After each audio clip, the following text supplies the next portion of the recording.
Yeah, if you're still in this long QTTB, I'm telling you right now, just where I'm already out of this play, just take profit.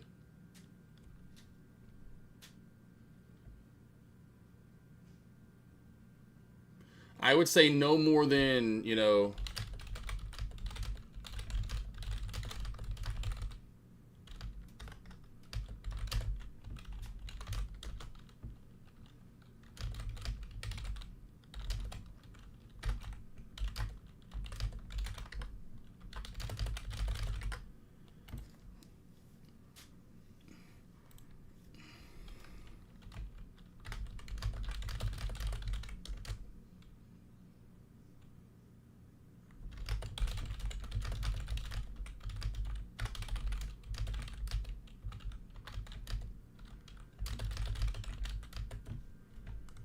any questions you guys have? Any questions, any questions, any questions? 2 for 2, baby.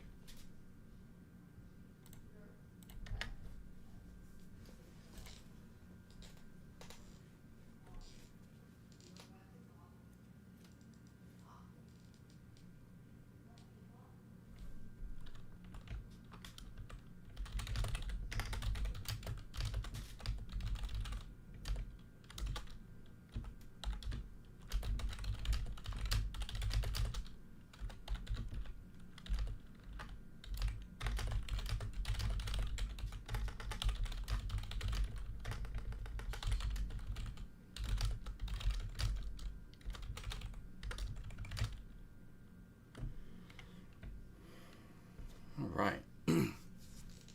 Fuck yeah. 2 for 2 today. 2 for 2. 2 for 2. 2 for 2.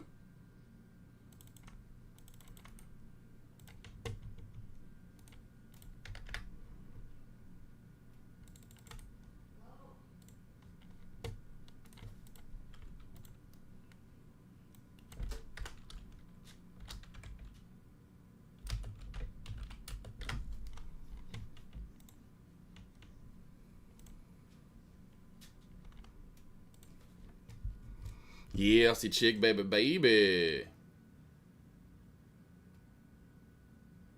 Absolutely stunning day for QTTB. Gotta love stock trading. Gotta love this. I was short earlier at 497. Took that down.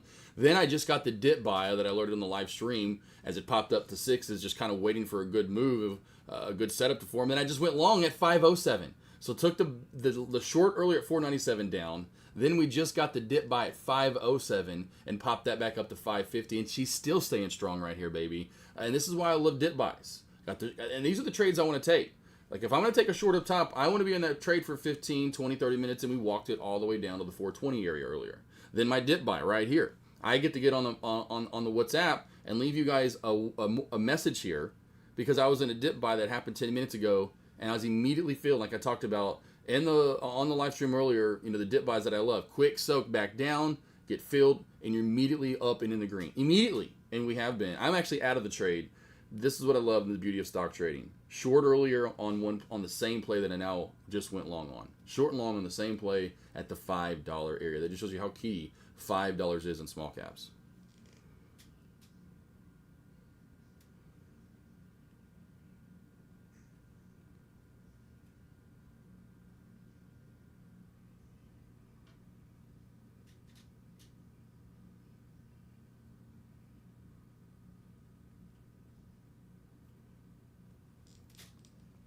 All right, any last questions you guys have, JB14? There we fucking go. I'm telling you, you guys just stay in this. That's why I'm doing the one-on-ones. I'm doing the live stream. I'm doing the morning alerts. Like, the more we're doing these together and we're doing them as a team, the better you're gonna fucking get. You're gonna start get. There are some traders. It's gonna take longer. I promise. It just is. It fucking sucks. It's just gonna take longer. That's just the way that this world works with some things. You know, you're not gonna get it right when you want it. You can't always get what you want, but if you try sometimes, you just might find you get what you need, right? So that's here in stock trading. If you keep fighting, you keep pushing, like I'm talking about the 3 Ps, if you can push yourself and you can have patience to go through all the perseverance that you're going to be going through, push, patience, persevere. If you have those 3 and can continue that day in, day out, week in, week out, month in, month out, and it's going to be year in, year out, And shift as the shifts of the tides change. Or that great post that Trade the Pool put out that one day where I was going live and just so happened to be like I was talking about, you know, library and how no one wants to go to the library or study hall. That was not the fun or cool thing to do in grade school or in college. But that's what you have to do in stock trading. You've got to go to the library every fucking single day. Not only have to go to the library every single day, but then, like I said, the books start to change. Just when you get the books figured out, now they start to move around and shift. It's like this, you know, like almost like a maze or a puzzle, right? And you're like, you got to be kidding me. So, yeah.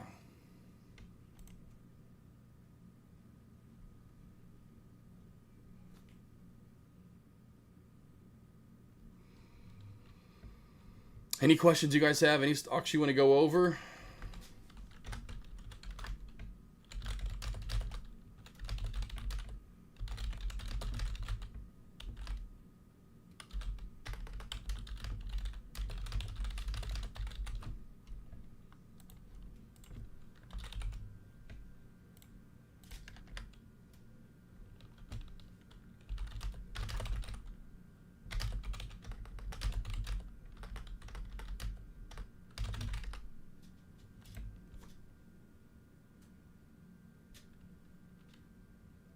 Fly, I would not touch Fly. It's halting all over the place.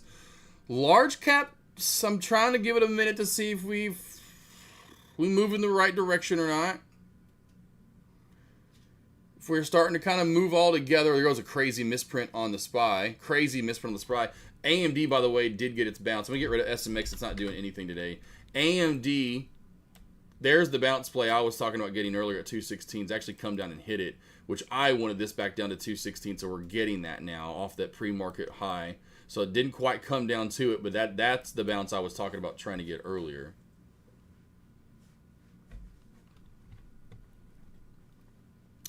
SPY today to 683. This is the key moment right here coming up in the next 10 minutes that I've noticed over the past few weeks now is the 30-minute mark. Coming up here at the, you know, if we hold the direction we're in now, we usually will continue to go. If we do not and don't hold 680 here over the next, say, 10, 15 minutes, and we start to come back on down, today is going to be a guessing game. But if we hold, then yeah, I would agree with that for sure. But this was the key I've noticed over the past month, it seems like now.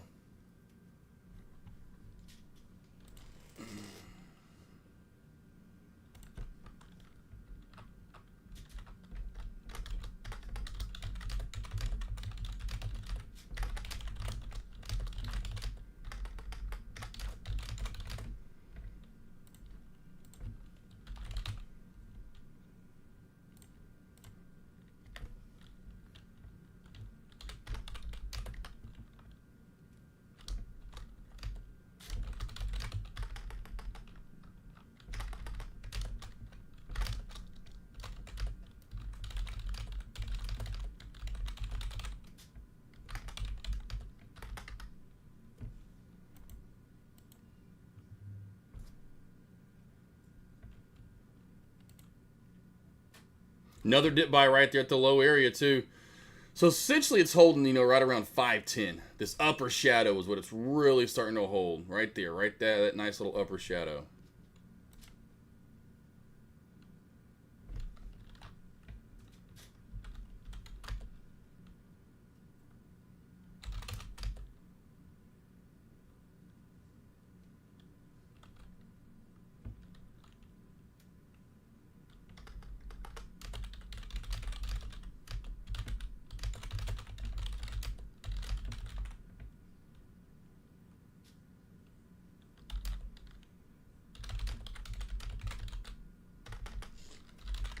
All right, so watch for QTB could start to channel here. That's what I just put over the Discord. This 575, 580 mark, bouncing off of 5, could just start to channel now.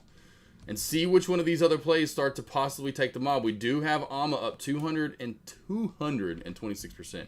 So we got two plays up a good amount, 150% on QTTB.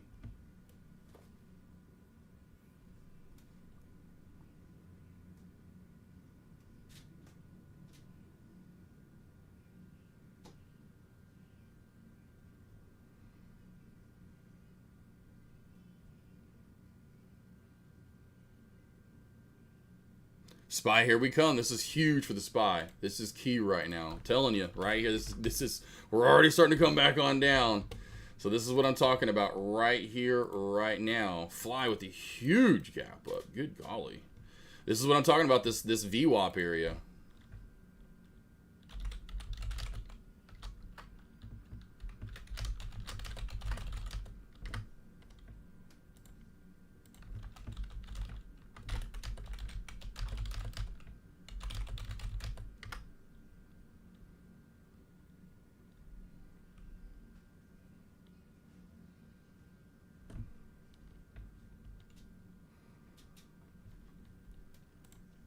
All right, any questions you guys have? Any stocks you want to go over?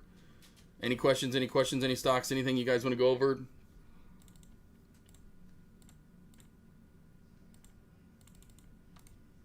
Put this back in the chat. Of course, we got the, we'll call it the...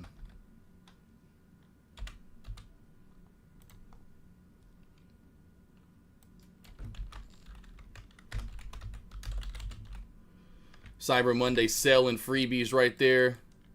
A little information about them over in chat. I'll put that out there again for you guys. Just a little information about them.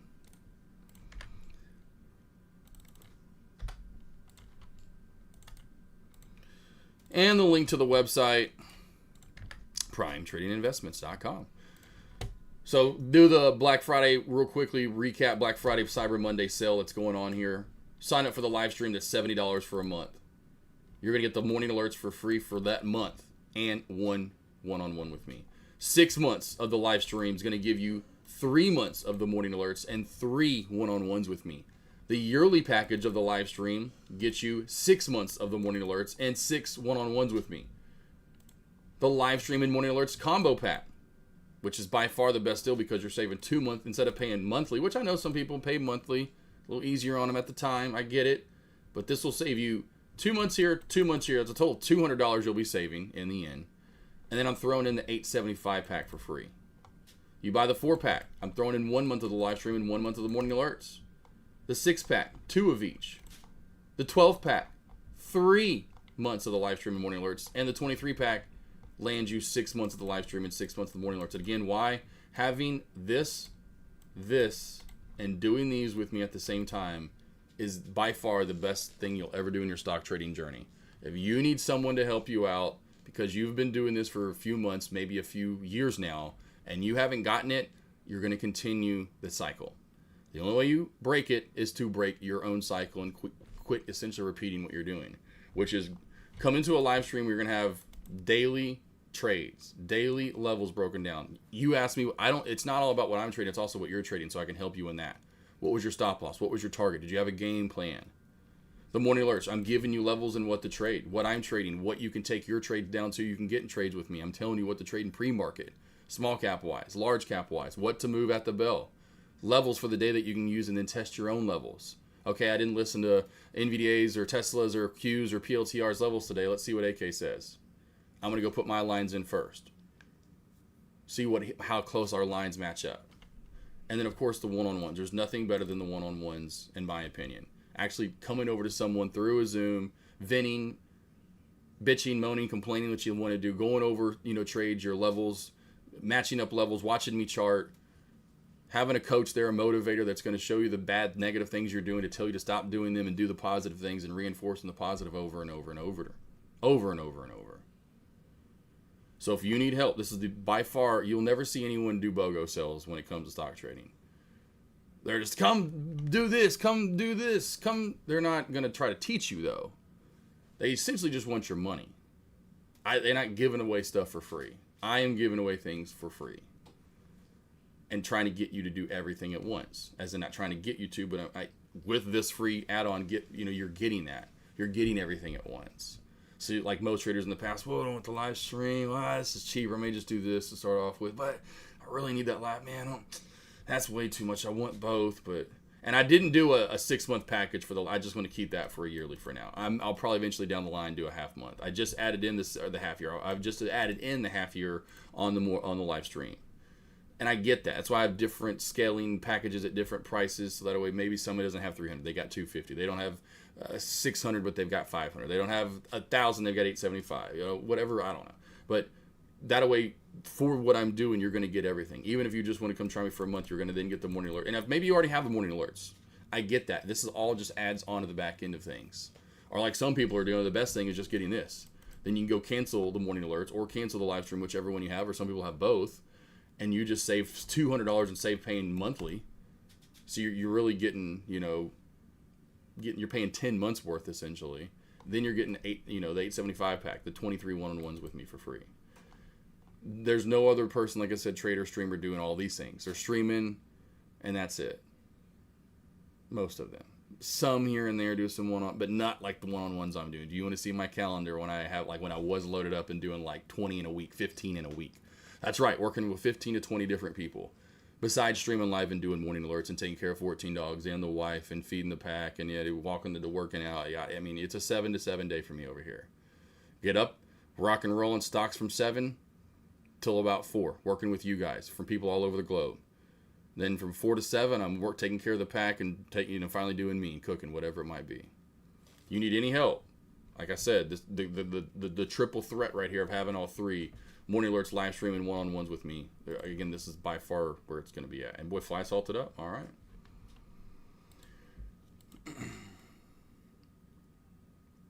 I'll do Yum later, Black Friday goods, if that's okay. I'll do, yeah. For sure, Aussie chick. Fred's doing the same thing to say, here we go. Where's Get Rich or Die Trying? There we go. Get rich together. There we go. I'm telling you. And so now today, to me, today is going to be a choppier day. Get rich. Not Ingrid. Latifah. Who is it? Latifah, right? I can't remember all the dang engineer, all the names you went by throughout the years. I would watch for a move back down to 678.50 right here. 678.75 rule. Somewhere back down here is where I'd be watching this move.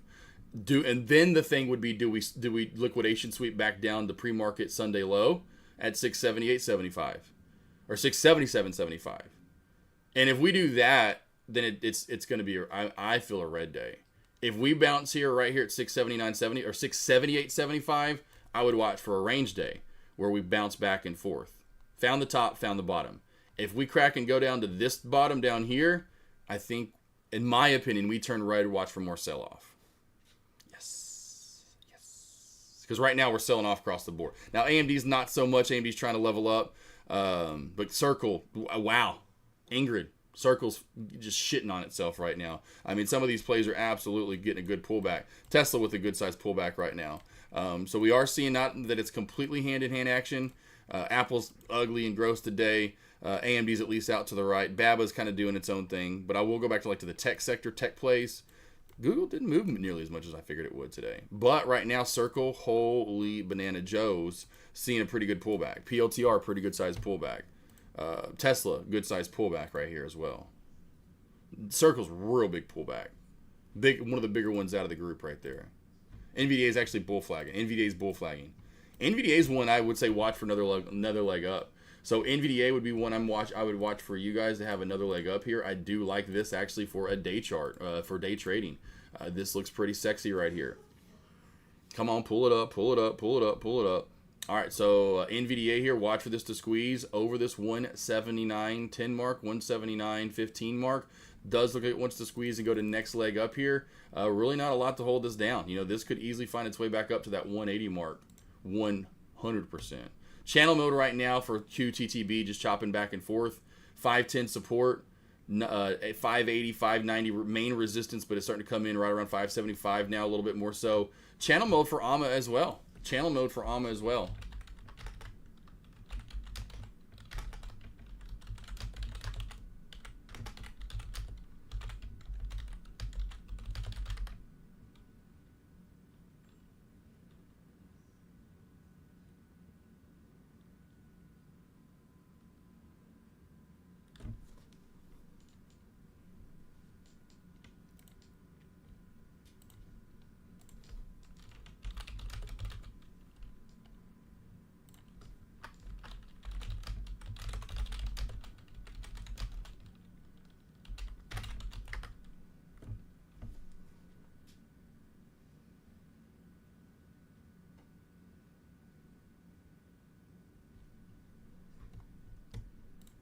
funny. I've never seen a guy jump like that before. Boathy, I know you're counting on 5, but Jack Henry, could you? Oh, that's hilarious. Oh, that's hilarious. Nah. You need to take profit. You know, why aren't you taking profit at 530? And just hold. You're fine. You know, depending on where you got in at for your entry price. But I don't have no damn. I need to get arrows back. I need to get trade ideas back for the arrows. It's not going to sell off. I'll tell you that right now. As much as you want me to do it, I'll tell you that right now on this play. It's not going to have a huge sell-off. I just don't think it's going to happen. It's just going to be a slow and steady sell-off. So just have patience, my friends. So here you go. Just got to talk about it. Just got to talk about it more. You know, you got to talk to your tickers. Got to talk to your tickers. You guys understand. Talking, it's like making love. You know, you got to talk to your baby over there. I mean, how weird would it be having sex without saying anything? I mean, I'm sure we've been there maybe. I don't really know. I'm sure maybe in my life. But let's just be honest. I'm talking to who I'm having sex with, okay? Who I'm making love with, let's just put it that way, okay? Right? I mean, not talking? We silence now? Just, come on. You got to make noise. Come on. It'd be weird. I don't like dead silence either. Like, fans, I've always been this way, and I saw the study. It was like, not study, it was like something I read the other day about people who have to have a noise at night, or people probably don't want to be left alone. I'm like, alone? You, what? I got 100 dogs in the house. I ain't alone, motherfucker. Like, no. If it's dead quiet, like here, this is how I wake up. We have even in our, or here comes a sell-off. Here comes it, and this is the one that could have more of that sell-off. Is Alma, in my opinion, that could rip like sell off out of nowhere. I have to have a fan on, so like we have obviously in a room we have a ceiling fan, but when if like when the air conditioner's on, like I can hear the AC. I've always been like that, or the heat on right now. I can hear it. Boy, here comes some volatile movement. Where did this come from? Okay. Now there's a potential area for you to mark it out right there, Boathy. There was potential right here to get you out at 510, 515 again. But our fan has a 12-hour timer on it, or 12-hour, like it only goes for 12 hours. I think it's like a safety feature, I should say. So our fan only goes for 12 hours, and then it'll cut itself off. I will be dead ass asleep, you know, like whatever time, and that fan finally goes off. I immediately am like, what? I'm like, I will immediately. It's so weird. It's like the weirdest thing, and I go turn it back on. If that fan isn't on, and I don't hear the like oscillating, you know, we haven't like whatever it's not, which we don't have it oscillating. We have it just kind of pointed toward us. I like it cold anyway, and then I have to have a fan. It sucks to have a nice, like even on our next house, it's just gonna be a gorgeous, modern, up to date house. I don't give a fuck. That house is gonna have that, or if we have something put in the like the roof, the ceiling, or the ventilation, I gotta have a fan. And the fan noise. Now, if there's something they can put in there to, you know, to mimic, I don't know, so we don't have to have a fan on the ground, like, you know, like just a damn, yeah, but we have to have one of those. It's black. It's a nicer one, but still, I gotta have a fan. I gotta have that noise. Talking turns to jokes, and then it gets weird. What did I just walk into? Thought I was trading. Hey, yeah, well, Jess, you don't talk about everything. And you just missed the bounce play, Jess. Literally right after you alerted earlier, I said $5 dip buy. I had orders in at 507, 497, 487. I unfortunately only got filled there on the dip. Moved it right back on up. Boom. Took the bounce play. And yet still holding. You could have taken one and then two more dip buys off of that area. And we're even reversals. I got people in the Discord taking the short side of things. Boathy. Hopefully you're taking your profit right there. Man, right after you stepped out, we got a beautiful bounce play. But bro, you know I'm always talking about that. Always talking about different shit. And just correlating it to make, you know, so it makes sense. It makes sense. Let's see, both of those stop loss screwed before the bottom fell out. Figures it's all good. Yep, this is what I told. This is what I'm saying. Channel mode. It's just choppy. Choppy.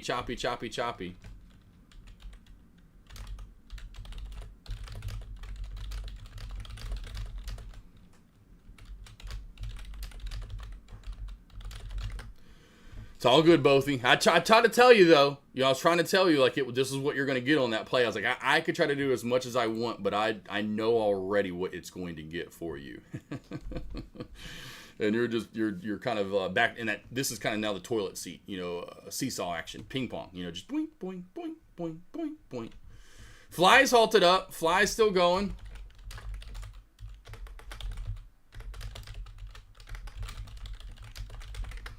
Jay Woo, sandwich at 565. Yeah, I mean, yeah, you could call it that. It's starting to build one there, yeah. It's not perfect, but yeah, you can put one in right around that area, yeah. Yep. Yeah. Oh yeah, a lot of peanut butter and jelly on that motherfucker. It's thick.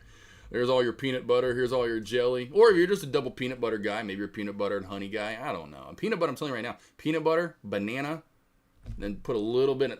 Aussie chick's seen this before. I know she even asked me about it. She's like, how do you eat it? What do you mean, how do I eat it? Fucking swallow that sumbitch and chew it on down. I'm just kidding. I know she asked that, though. Do you fold it over? Yeah, I do a half piece of bread on half of... half piece of bread. I get a slice of bread on half of the slice... cut it in half. Cut one slice of bread in half. And on one slice is where everything goes. So first the peanut butter. Slice up some banana. Drizzle some honey on top of that. Then put the other slice of bread on top of that. And then... Oh, good God. That with any bag of chips. I mean, certain chips kind of pair better with maybe other sandwiches,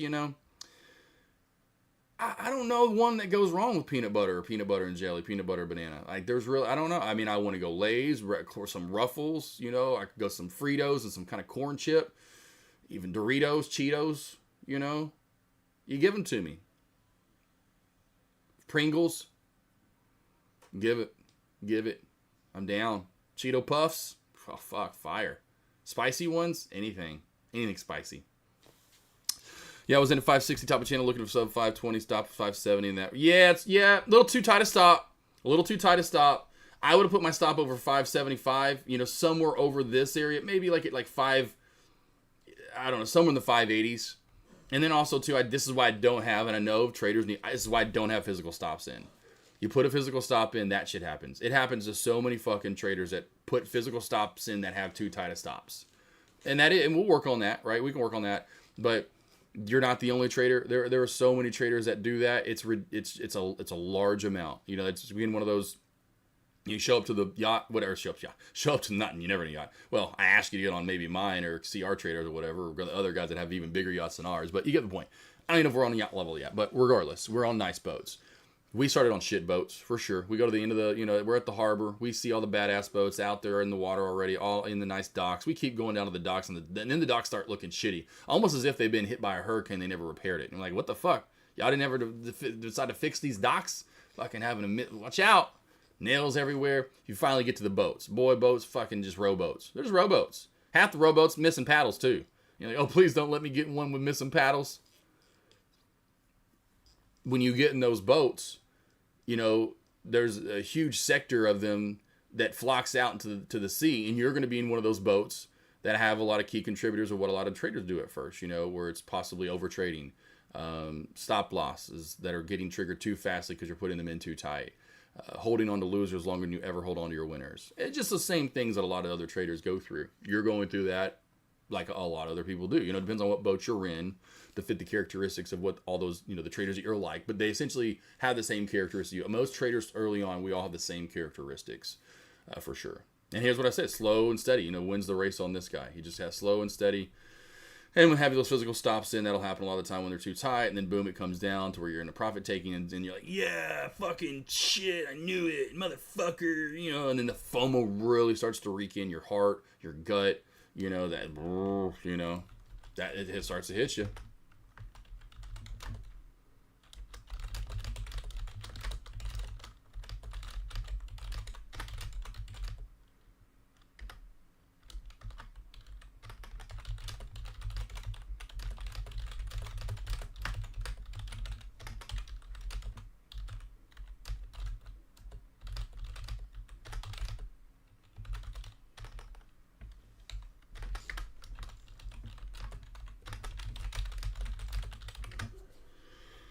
All right.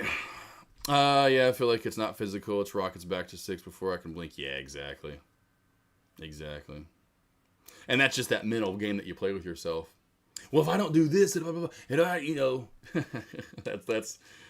that's stock trading for you. Again, that mental battle early on. That's why, me going live, me doing the one-on-one so I can conversate with you guys daily. That's the only thing that's going to help you out. I mean, it's kind of like going to see, like I always talk about being your psychologist and therapist. It's true because what you're going through, and you've got to get that out and talk about it to somebody and not hold that in. Like I talked about last week with like mental health, yada, yada, yada with guys, it's not good to do that. This is the same thing here. You got to get it out. You got to talk about it. You got to go over it over and over and over and over in your head. And then, okay, cool, figure that out. Okay, got that down. Okay, we'll work on this. I got to keep working on it. I keep working on it. Damn, I'm still working on this. Okay, now I'm getting this down. Okay, now I can work on. Okay, now I'm working on. That's it. You're kind of tweaking things over and over and over and over and over and over. You'll get to a settle spot too, eventually, in my opinion.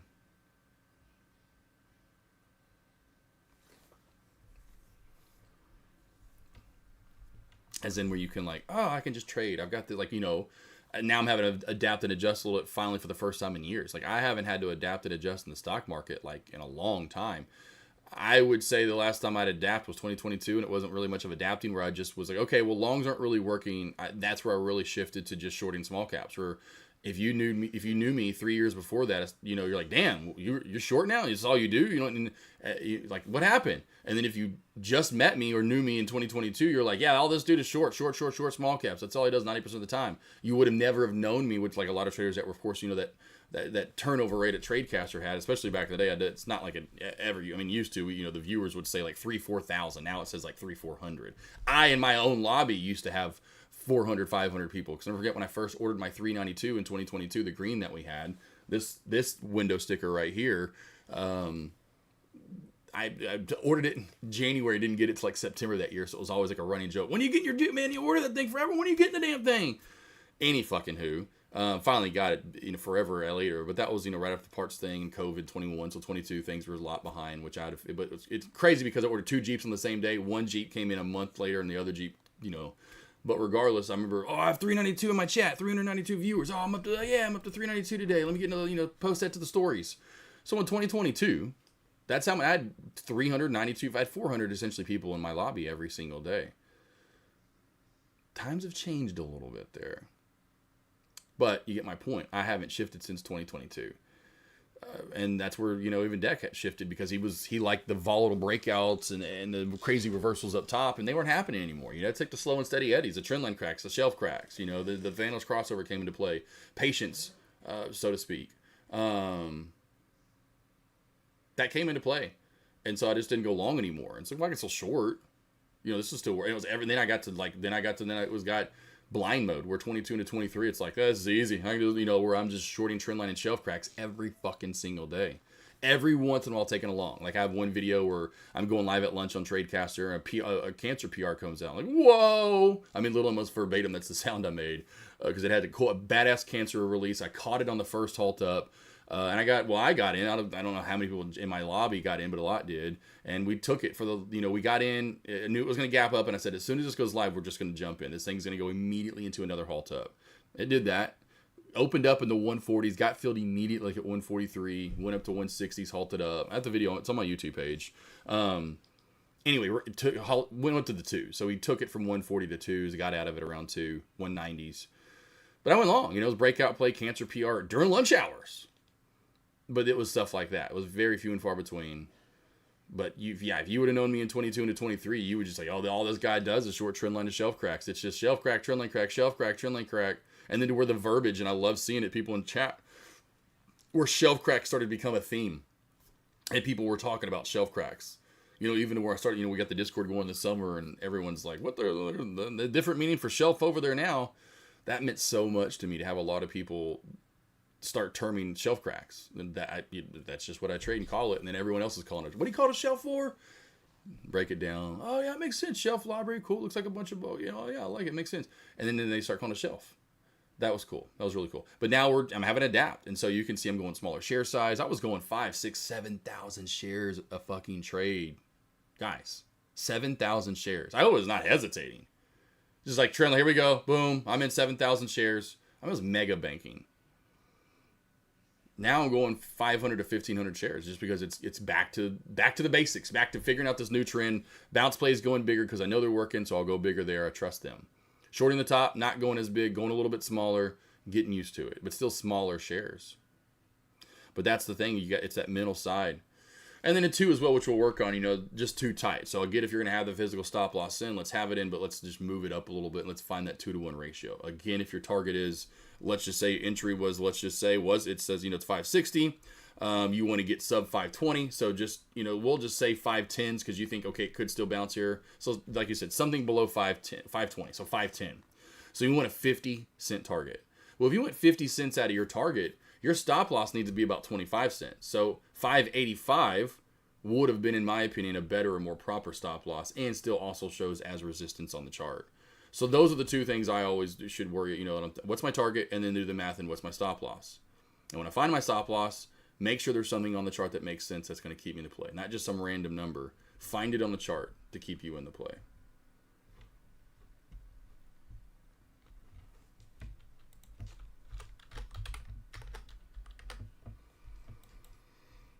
You got anything else for me, Jay Woo? Jesse? Let's talk about sex, baby. Let's talk about you and me. Let's talk about things we talk about when we're sexing in the sex tree. I mean, we're not talking while we're sexing. Or we're having sex. You get back what I was talking about earlier, though. You want to talk to the person. You want to get to know them. Not like you're actually literally carrying like a full conversation. Yeah, so you like peanut butter and jelly, huh? Yeah, I like a little bit of banana on mine, too, as well, every once in a while. Ever had a fried... Or not fried, but fried bologna sandwich where I was going. But in my head is what I was going to say. But what I was thinking in my head was like the Elvis sandwich, I forgot what it's called. But he put like a pound of bacon, peanut butter and jelly, bacon, banana was on it, I think, too, maybe. But that dude, that sandwich is fire. So make a peanut butter and jelly, a little light on the jelly. Put those and this is going to have to be a full 2-slicer, 2 slices of bread, 2 full slices. And some thicker bread. But peanut butter jelly, banana, and some bacon on that. Oh, God. Jeez. Oh, man. Oh, fire sauce. Love it, AK. Spitting them truths. Lord knows I missed the... Oh, yeah. Trend line into VWAP cracks is still... Oh, yeah. But, yep. And that's just the trends. Things are going to change. You're not always going to be... And there goes... I forgot NVDA. Here. And see what I talked about? Look. Where is Get Rich or Die Trying? Where is Latifah at? Where are you at, Nadia? The chart master has arrived. The chart magician. You want to know where Jay gets all his levels from and has learned to chart? What do you think? And exactly like I talked about. The 30-minute mark. Are we going to reverse bounce? What are we doing at 30? Well, we're setting the range and the tone. Came down, bounced right off of this mark like I talked about. So now what do we got? We got a range. We got a range bound day. High of day 682, we'll call it. Low of day, we'll call it 678.75. And it's going to chop around in that for the next probably hour or two, and then finally breaks out of it or cracks below. But yeah, no, it's one of those things that sucks. Yeah, like I said, and then the point being in that groove I got into from 2022 into 2024, where I didn't have to just be blind. I could do it again. It was so easy. And then in late 2024, I noticed, like I talked about this in the summer of last year, things started shifting and changing. Even more so into this year, and to where now we're in full mode. We're in this new trend market that we see right now currently.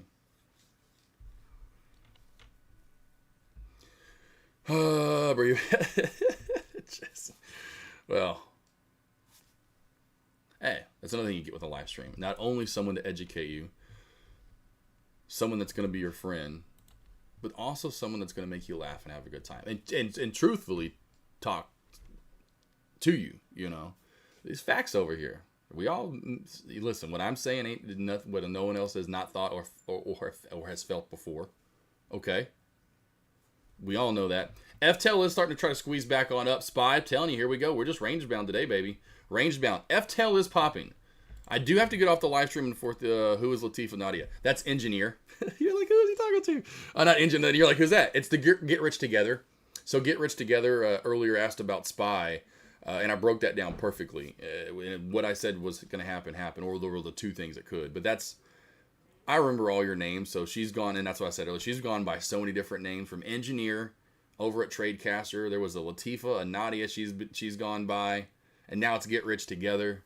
We are live, fly still running. Nasty, crazy spread here.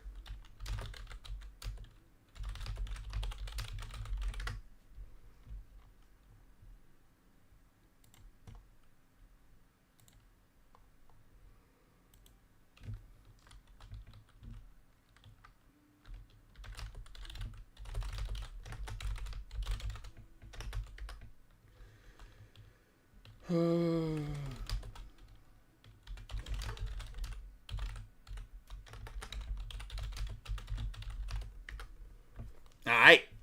There you go, Jesse. That's I remember everyone's name, like Ingrid, Aussie chick. All you guys, Bothy, Jay Woo. Any last questions you guys have? I have a trade the pool meeting at the top of the hour. We do have our bi-weekly meeting. One thing I'm going to bring up today is we got rid of the halt rule on trade the pool. The one thing I want to bring up today is the 10-second rule. Can we get rid of it? Can we have a time limit on it? Can we put a indicator on trade the pool that shows you where your 10-cent mark is, where you are profitable and in the green, so you know the true target you need to get to? Those would be the things I want to bring up today. So we do have FTEL hit new high of day. It's a slow and steady mover. I think Mama here is in this downtrend. It's in the downtrend. Whoopsies,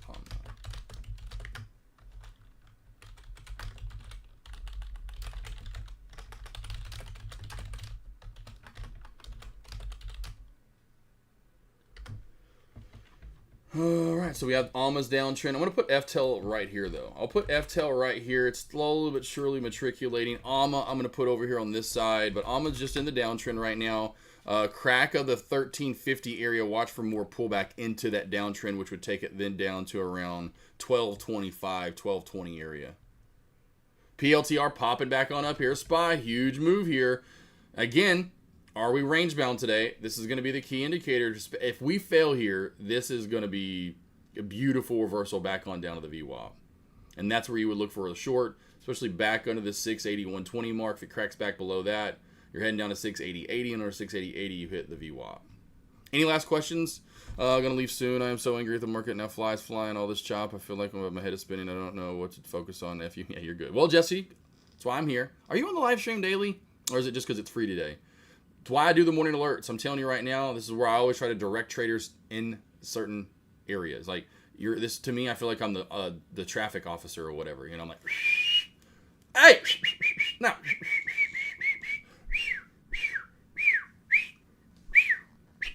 And I'm out there with my whistle, yelling at everybody. But that's what I'm doing in my morning alerts. That's what I'm doing here on the live stream every single day. So that way I'm leading you in the right direction. That's why I stayed on QTTB and wasn't going to trade any of these other tickers. I'm going to let them go. I don't like the feel of them. I don't like the look of them. So what I want to do, I want to trade the ticker that I feel the best with. And it was SMA or QTTB. There's my orders getting filled there. This would have filled my complete orders all the way down the low right there, 580 or 445. I said earlier as this play was coming on down, I have orders at 507, 497, and 487 for a dip buy. And look at my dip buys still working.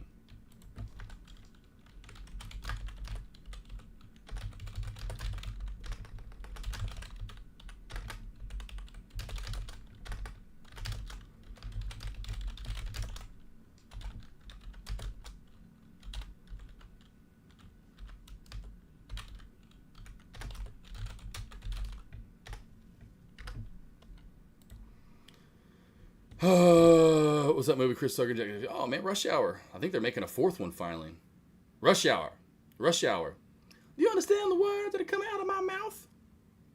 QTDB 747 setting lines in and trading them. Good, brother. See, look at Jay Woo. It's slowly starting to click, isn't it, Jay Woo? See, and Jay Woo knows. Jay Woo can tell you guys. I think he got the morning alerts too. But he's got the live stream. He's done one-on-ones with me. He's putting in the work. He's going to school. He's going to the study hall. He's even heading to the library a few days out of the week. I'm making sure I'm fucking following his ass, like a damn weirdo. Peeking out behind the trees. He sees me too. I don't want him to see me. I want him to see me creeping. And I hide behind. I give him that little look. And then sometimes I do one of these. And he's like, oh, fucking weirdo. What is he doing? So no. And then I just run away. Just run. You just see me running back. Remember the traffic cops? Oh, yes. Oh, fuck yeah. Yeah. Yes. Trust me. Yep. I think, was that 2? Where they got demoted? Or was that the 3rd? It was like the beginning of the movie or whatever. I remember. It may have been the beginning of the first one. But anyway, yeah. Yeah, I remember. Oh, yeah. Chris Tucker, what a crazy, good. Hey, good. Whoever thought of, let's put Chris Tucker and Jackie Chan together, because it was like well, we don't have to pay Eddie Murphy, but Eddie Murphy turned that down too, by the way. You know, which is kind of crazy. They Eddie Murphy turned down Rush Hour, the first one, which would there have been more obviously, but turned down Rush Hour. Eddie Murphy is who was supposed to be in it originally. He turned that one down. Eddie Murphy, it was Rush Hour, Roger Rabbit. There was another one because there was an interview I saw with Eddie Murphy, and they were like, "What were the 3 biggest movies that you turned down? You wish you would have done?" And I remember Roger Rabbit, and I remember Rush Hour, but I can't remember the third one. Him blaming the hot girls. Oh yeah, man, is a legend. Oh yeah, for sure. That's good stuff. That's back when you could still make movies like that too, you know, and the stuff that you could say in movies and or to people. You know, it was good stuff back in the day. Really good shit. 100%. Love it back in the day. I have my meeting with Trade the Pool right now. Again, don't forget to take advantage. Nope, that's my calendar. Don't need to worry about my calendar. Although that's pretty cool stuff. You know, who doesn't like a calendar? But live again, the Black Friday into Cyber Now Monday sales. Take advantage of the Cyber Monday sale. If you want to sign up for the live stream, test me out for a month. I'm going to give you 1 month. So while you have my live stream, you're going to get 1 month of the morning alerts for free and 1 free one-on-one with me in that month. If you sign up for the 6-month package, you're going to get 3 months of the morning alerts and 3 one-on-ones with me. If you sign up for the yearly package, I'm going to give you 6 months of the morning alerts and 6 one-on-ones. But this is by far the best package. You sign up for the live stream and the morning alerts yearly. It saves you 2 months monthly and 2 months monthly here. So that makes a total of $200 you're saving. And I'm throwing in the 23 pack. $875 value for free. Actually, it's a $1,500 value because these prices are these are half off prices. My one-on-ones are half off. Usually that's $400. Usually that's $600. Usually that's $1,000. Usually that's like $15 or whatever. That's like the best deal. Crazy cheap. And then if any of these, so maybe if you don't have $350, but you got $200. Well, you get 4 one-on-ones with me, 1 month of live stream, 1 month of morning alerts. With the 6-pack, you're getting 2 months of the live stream and 2 months of the morning alerts. Right? So I keep going up there as well. The best packages are by far getting that, and you get 6 months with me live stream, but then you get 3 months of this and 3 one-on-ones. Or this comes with 6 months of the morning alerts and 6 free one-on-ones. And of course, this is a full year with me, but then you get 23 one-on-ones with me. So essentially, half the time you get any of these packages, so half the time you get this, you'll have this. You'll have, morning alerts. If you have this for a year, you're going to have half a year for morning alerts and 6 one-on-ones. And that's why, of course, if you think about it this way, 23 one-on-ones with me. If you get the yearly package and you're with me for a year, for the next year, for the live stream and the morning alerts, I'm going to throw in 23 one-on-ones. Well, if you think about it, there's 52 weeks in a year. That means you can see me half the time you're with me every week. Right? So for half the time you're with me, any of these packages you're going to get essentially half of it's going to be something else. You have something to go with it. And so that's, again, the reasoning to all this, right? So if you have this for 6 months, I'm going to give you 3 months of that and three of these to help you out with it, right? With the yearly package, I'm giving you 6 months of the morning alerts for free and 6 one-on-ones. Or this. Then you get 6 months, essentially, of one-on-ones with me. Seeing me once a week for 6 months straight. I mean, if you're going to go to school, right, that's kind of a way to do it. If you're going to go learn something, 6 months straight, seeing someone once a week, twice a week is going to probably get the trick done. Take advantage of the sale, the add-on freebies. I will see you guys out of, or when I get done, I should say out of the meeting. When I get out of the meeting, when I get done with the meeting, I'll see you guys back here when I'm done with it. When that'll be, I don't know for sure. But I'll be back here in just a few. All right, team, bang-a-ring for now. See you guys back after the meeting.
All right, what's up? Just getting back on the mic real quickly with you guys.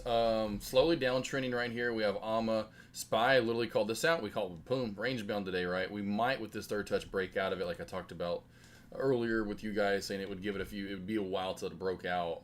And there we go with the breakout there for this, or I should say, as if I'm predicting the future.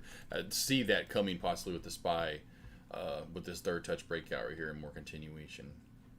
Other than that, we have Kala. This one finally broke down too. Of course, we still have QTTB looking at this in the downtrend. Yeah, we got a lot of the random movers, kind of coming in right now over the past hour plus. Kala's popping up. Kala Kamala. Fly still popping up. F-Tail trying to come back to life. So we have a few different movers to keep your eye on today. A little bit spicier. A little bit more spicier than SMX even. SMX even came all the way back on around. SMX is actually all the way back on up to as well this morning. So a lot of different random movers that I wasn't expecting today, like Kala. I don't think Kala had news. Maybe it did have news. That's right. Kala had news and QTTB had news. Those were the two that had news. I don't think AMA had news. Did it too? No, AMA did not have news. No. Fly didn't have news either, right? No, I don't think so. Yeah, no. Cool. All right. That's really about it, though. It's and like with continuation is going to be the key for me. V, of course, you brought that one up. V's another one too. I don't think that one had news. It may have on. No. I was going to say maybe on Friday because it ran on Friday. I remember that one. It's running too as well. But yeah, it's a lot of the random no. And we're going to continue to get that for sure, in my opinion, for the rest of this month. Random movers. Get some with some PRs for sure. But right now, it's just really continuation. Looking at the same ticker, 3 times, 4 times, 5 times, 6 times over a certain amount of, 3-week, 2-week stretch. We look at it multiple times.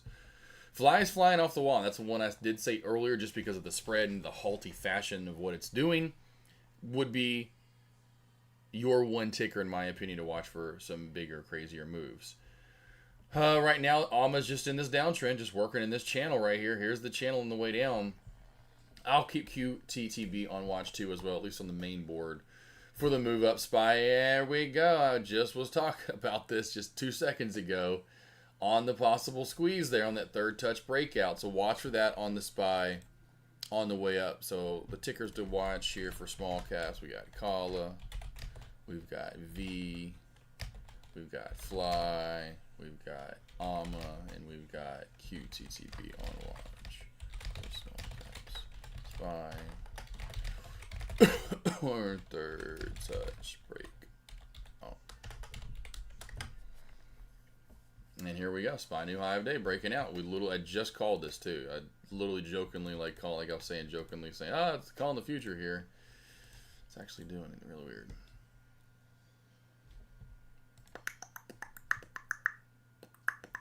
All right, I'm going to put on the lessons here from Trade the Pool that me and Kevin did.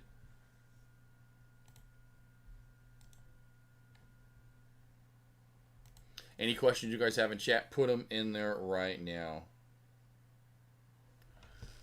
We'll just put these one after the other. We'll watch the first one. Any questions you guys have? Anything? Thank you, Lion. Anyone else sticking around for the day? I'm going to take my quick break finally out of the office here for just a little bit. Trade the Pool meeting went well. Working on that 10-cent rule. Hopefully have a timer on it. That would be nice. But that's the one question I had for them was, what's the end result with this 10-second rule? What are you guys wanting?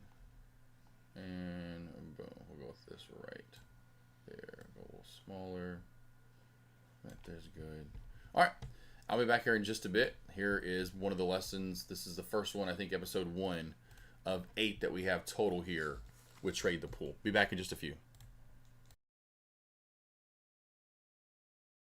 Me, Kevin Avery, and Josh AK47. We've been trading small caps for, what, 10 years now? We're going to be going through the 101s, A through Z. We're going to start with what are penny stocks, small caps, and why trade them. What are your thoughts? Well, like you said, been doing this for a while, so my thoughts have changed over the years. You know, you definitely have a different thought process when you first start to where you get to 2 years into, 5 years in, and now, like you said, we're almost about 10 years in, a full decade. So things change. At first, it's very fast paced. The thing that comes to stock trading that you come to, oh, it's very fast paced and I can make a lot of money in a quick money, short amount of time. And that's what everyone wants in the world we live in now. We have a lot of jobs, a lot of things we do. We're always on our phone. We're busy, right? Our attention span throughout the years, they've done studies, has gone down. So it's really great for a lot of humans. Hey, let me make money in a short amount of time. Great. And there's a lot of it that can be made in a short amount of time. But on the transverse side of that, there's a lot of money that can be lost in a short amount of time as well. So did you get started with penny stocks? I mean, was that what you got first introduced to? Yeah, and a lot of people to it first. You go to that sub $1 area, and that's a thing. Then you kind of get to that defining moment of, and that's kind of what, it's more micro cap at first. It was like 5-cent plays, 3-cent plays, 2-cent plays, and like a lot of people do, you try to go way too big. Ooh, because I can get 10,000, 20,000 shares because my account size is only 3K, 5K, 7K, whatever it is. And so start for me. I started with that. But then I realized that, like, as we grow older, we don't really like those plays a lot. Now I never even look at them. So I typically, and I even moved to $1, $2, $3 plays. And I still trade those, but at first my account size wasn't big enough. So I couldn't do $5 to $10, $15 plays. And so again, my thoughts changed throughout the year. So at first, let's go to 3, 4, 5-cent plays. And then it was like, nope, don't like that. Let's go to $1, $2, $3, $4, $5 plays. And then as my count grew, and there were times I can say, hey, it isn't all about the money. I don't have to go in 3, 4, 5,000 shares. I can go in 100 shares, 50 shares, and still make money from a stock that's $15 or $20. And that's where things start changing. You realize it's not all about the money. It's about being accurate, just getting the right trades in. I started real similar to you. I mean, amateurs, we get into it and seeing how much you can make on these high volatile tickers that are low float penny stock that are a few dollars. And what I would do is, like most people's journey, focused on the money rather than the risk. So like you said, go in thousands of shares, like there's so much money to make here, and you don't have any mindset about the risk at all. There's nothing there, because it's profit. But as you progress in your trading journey, a lot of us start there. What we start seeing is, okay, we might need to apply a little risk on these trades. Certainly you can make a lot, but as Josh said, you can lose a lot as well. Well, that leads me to the next topic here, which is the definition of a penny stock. Well, Josh said it, pretty much under $5. The market capitalization of these tickers is usually 50 million or less. And you get that by multiply the stock price by the shares outstanding on the company. Now, what's interesting, Josh, with some of these small cap plays is what I've seen is I like to look at the shares outstanding. That's going to include the institutions, insiders, and public. But some of them will have absolutely no insiders actually even buying their own companies. Yeah. Have you noticed that? Yeah. And that's the thing too that you get into at first. Well, at first it's this. It's buy. You think you're going to buy and sell, then you realize there's a thing called shorting, and then down the line, like even today, I think it was yesterday actually, like when being Chinese plays or Asian plays, but usually it's a Chinese company, very sketchy, and these plays can skyrocket out of nowhere, and you'll see these little things as times go on, like you're talking about. And the biggest thing overall is finding which we'll get into that as well, is who are you going to be as a trader? You know, I always talk about this. How many different point guards in the NBA? How many different small forwards? Go to soccer. How many different goalies or forwards? Go to football. How many different quarterbacks? But anyway, they find what they're good at. Got different surgeons in the world, different plumbers in the world. You go across the board, but they're doing the same thing all day, every day. They're doing the same exact thing, practicing the same exact reps, doing the same thing over and over and over. And that's where they got so good at their craft. That's at first another thing that's so hard at this, because in small caps and penny stocks, there's so many different ways to make money, like investing in itself. So defining that early on. And so you've got all these stocks that you talked about that are moving, they're volatile. And to me, high volatile. There are some that are slower. And that's what I tell traders, find something that has, and we would talk about float. Float's going to be huge, right? What is the float size overall for that ticker? And so if you have lower floats, it's going to be more volatile. You're going to see 80%, 100%, 300%, 500%, 1000% moves in a day.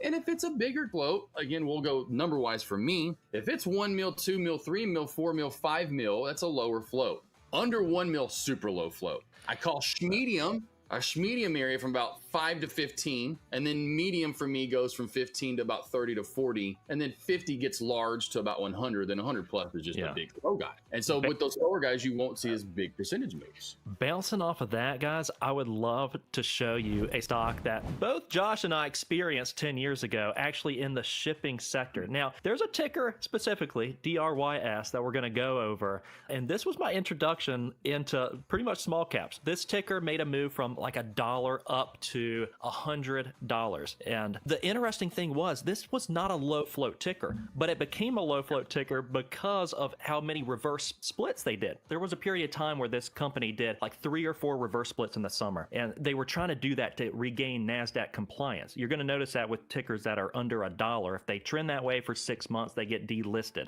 So they want to regain compliance. They did a 1 to 25 reverse split, which if you had 1,000 shares of this stock, now you have 40. So completely dilutes the current shareholders. It's a very bearish thing. And I'll show you guys the chart. Here's DRYS. We can see what it did. This was over just a couple days, a few dollars up to 100 before it came crashing back down. Now, what we're going to see is with a lot of these tickers, even recently, I saw a few that these companies were awful. The finances are awful, like DRYS, but it doesn't matter. If you get the majority of traders on one side of the move that are so convicted, oh, this is an easy short, and then all of a sudden you get some people buying, and then like we saw with GME, for instance, 100% of the float was short. So all there is buying. There's no selling because the shorts have to cover their positions, and then you have people buying to squeeze them out. This was my introduction.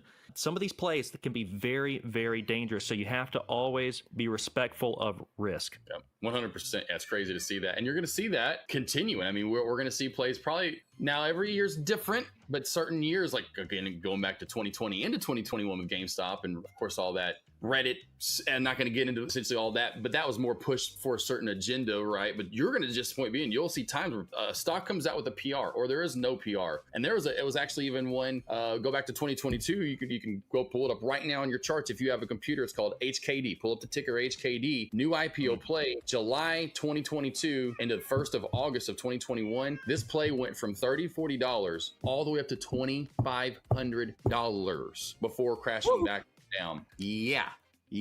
So, and that was probably over about a week's worth of time that it did that. And so you had days where it was, I mean, you can imagine it was. And then I remember one of those like early on plays was in 2017, back right after the shippers were spiking. It was LFIN, LFIN, because everyone was moving to blockchain, essentially, blockchain. Yep.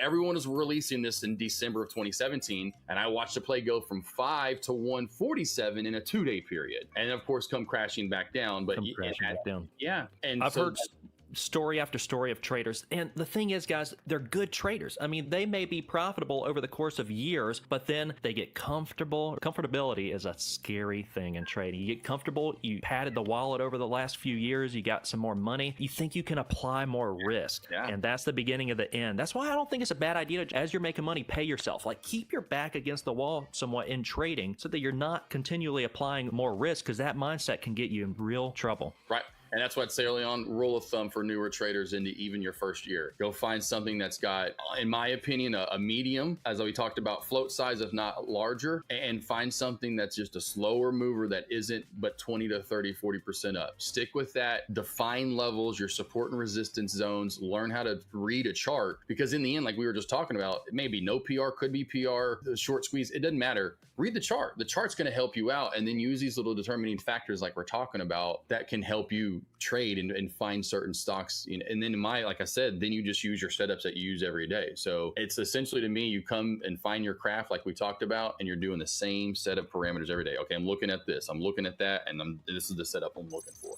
Exactly. And that segues right into the easier to learn kind of the price action. Penny stocks are going to exaggerate common trading patterns, breakout squeezes, consolidations. You'll see them often. Like even today, I saw a ticker, we shot up and then we started immediately forming a descending triangle, which is lower highs forming towards support. It cracked that and just shot straight down. So the patterns are exaggerated here. It's going to help you learn, and experience is the best teacher overall. Josh was pointing out earlier, essentially, that with trading, you got to find your edge. You got to find your edge. And by doing that, you're going to be paying some market tuition. You have to lose to win. I like Michael Jordan's quote on this. He said, the only reason that I win is because I lost. I lost the game-winning shot X amount of times. I lost this many games. The only reason I'm really a winner winner is because I lost. So tuition's part of it. You're gonna lose, but you gotta lose well. Losing's part of it. There's a few different ways. I mean, in trading, there's 3 results you should have, not 4. Small winners, large winners, or small losses. You gotta eliminate the large losses. You're gonna lose, but you don't have to lose largely.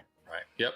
And yeah, true. I mean, 100%. I don't know if I can share my screen right now, if it's a possibility. Yeah, let's try it. Yeah, let's try it. Let's do share screen, entire screen. And I want to do this guy right here, window screen 1. There we go. It's just exactly what we're talking about right there. You're repeating the same process over and over and over, right? Here is a trade that does the same thing. It's just repeating these flags, right? You're going to notice these same patterns day in, day out. And this is where you want to find what I call technical sound setups, right? So this is what you're looking for day in, day out when you find the certain areas working out over and over and over. Flag.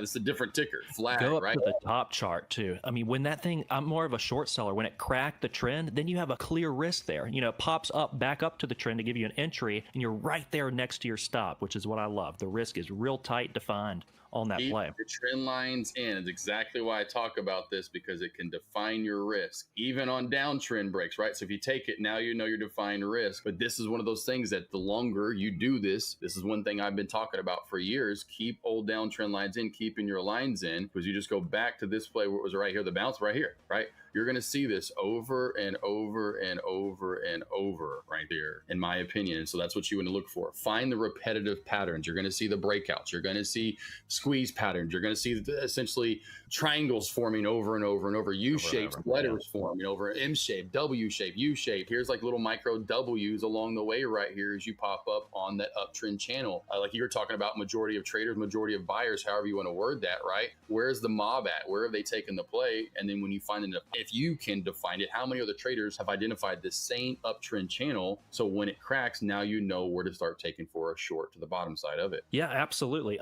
Part of my strategy is waiting backside play. So I'll see where the mob is. I like what you say, the mob shift. In small cap land, guys, as you're going to learn in this space, the mob is real. They go from one ticker to the next ticker. They just bounce back and forth like a ping pong ball. So I like to kind of focus on where has the mob gone, and let me short the name that was up like the previous day or two in small cap land, and take the ride down where there's less attention, less momentum. Maybe the longs in this name are looking for momentum going into the next day. They don't get it. So they profit take, and I like to ride that wave down with them as they profit take. Right, 100%. And great example of that, just real quickly while we pull some charts up, which I know you guys have been loving on the chat over there, the group chat, is EHAR, right? We get this continuation squeeze from last week into today. Now look what we're doing. Exactly what my boy Kevin over there, Kevin, instead of AK, we got KA over there talking about, and then boom, short yesterday, right? I think it came out with an offer, and then more continuation today. But Mitch, Michael, and I were talking about, we actually took the short on this. I mean, it was a great setup, backside play. Yeah,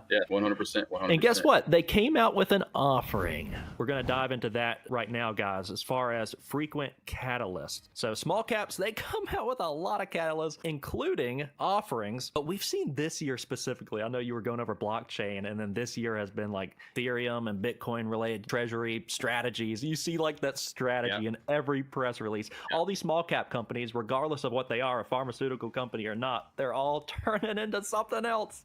Because they're trying to get long-term investors in them. 100%.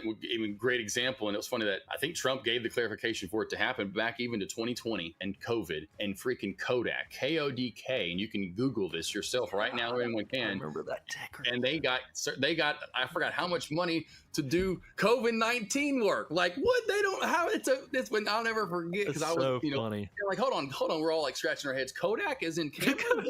What are they doing with COVID-19? Then they get looked into, yada, yada, yada. So that just shows you though where when that trends, get set in and these catalysts come in. And that's one thing. And another one I've noticed over the last, and it kind of goes into that AI technology. You've seen a lot of these small cap plays working some deals with AMD or most recently NVDA, of course, with the chips and technology. So you'll see that. And so it's just catalyst after catalyst. But what I always go back to is make sure you understand and just trade that chart. Don't buy into something. I have so many traders I've worked with that it's like my first or second one-on-one one-on-one with them, and they're in 5 or 10 or 15 different plays, and it's the next this, it's the next that, I'm like, oh, and they're at 3 or 4 or 5 cents now, and I'm just like, listen, it's not happening. Number one rule of thumb, guys, do not marry a ticker. They're not loyal. Don't fall in love with the news. I call fundamentals fundamentals.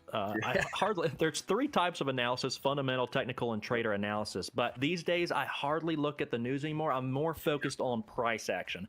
You gotta not let your ego get in the way of your trades. And as you build more of a case for like why you should be involved with this ticker, it's gonna create bigger ego, bigger sizing perhaps. You're applying more risk to this trade than you otherwise would. These are things that should never happen. Don't believe the hype of the fundamentals. These companies, especially in small cap land, they need you as a long-term investor. As I did when I first started my journey, believing the news. I'd be like the only one on these earning calls, Josh. I'd wake up and I'd be there right at 7 a.m. I'm listening to them there. It's just me and the CEO. He's telling me all these things. I'd end up buying this ticker. It has no volume. Without the price action, as AK-47 saying, there's nothing. You need volume. If the stock is flatlining, there's no money to be made. There's no opportunity. We can make money when a ticker is going up or down. That's volatility. We're hunters of that volatility and managers of risk ultimately. Right. And then you got to watch for no news PRs, which you're going to see sometimes as well. Be a brain scratcher. I get it. Just trade the chart. Again, let's just go to the technical side of things. Try to start understanding where the trend is at. I always say find the trend within the trade. I just showed you that with that one ticker where you saw the bull flag, or essentially the squeeze on flag. You're going to find those trends. That's what you need to worry about. But yeah, it's so often that's what traders do. And again, like you talked about, volume equals action, actual action equals money. Yeah, right into the risk, the manipulation. Some days, dude, you'll get like the ticker that comes out with positive phase 3 trials that's selling off, and then you'll have something like GME that's pumping, something with the Kodak, any name, like DRYS that shouldn't be up, but just a high short interest. Yep. But you have actual companies. Also, something to keep in mind, traders, is there's a saying: buy the rumor, sell the news. So most of these tickers, they're actually pricing this news in months in advance. Manipulation. Yeah. We have all the insider trading. I mean, CR trading. My top student talks about this all the time, where we'll see it in pre-market, a play spikes up, and then you're like, why did that play spike up? And then an hour or so later, then the PR's released. You're like, okay, what's going on here? There's something sketchy. But like you've talked about, I see this so often, and you'll go through again trends. So you've got to notice the trend changes in stock market. We're in 2022, like you started noticing that. I kind of called it after GameStop. I was like, I don't have anything, a book around me. I have a towel. I was like, rule book out the window. I was like, there's no trust. Just trade the chart. Like, what's going on here after the whole GameStop thing? But you notice in 2022 into 2023, I would have my group of traders, right? And I'm streaming or whatever, doing my thing, and they were like, AK, why is this play fading off? It's got positive phase 3 this, or they'd have positive cancer, some kind of cancer news. Like, it's got good results. They just cured cancer on their cancer. Yeah, right. Yeah. And I'm like, no, short it. It's whatever. And I'm short it. And they're like, but why is this play? And I'm just like, listen, it's just, you're all over it. And so that's why we kind of you're going to see us emphasizing that. Just go back to the chart. What's there to trade? What do you trade on a day in, day out basis, which we'll get into in the last segment of this, is what we kind of trade and what to be looking for. But yes, there are days and there are trends and times where PRs mean something and you can trade them, especially once we talked about what the volume is there. So now we got volume equals action, right, equals money. But yes, there are times, and don't try to scratch your brain or going like we talked about, don't mirror it. Oh, it's the next, it has positive cancer this. Because that just happened in the last month where there were traders in chat. In one of the chats I saw that were talking about that. And I'm like, I don't care what that PR says. Because I'd noticed the chart and what it was doing and going down. I'm like, it is what it is. I'm sorry. I know it's good. It's a good PR, but here it's going down. And so that's where you just have to understand and take these PRs, and again, even the manipulation, with a grain of salt. Again, go back to what's technically sound and works best for you. Going back to that. In small cap land, you can't have expectations in small cap land. Stop. You're good, guys. It's fine. It's just Einstein. Yeah. My oldest wanting to get out. He's like 16. He's like scratching at the floor. Yeah, he was back there behind me. So people probably saw a dog, right back here, and they're like, "What's that? Let that poor dog out." Anyway, all right. Using as animals. Yeah, right. So no expectations, guys, in small cap land. Expectations are a visual representation of what you think is going to happen. It's an interesting conversation because you're trading like a positive EV, expected value. You got to trade your edge and repetition, but what you can't have are expectations. So get into it, understand the risk. The market doesn't hurt you. Your inability to really understand the uncertainty involved in each and every trade is what hurts you. I know a lot of good traders. Well, in the risk section on this, I know a lot of good traders that have blown up a lot of accounts because of that. They don't accept the uncertainty. They're going in trying to trade like the fluctuations of this one ticker. They end up becoming a long-term investor in a ticker they know nothing about. You know how it goes. Deer in headlights, buying a bull flag breakout on this ticker. The company needs you for that. I mean, that's why they're coming out with the news. I mean, these small cap land, they're in need of investors. So that's why they come out with these PRs constantly. They'll even recycle press releases. Have you seen that? Like a press release. DAGX was when I saw it do it all the time back in the day. I'm like, this is like the 15th time they put this out in 2 months. Like, why are you doing this to people? They get suckers with it though, yeah.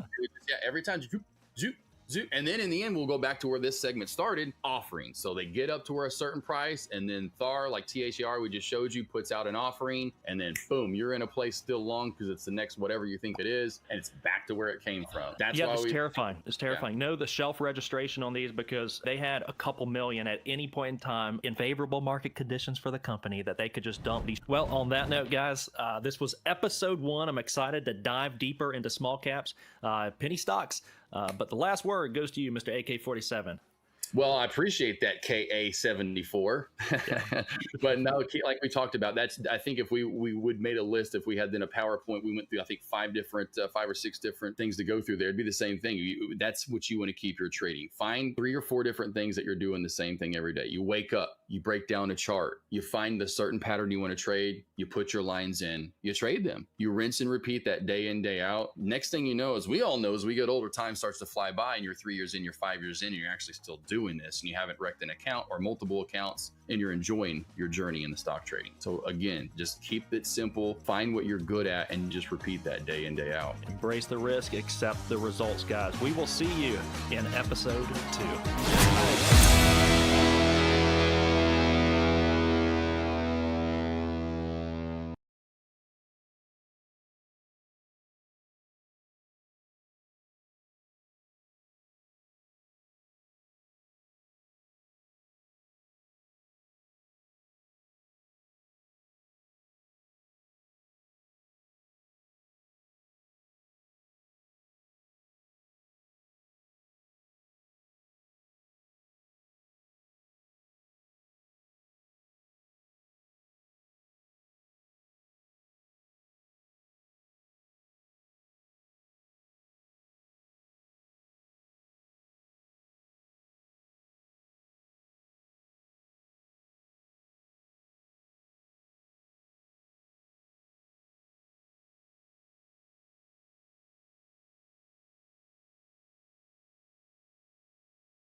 Traders, here we are with episode 3, how not to be fooled by randomness, building a strategy. Now, there is a lot of randomness in trading. Not a lot of new.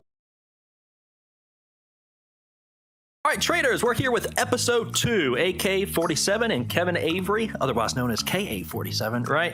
Episode 1, what are small caps? Episode 2, we're going to talk about like when and how to trade small caps. There's a lot of different ways, methodologies of making money in this space, the long, the short, long and short, being objective with your trading. What are your thoughts, Josh?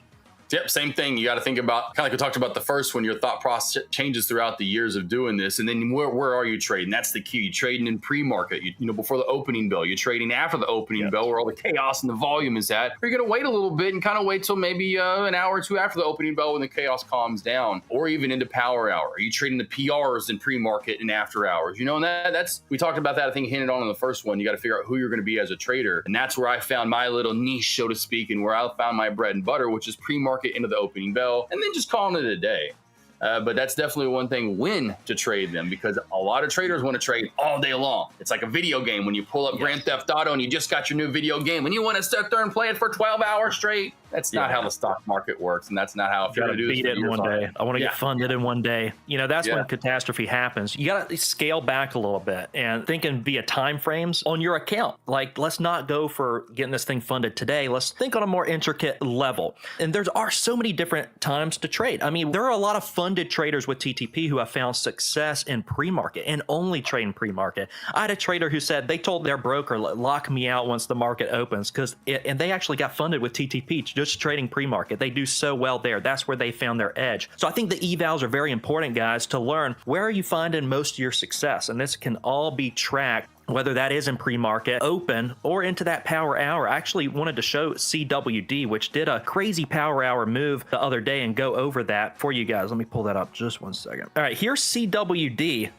This was a power hour move. If you're a power hour trader, you remember this the other day? Yes. And the psychology behind this, guys, is, you know, pretty much of the market open, it tried to, you see the upper wick out of the gates? It tried to have a little breakout. It was met by resistance, profit taking, faded, and went sideways. Now, the idea for this is it kind of goes sideways, shorts start accumulating because it looks weak under that purple line, the VWAP. And then what you need is volume. Volume is so important on this name. That's actually the next banner here. There has to be volume in trading. Day traders are hunters of volatility, you know, and we're managers of risk. That's what we are. So for this ticker specifically, I mean, you needed the volume to come in today. That's what you're looking for. We went over last episode, price action. Price action is king, and that's certainly what we're looking for. We've seen these squeezes in power hour actually quite frequently for some of these plays. Now, again, some of them do fade all day, but if you're just waiting for the confirmation over anticipation and that volume coming through, there's money to be made on that squeeze, because buyers stepping in, shorts having to cover their positions, getting a massive squeeze into the close.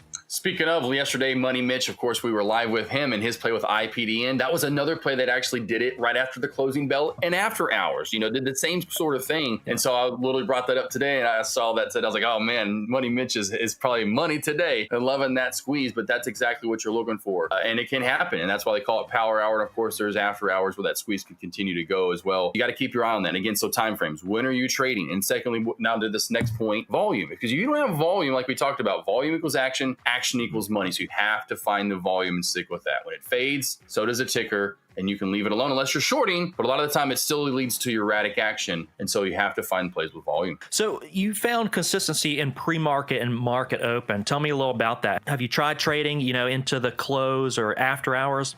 No, never. So at first, like, we talked about this actually yesterday too as well. We have to journal our trades. We have to track them and go over when are we good at trading. And I saw myself, and I think I talked about this, I got into broadcast journalism. I wanted to be in radio or TV. I wanted to have a 4-hour day like my dad did. He worked radio 6 to 10 a.m. I was like, man, I would love to be done every day at 10, right? And so I never wanted to see myself as trading past lunch into power hour. So I never liked that, never got that. I understood why traders wanted to trade all day long, but I didn't have that. I wanted to get to the stock market, get to my job, make my money at my job. Again, jobs you've had in the past, I've always had this as another analogy. If I've ever shown up to any job I've had in the past, a normal 7, 8, maybe 9-hour day that I know is coming ahead of me, I got to stay till close. If I was 2 hours in and they're like, yeah, you know what, Josh, AK, you've made your money. I'm going to go ahead and pay you. Go ahead and head on out.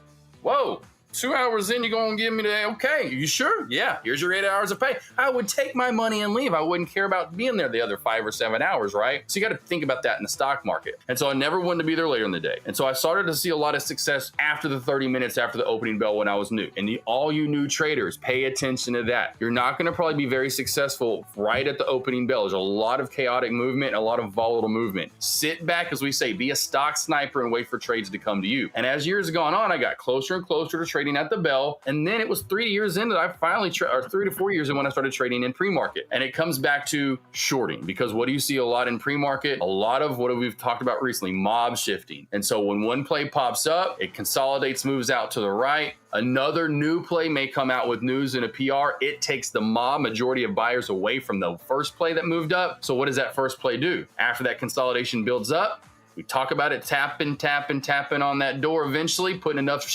books on a shelf. That shelf's getting too heavy of books. It cracks and you get a great short. And so that's where I've found success. And using those tiers, whether I'm getting bounce plays, which we'll get into strategies here in just a minute, what we're trading as far as in market. But in pre-market, a lot of the time I'm looking for either the breakouts for new highs or that secondary short for sure once a new play comes around. So pre-market's very interesting because it almost seems like the high frequency trading isn't very active in pre-market. So you get much cleaner moves. The algos, what seems to me like they turn on at market open, and that's they have that increased volatility. They're looking for penny moves. Right. And so you don't get quite the continued, like at pre-market, we see a lot of clean moves. That's what the traders have been saying, that have been seeing a lot of profitability and consistency trading pre-market, just cleaner action. There's no hunt stopping because you can't play stop orders in pre-market. So that could be why, the high frequency trading isn't very active there too. It's a little illiquid. A lot of large institutions actually don't start trading until the bell. Yeah. And so you just have less liquidity, which is going to equal just less traders, cleaner setups, cleaner moves versus the market open. Now, in my own personal experience, at market open, I've tended to just kick back a little bit, 10, 15 minutes with the increased volatility. Sometimes for me, it increases just the risk inherently with some of the setups because I like to trade hangovers, and those are tickers that are bought up from the prior days, and I like to short them near the open, but less size because there is a little inherent risk. We're going to get into sizing, actually. Sizing is very important. This hand specifically, I treat like a pocket pair ace hand. So I've seen it work consistently over time via journaling, and what I do is I'll apply a little bit more risk to this hand. I short this setup that's hanging over. It's the one we talk about, the mob shifts. Josh mentions that, and so the mob is elsewhere, and I'm shorting the ticker that was shiny like 3 days ago that nobody's looking at, right? And so another good analogy would be like someone's party down the street, and now they're over here, and the rager's there. Now you just go to the party down there, right? Yeah, exactly. But I love what you were saying about the time. The 4 hours you want to get in, get your money, and get out. The thing I would caution newer traders is, but we all start this way. We want to make a lot of money in a condensed period of time. The love for the game is what sustains us. The ones that I've seen make it and they thrive, they love trading, and they focus less over time on the money and more on the process. So instead of I want to make a ton quick, eventually over the years, you're going to say, I want to stick to the process in my trading plan, and money is ultimately a byproduct of trading well. And you're going to stick to your system, and regardless of a red trade or a green trade, it doesn't matter. You're not results oriented. At a certain point in your trading career, the green's not going to have the same effect on you. The red may even bring you some euphoria knowing that you adhere to your trading plan. You always got to have a trading plan, and that leads us to the next point, which is strategies. You have to have a strategy. Predefine the risk before you enter the trade. What's unique about trading is we get to see the pattern develop before we put our money in. It's different from slot machines. Slot machines, you put the quarter in, you spin the wheel, it's like, what's going to happen? Trading, we see the pattern. We apply as much money as we want to this pattern. And so there are a lot of different edges to trade, and over time, what you're going to have to do is, as a trader, is figure out what is your edge. Where do you find most consistency? Is that in pre-market, the open, power hour, and stick to it, because over trading is a problem too for newer traders. We want to avoid over trading. We want to stick to the system. What system works best for you? Now, you can trade multiple edges. Josh and I can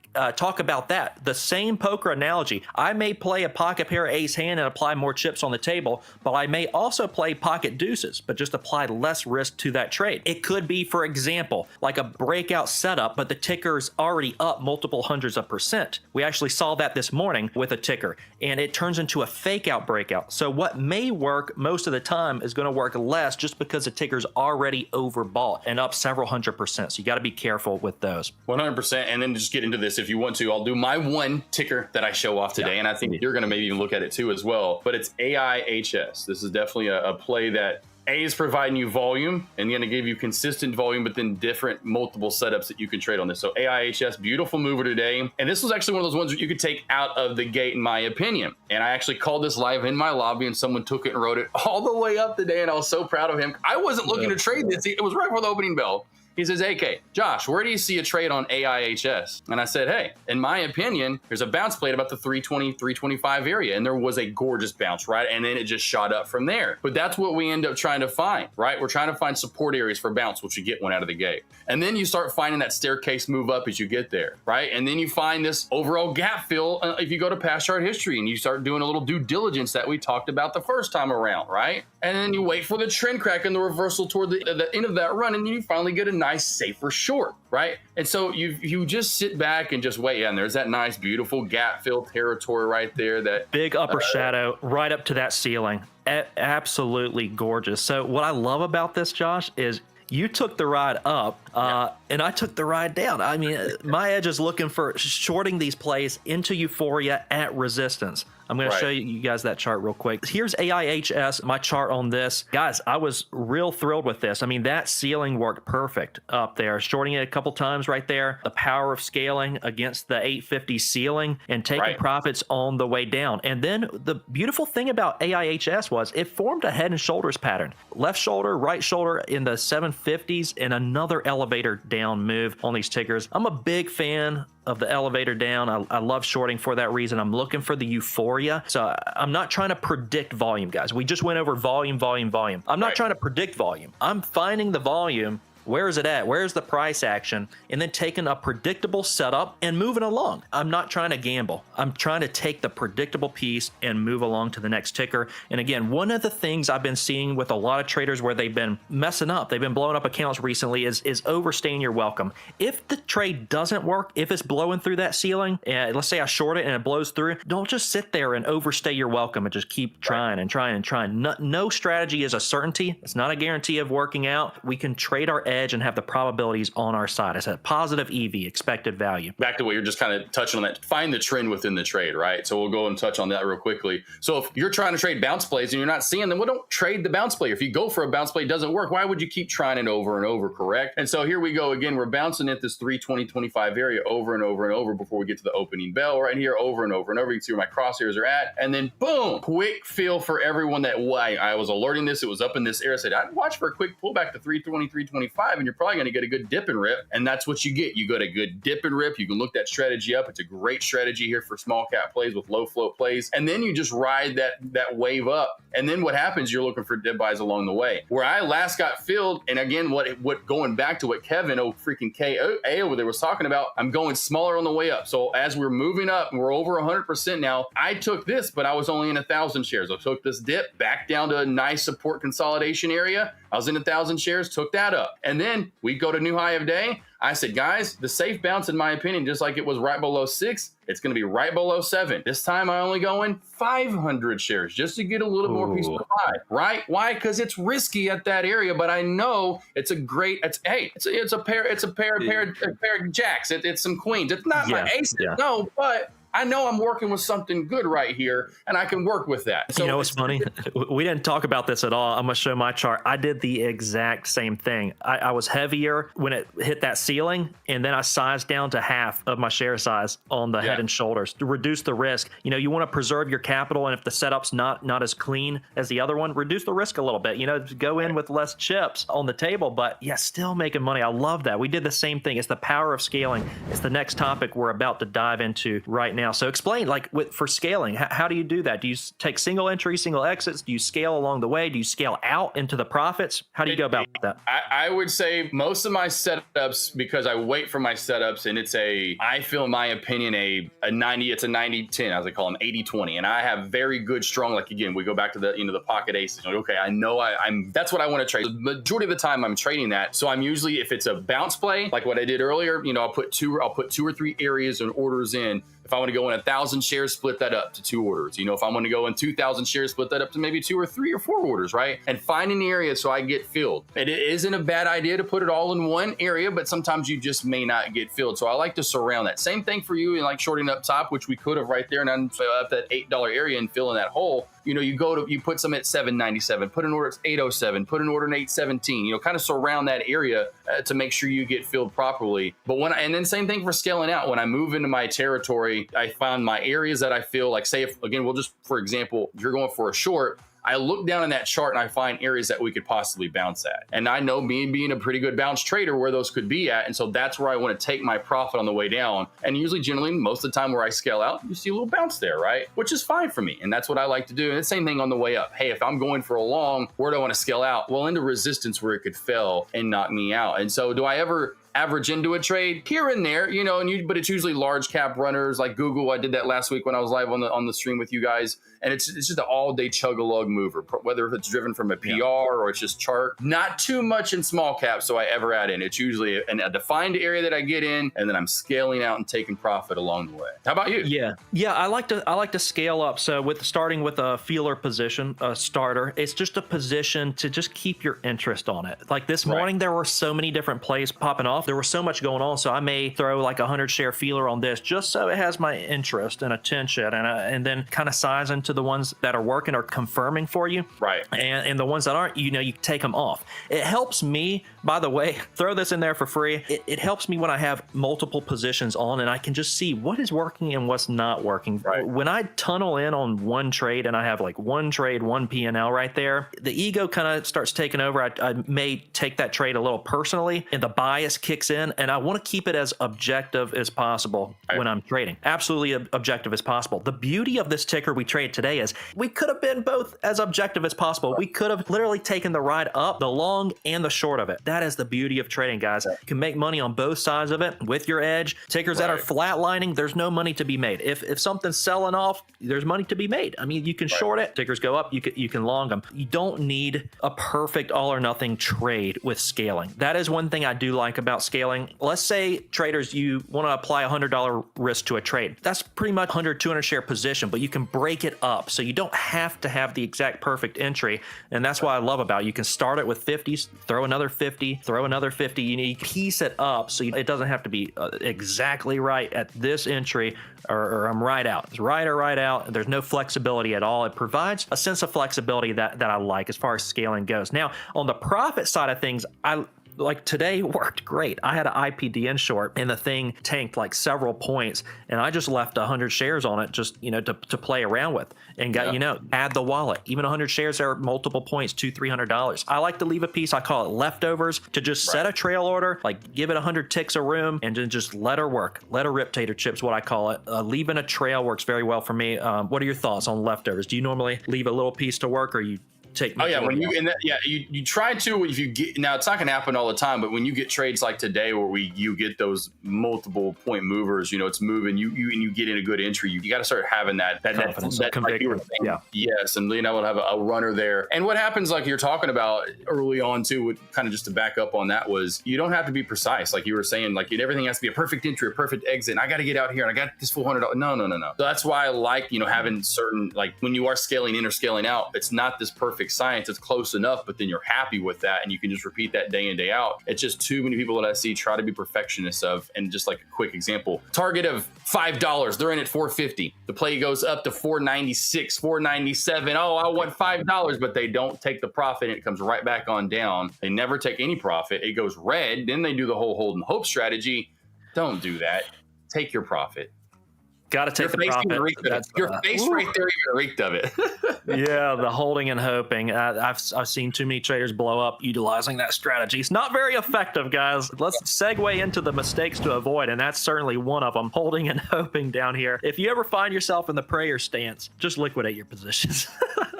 Lord, please send it just to break. And that's how we operate, right? It's like, I just won't break even. I'll be happy if it just comes back and I'll never do that again, I promise. And then your whole account, you get blown. So there's many mistakes to avoid. I listed 3 here. You don't want to chase. That's the fear of missing out. There's multiple fears to go over. Over trading, that's certainly involving your ego. You want to trade. You want to be in these trades. You think because you're a trader, I have to be in a trade at all times, when in fact, the best traders will tell you sometimes the best trade is waiting for the example we just showed you, AIHS, waiting there for that ceiling to hit. I mean, you would have been sitting here for an hour, but then Once you get that position on, it's money. So oftentimes patience, Josh and I spell it with a P-A-Y, does pay very handsomely. Thoughts? Yeah, pays off. You get the big three right there on the head. And just things that you would think about not to or to do would be don't still at, to avoid, quit staring at your P&L. I know too many traders out there, once they get in a trade, they're staring at the P&L. That's why actually, if you look at any of my charts, I don't want to look at it. I don't have it up on Thinkorswim anymore. I have it. Even on Trade the Pool. I mean, when I'm in my trade, I go back to just looking at the chart on Thinkorswim because you get to eye on that P&L and things get a little juicy in your brain and those emotions start rolling in your heart and then you're on a roller coaster. So don't do that. And the other thing mistakes to avoid would be to not journal or track. You need to journal and track your trades and go over what you're doing every day. So that would be a mistake on yourself not to do that and do your own, that would be a disservice to yourself. So I would add those two in for a big five. That would, be a big five that I see a lot of traders doing. The three you mentioned, the two I mentioned. And if you just focus on those five that we mentioned, the three that KA mentioned, the two that AK mentioned here, I promise you your trading, your journey and career will be much better if you avoid those things or the things not to do with the disservice with not tracking and journaling. So make sure you pay it. You can make trading as hard or as smooth as you want. That's what they say, right? Choose your hard. It's hard to wait patiently to get involved in a trade, but it's also hard to get in early and to be down thousands of dollars. Choose your hard. There's a choice in trading. You get to choose which hard you want. Risk management.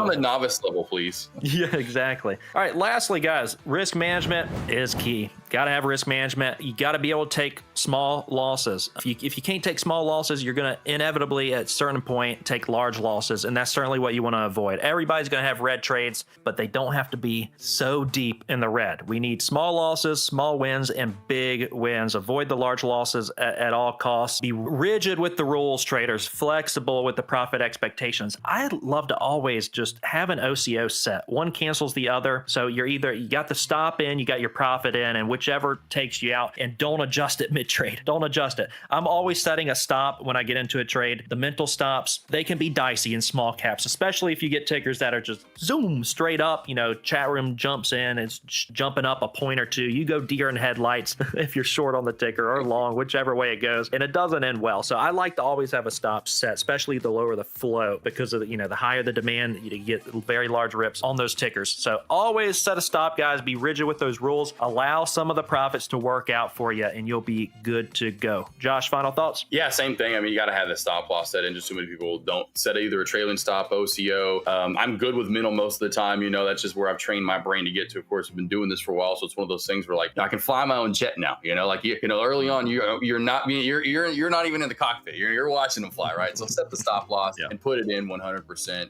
Because that's the one thing early on a lot of traders just don't do is understanding the risk and managing that. And always a lot of the thing I do just real quickly to make it easy, and it's a very easy process, is I always find my first target early on. Whether it was 15 cents away, it was 20 cents away, and I would set my stop loss to that. And I would go down to my chart and find something that was okay. If I wanted a 25-cent target, I would go down, if I was trying to go long, I went 25 cents. So I would go down about 12, 15 cents, 10 cents and try to find something in that chart that would help, whether it was a moving average, it was a VWAP, it was actual chart, it was old resistance that would be new support. And that's lasted me all the way to now to where I have, of course, an 80% win rate from just sticking to that, where I was like, here's my 2-to-1 ratio. Take profit here, there's my stop loss. And then you get the 2-to-1 ratio, but then that's when you start getting 3-to-1, you start getting 4-to-1s, and your RR is so much better and higher. Yeah. So, but manage that early on and find that stop loss and make sure you're sticking to it. Absolutely. Something I've been working on here lately is really letting those winners run, and even sizing some of these winners, allowing for maximum profitability. They say pigs get fat and hogs get slaughtered, but in trading, when you have a setup that's working, sometimes you got to go for it and let that winner work out for you. Don't take it off too early. Letting a piece work helps out with that fear. I had a couple trading fears, fear of losing money and the fear of being wrong. And so that's why I started taking a piece off, because it's like, I know I'm green now. I can adjust my stop, so I'm going to be green regardless on this trade and let a piece work for me. And that's just emotionally based.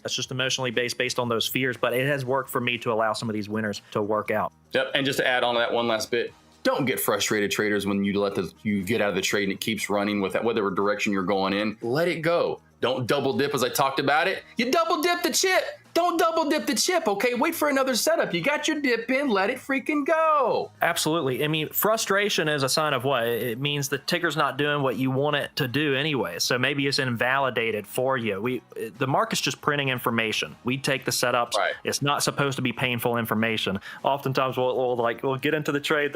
We're perceiving it as painful information. So we try to find unpainful ways of perceiving it. So it's like, okay, let me look at the fundamentals here, and then let me look at other indicators. Maybe this is a good trade, even though you're deep in the red. So yeah, absolutely. Try not, guys, just take the trade, embrace the risk, and accept the results. Guys, that is going to be episode 2, and we're going to do episode 3 next week. So stay tuned for that. Traders, we will see you in the next episode.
Traders, here we are with episode 3, how not to be fooled by randomness, building a strategy. Now, there's a lot of randomness in trading. Not a lot of newer traders think that. They think they are coming into a land of predictability, when the only thing we're certain about is uncertainty. But the difference with traders, professional traders, is we know our reaction in the face of uncertainty. I like this analogy. Think about a bird on a branch. Does the bird trust the branch or does it trust its wings? You have to, in trading, you have to trust your wings to fly in the stock market. Consider the branch as the market. We can't trust it. We got to trust our reaction to it. So in this video, we're going to dive into like building a strategy, how not to be fooled by randomness. Mr. Josh, AK-47, what are your thoughts on randomness in trading? We've been doing this for so many years. What are your thoughts there? Predictability, certainty, randomness? How about I answer a question with the question? And what do you always say about random trading? Yes, random trading is going to equal random results. And boom. And so you get to that randomness, brother. You just brought it up to me, and I'll bring it right back to you. And you know all about that. Yeah, well, I know it too well. Yeah. You know, throughout the journey. You do it, but you preach it all the time. You know, you have such a good saying for it, which I love. You know, I say put your lines in and trade them. We have our sayings we always stick to. That's one I hear you say so often is random trading equals random results. And it will. You know, early on, like I talked about this early on the stream that we had earlier, I'm all about tracking and journaling and tracking. It didn't take me too long to figure out I was just a bounce trader. And that's all I did. There wasn't a lot of random trading after I figured out I was good at bounce trades. Why? Because when I had the random trading, yeah, bounce plays were scattered in there, but how many other terrible trades were there that were a lot more random because I didn't know what I was doing?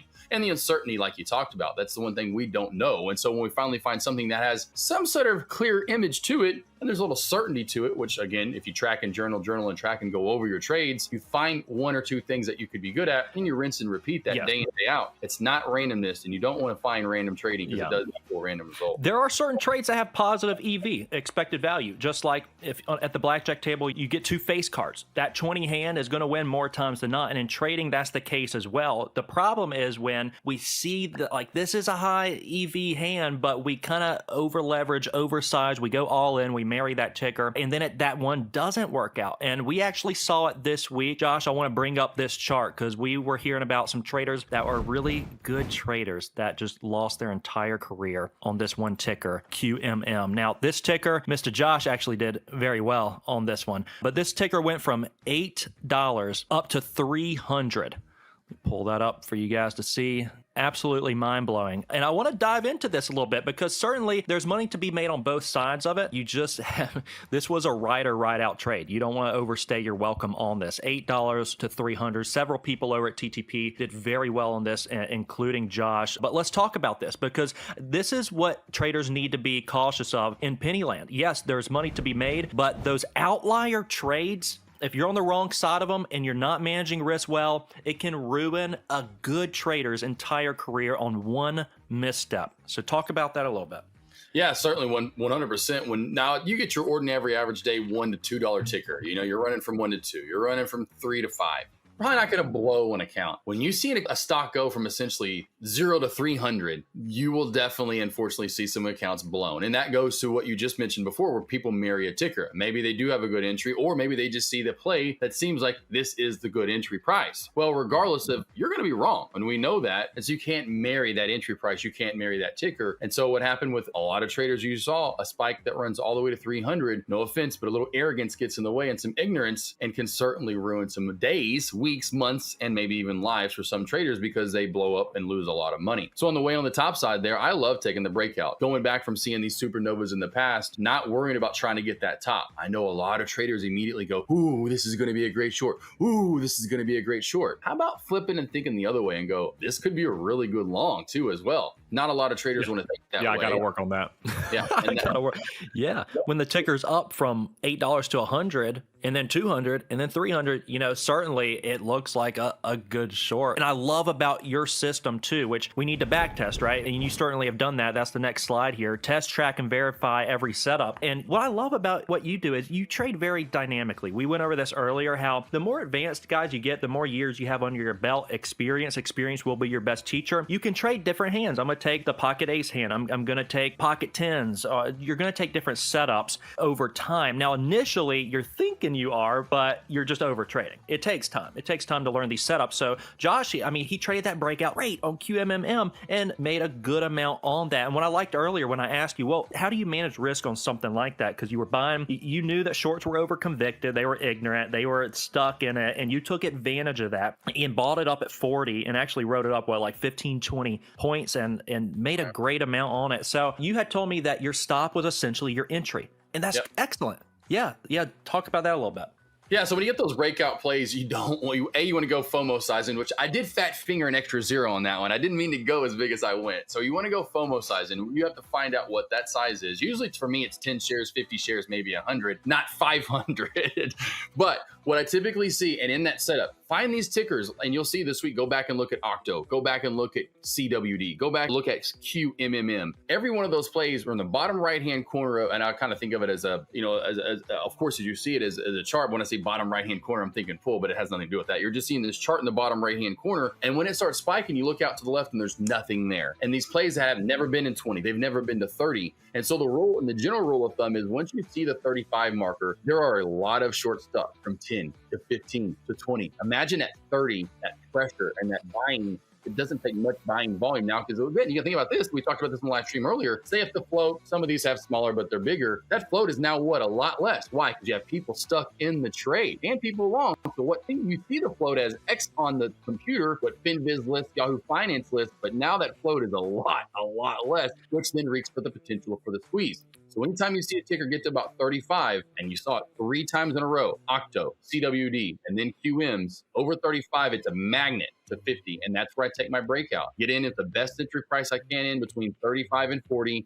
and that becomes your stop loss. Why? Super volatile plays, because most likely, even with some slippage, you may not get out right at your entry price, but it's much better having it there and then seeing a nasty pullback back below, and you've lost hundreds, if not thousands of dollars because you didn't keep it tight on a play like that. You have to keep it, as I say, light and tight on those FOMO type movers. Yeah, you have to define each edge precisely, because with that breakout play that Josh is talking about, his stop is right at his entry for that specific setup. That's great risk management on that. But a different edge, like we were discussing earlier, maybe if you're shorting Euphoria, maybe you're expecting to be red initially on it, but you've predefined the level at which you're going to stop out of that one. Maybe it's less euphoric as QMMM. That one certainly. Up to 300, halt after halt after halt. Shorts got crushed on it, and traders that were doing so well on their equity curve just got killed because of marrying that one ticker. So guys, I can't stress that enough. Predefine the risk before ever entering the trade. Next slide is redefine your trading, guys. So newer traders, a lot of times they will struggle with results-oriented trading. That is, they see green, oh, that must have been a good trade. Or I see red, okay, that was a bad trade. When in reality, it can be the opposite of that. You can have good red trades and bad green trades. So stop thinking, as in trading, we have to detach ourselves from the outcome. And Josh was saying earlier when we were trading, we traded live together today. He's like, I don't even look at the P&L anymore. That's kind of the end of day thing for me, because otherwise it's going to influence your decision making. That's a very advanced, wise thing for you guys to hear, because over time, this is where you want to head. You don't want to look at your P&L and say, oh, I'm green, let me take it off. That's one thing I struggled with a lot. And something I was going over earlier is one of the struggles I've had even for a long time is when I'm red, I tend to be more hopeful that we're going to turn around. And then when I'm green, I'm eager to take the money because I'm fearful of that trade turning back around, fear of losing that money and being red. There are certain fears in trading that we each have, and there's uphill battles that we face, but we don't want to create downhill habits for those. So Mr. Josh, what are your thoughts? Going right to that, going to the first Blade movie, and actually then we just saw it last year with the Deadpool Wolverine. Blade says in the first one, right before he takes care of, he says, MFers are always trying to ice skate uphill. So he's saying people are always trying to go the hard way. Why are people trying to ice skate uphill? Don't ice skate uphill.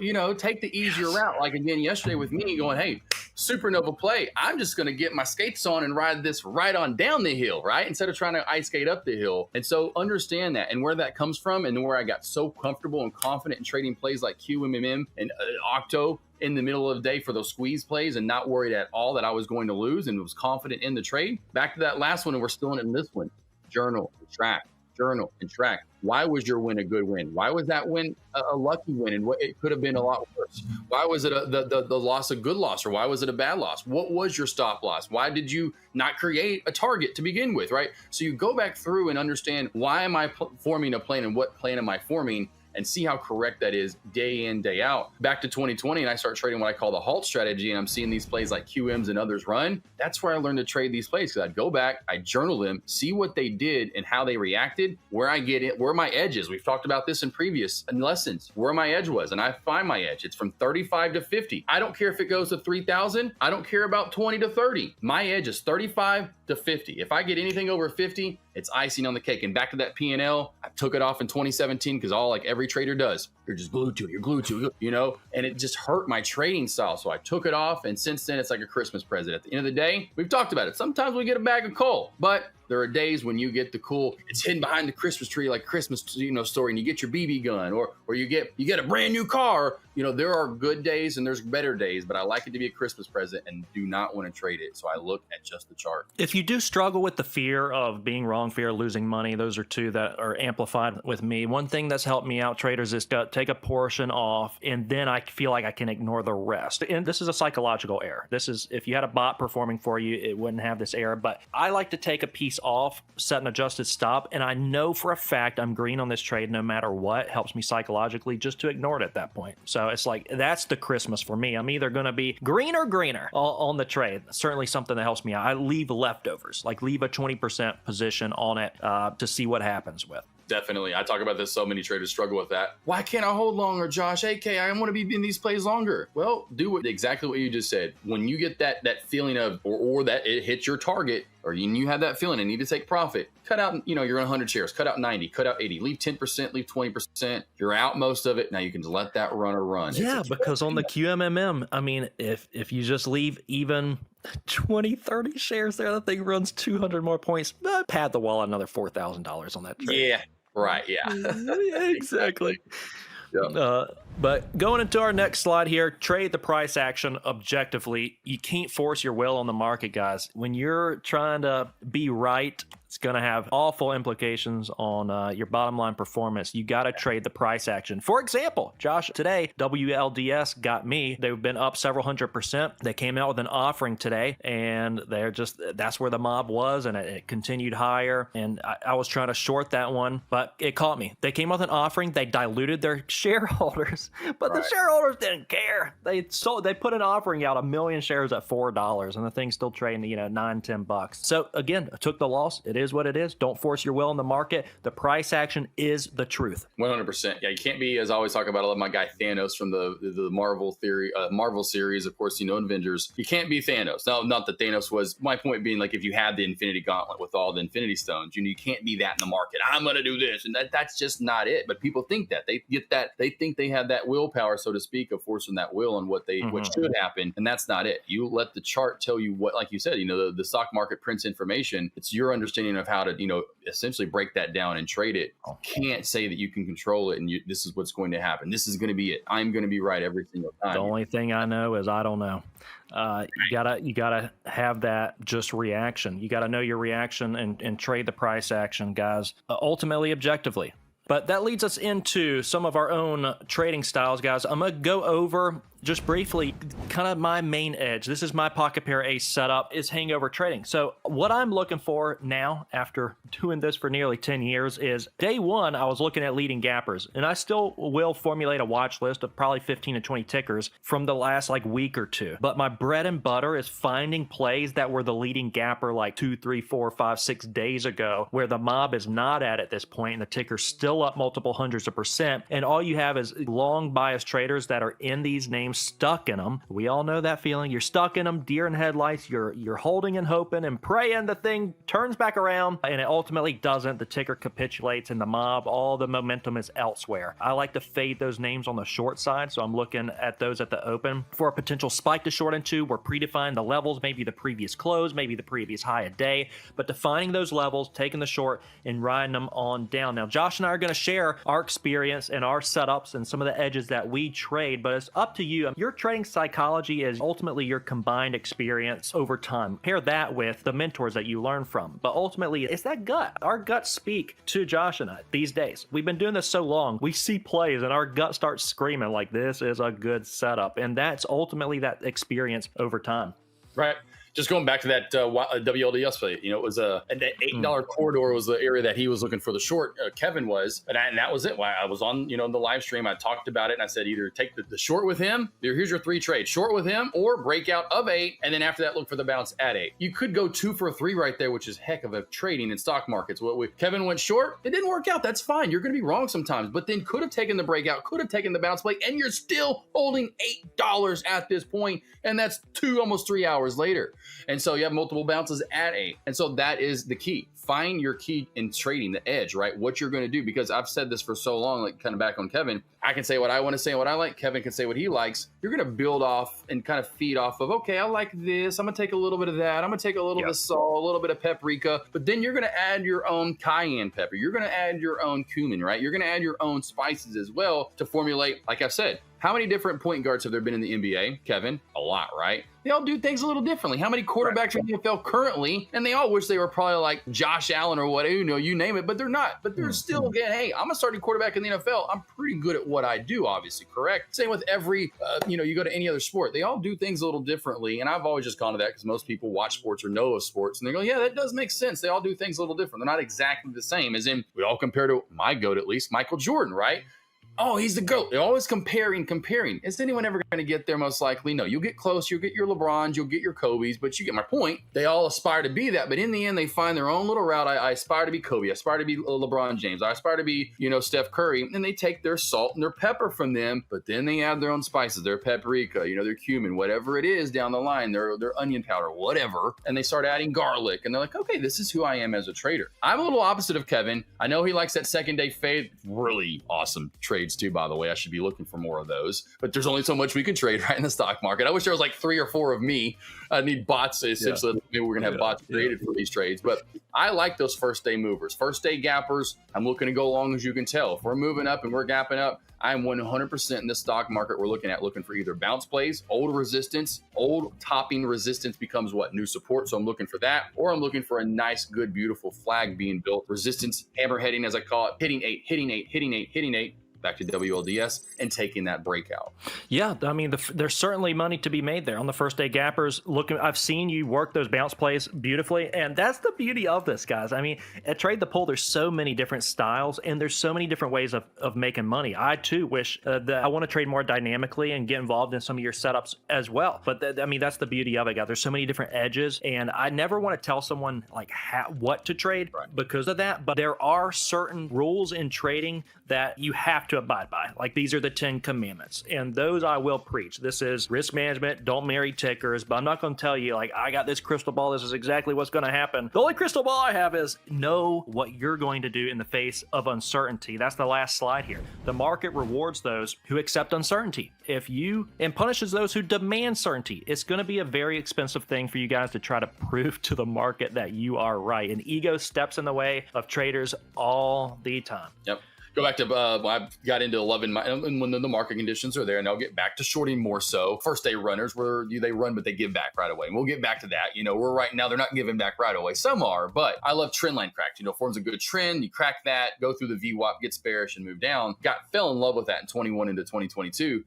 Let's go to 2022. I was trying to short Peloton one day. Gorgeous trend line. Just was bullish in the end, I'll tell you, obviously. And it cracked down, but barely comes back up. New high of day. Stops me out. Forms another trend line. Well, of course, let me stab at this again. Okay, another trend line, right? Then I learned, like you did, and I think you talked about this recently. I was over to, went for another trend line crack. It didn't work. But I realized right away, hey, trend's not working. What trend is working? The trend is not working. Trend line cracks aren't working on this play. So don't try it again and again and again. Yes. So understanding what you're seeing and understanding and trading that. But back to what, like overall, like we've been seeing in this overall, kind of seems the theme of this lesson is figure out who you are as a trader and start applying that day in, day out, and find that one or two different setups or patterns you can trade. It's not about, listen, I love the fact that I can go long in markets and I can go short in certain markets and just finding and even right now I'm going short sometimes, but going long a little more. Then there are markets where I'm going mostly short, but then I'm going a little long. You have to find that edge and know when to, essentially like we talked about, know when to hold them and know when to fold them. Like you talked about earlier, you may get a pocket pair of aces, learn to work those to your advantage like I did and go maybe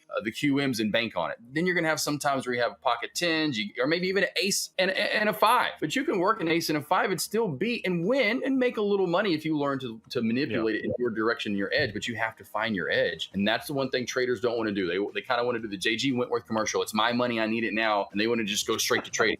It takes time. I can make a 7-2 offsuit work. Just bluff. Just bluff. Yeah, there's a lot to touch on there. I mean, you covered quite a bit. I think one of the important things that you touched on is don't overstay your welcome. That's something we need to add to this episode 3, certainly. If you are someone who buys the dip and sells the rip, but you keep trying and it's not working out, you got to move on. I have a rule, 2 losses per ticker, and I move on if it's not cooperating with me. It is where I see a lot of traders go wrong. So yeah, you could follow everything to a T, really, that we've gone over here, but you're still overstaying your welcome on a ticker. You gotta not do that, because that's still forcing what you want onto that ticker. If it's not listening, trust your wings. Fly away, birdie. Right. And again, that's why even if you are, like you were talking about, a good bounce trader like myself, or a good trend line crack trader, and then Peloton 2 shorts in a row, 2 trend line cracks didn't work out. It's just a bullish play, and you got to realize that and move on from that ticker, as I did. I said, I'm done with Peloton for the day. Bye.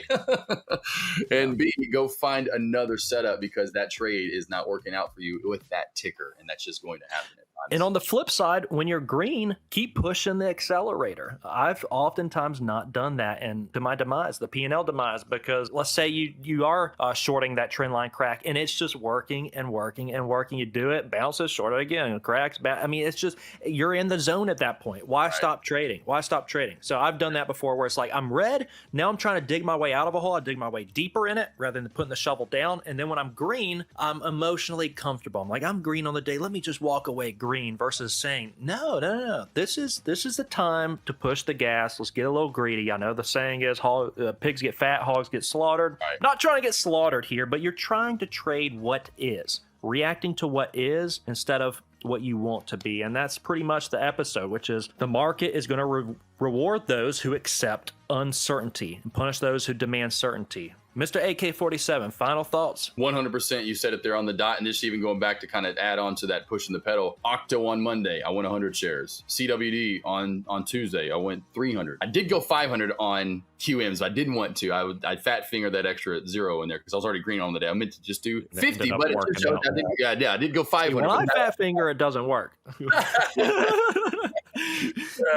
gotta have that little aura sometimes in the stock market. And again, you just, hey, you it's kind of like you be humble and just say, thank you, stock market, I'll take what you give me. Yes. And then sometimes she comes back and she will give it. Absolutely. Good episode, guys. Trade the uncertainty. Don't trade the certainty, guys, and it will be an expensive lesson if you do. But that's episode 3. Thank you, guys. Stay tuned for episode 4. Thank you, AK-47. We'll see you guys in the next one.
All right, traders, here we are, episode 4, risk management and common pitfalls. I really like this episode. It's one that's not a sexy conversation, but again, this is the most important piece of the puzzle. We need our edge to trade, but risk management is really what protects our trading. It preserves the capital. And then after that, we got to have the consistency, which is going to compound it. But without risk management, there is nothing. There's an old saying that goes like this. It says, don't eat like a bird and poop like a rhino. So we don't want our equity curve to be like, eat good, eat, little worms, little wormies, and then on down because of poor risk management. And there's a lot of reasons why we may have poor risk management. We're going to dive into it. Mr. Josh, what do you think about risk management? If you don't have it, there goes your account. We literally talked about this earlier on the live stream. It's very, very key. If so many traders get into their trades and never set a stop loss, nor even know what it could be, and that's just that. So you're setting yourself off right there out of the get-go on a bad foot note, right? So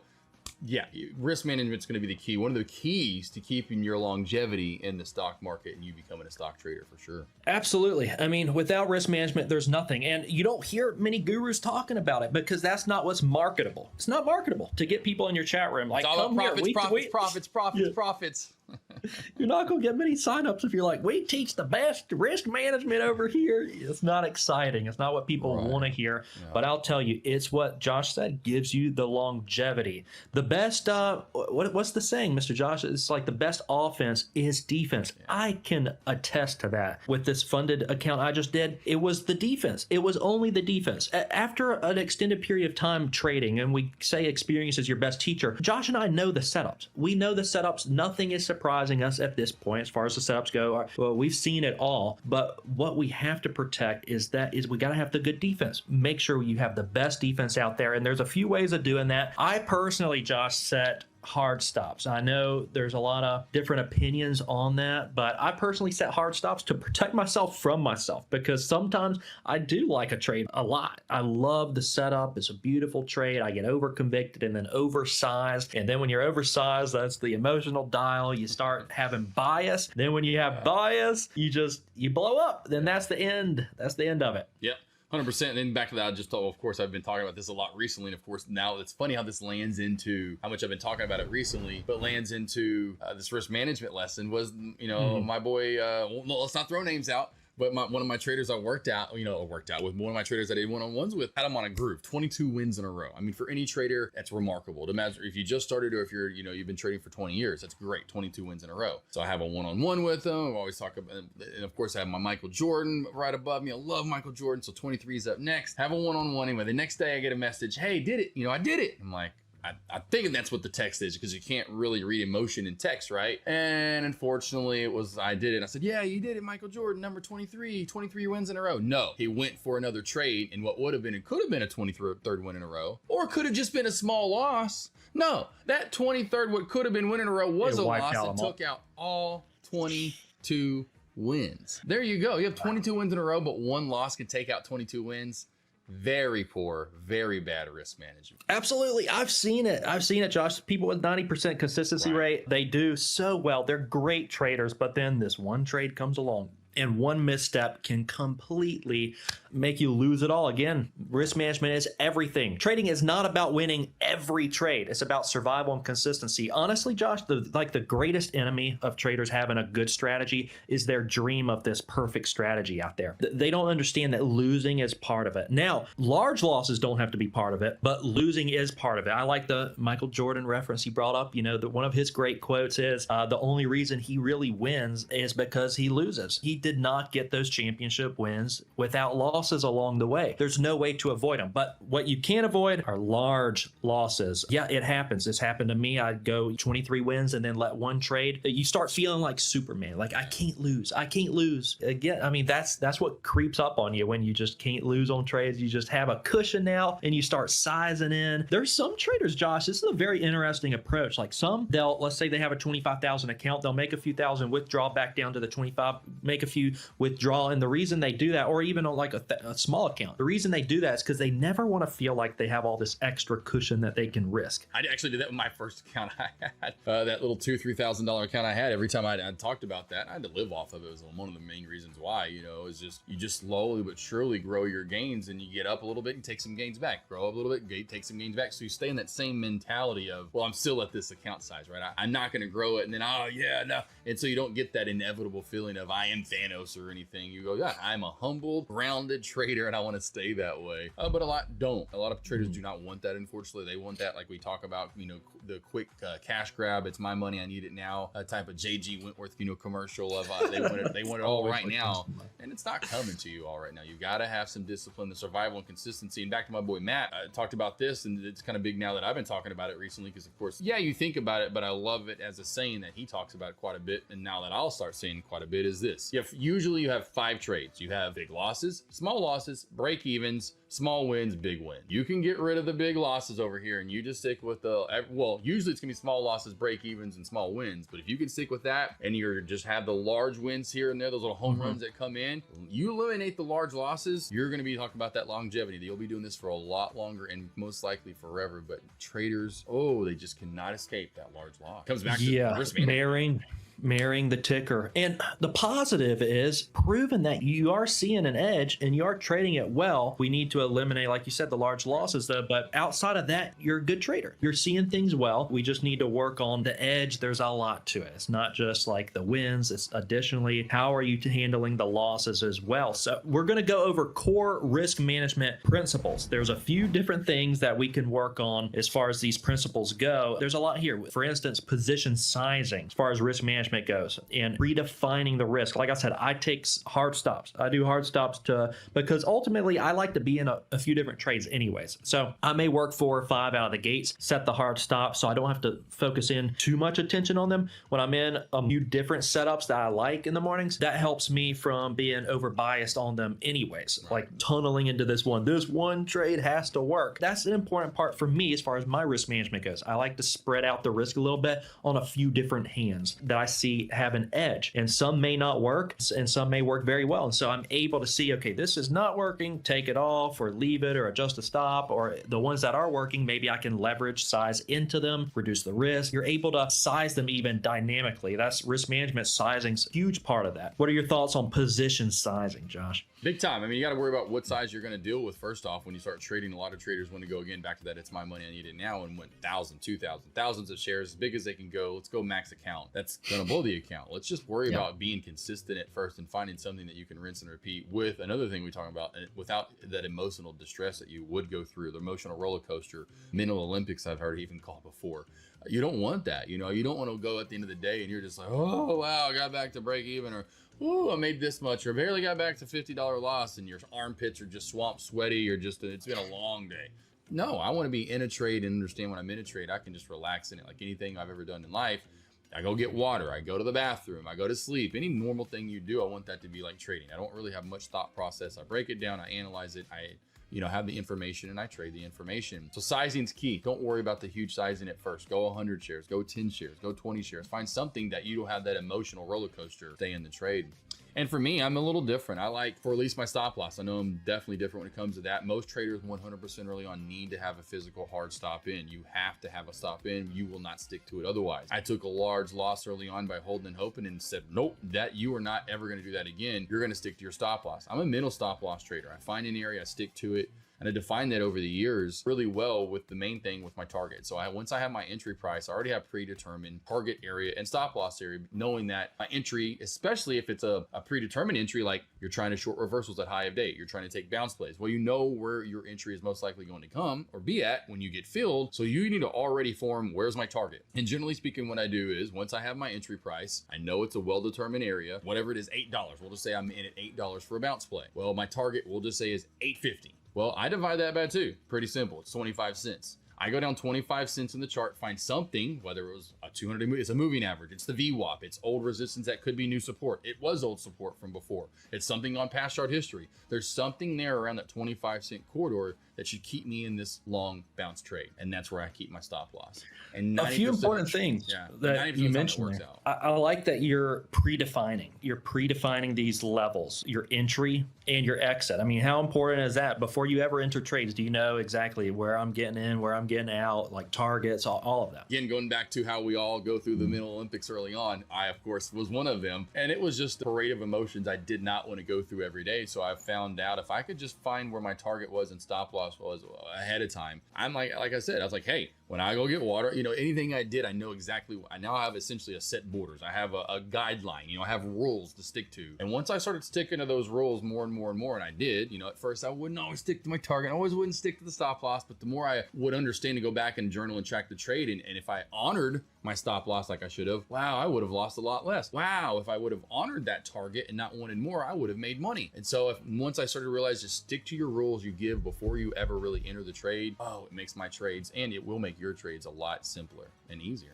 Yeah, I see something a lot of newer traders do, which is adjust the risk mid-trade. They're focused like profits. They're not focused on the stop at all. It's just they get it. And then they blame the market, this trade not working out. What does risk say, traders? Risk says more things can happen than will happen. That's pretty much the definition of risk. So you got to eliminate expectations. That's visual representation of what you think the market's going to do. When you put a quarter in a slot machine and it doesn't pan out, are you mad at the slot machine that it didn't work out? I mean, maybe some.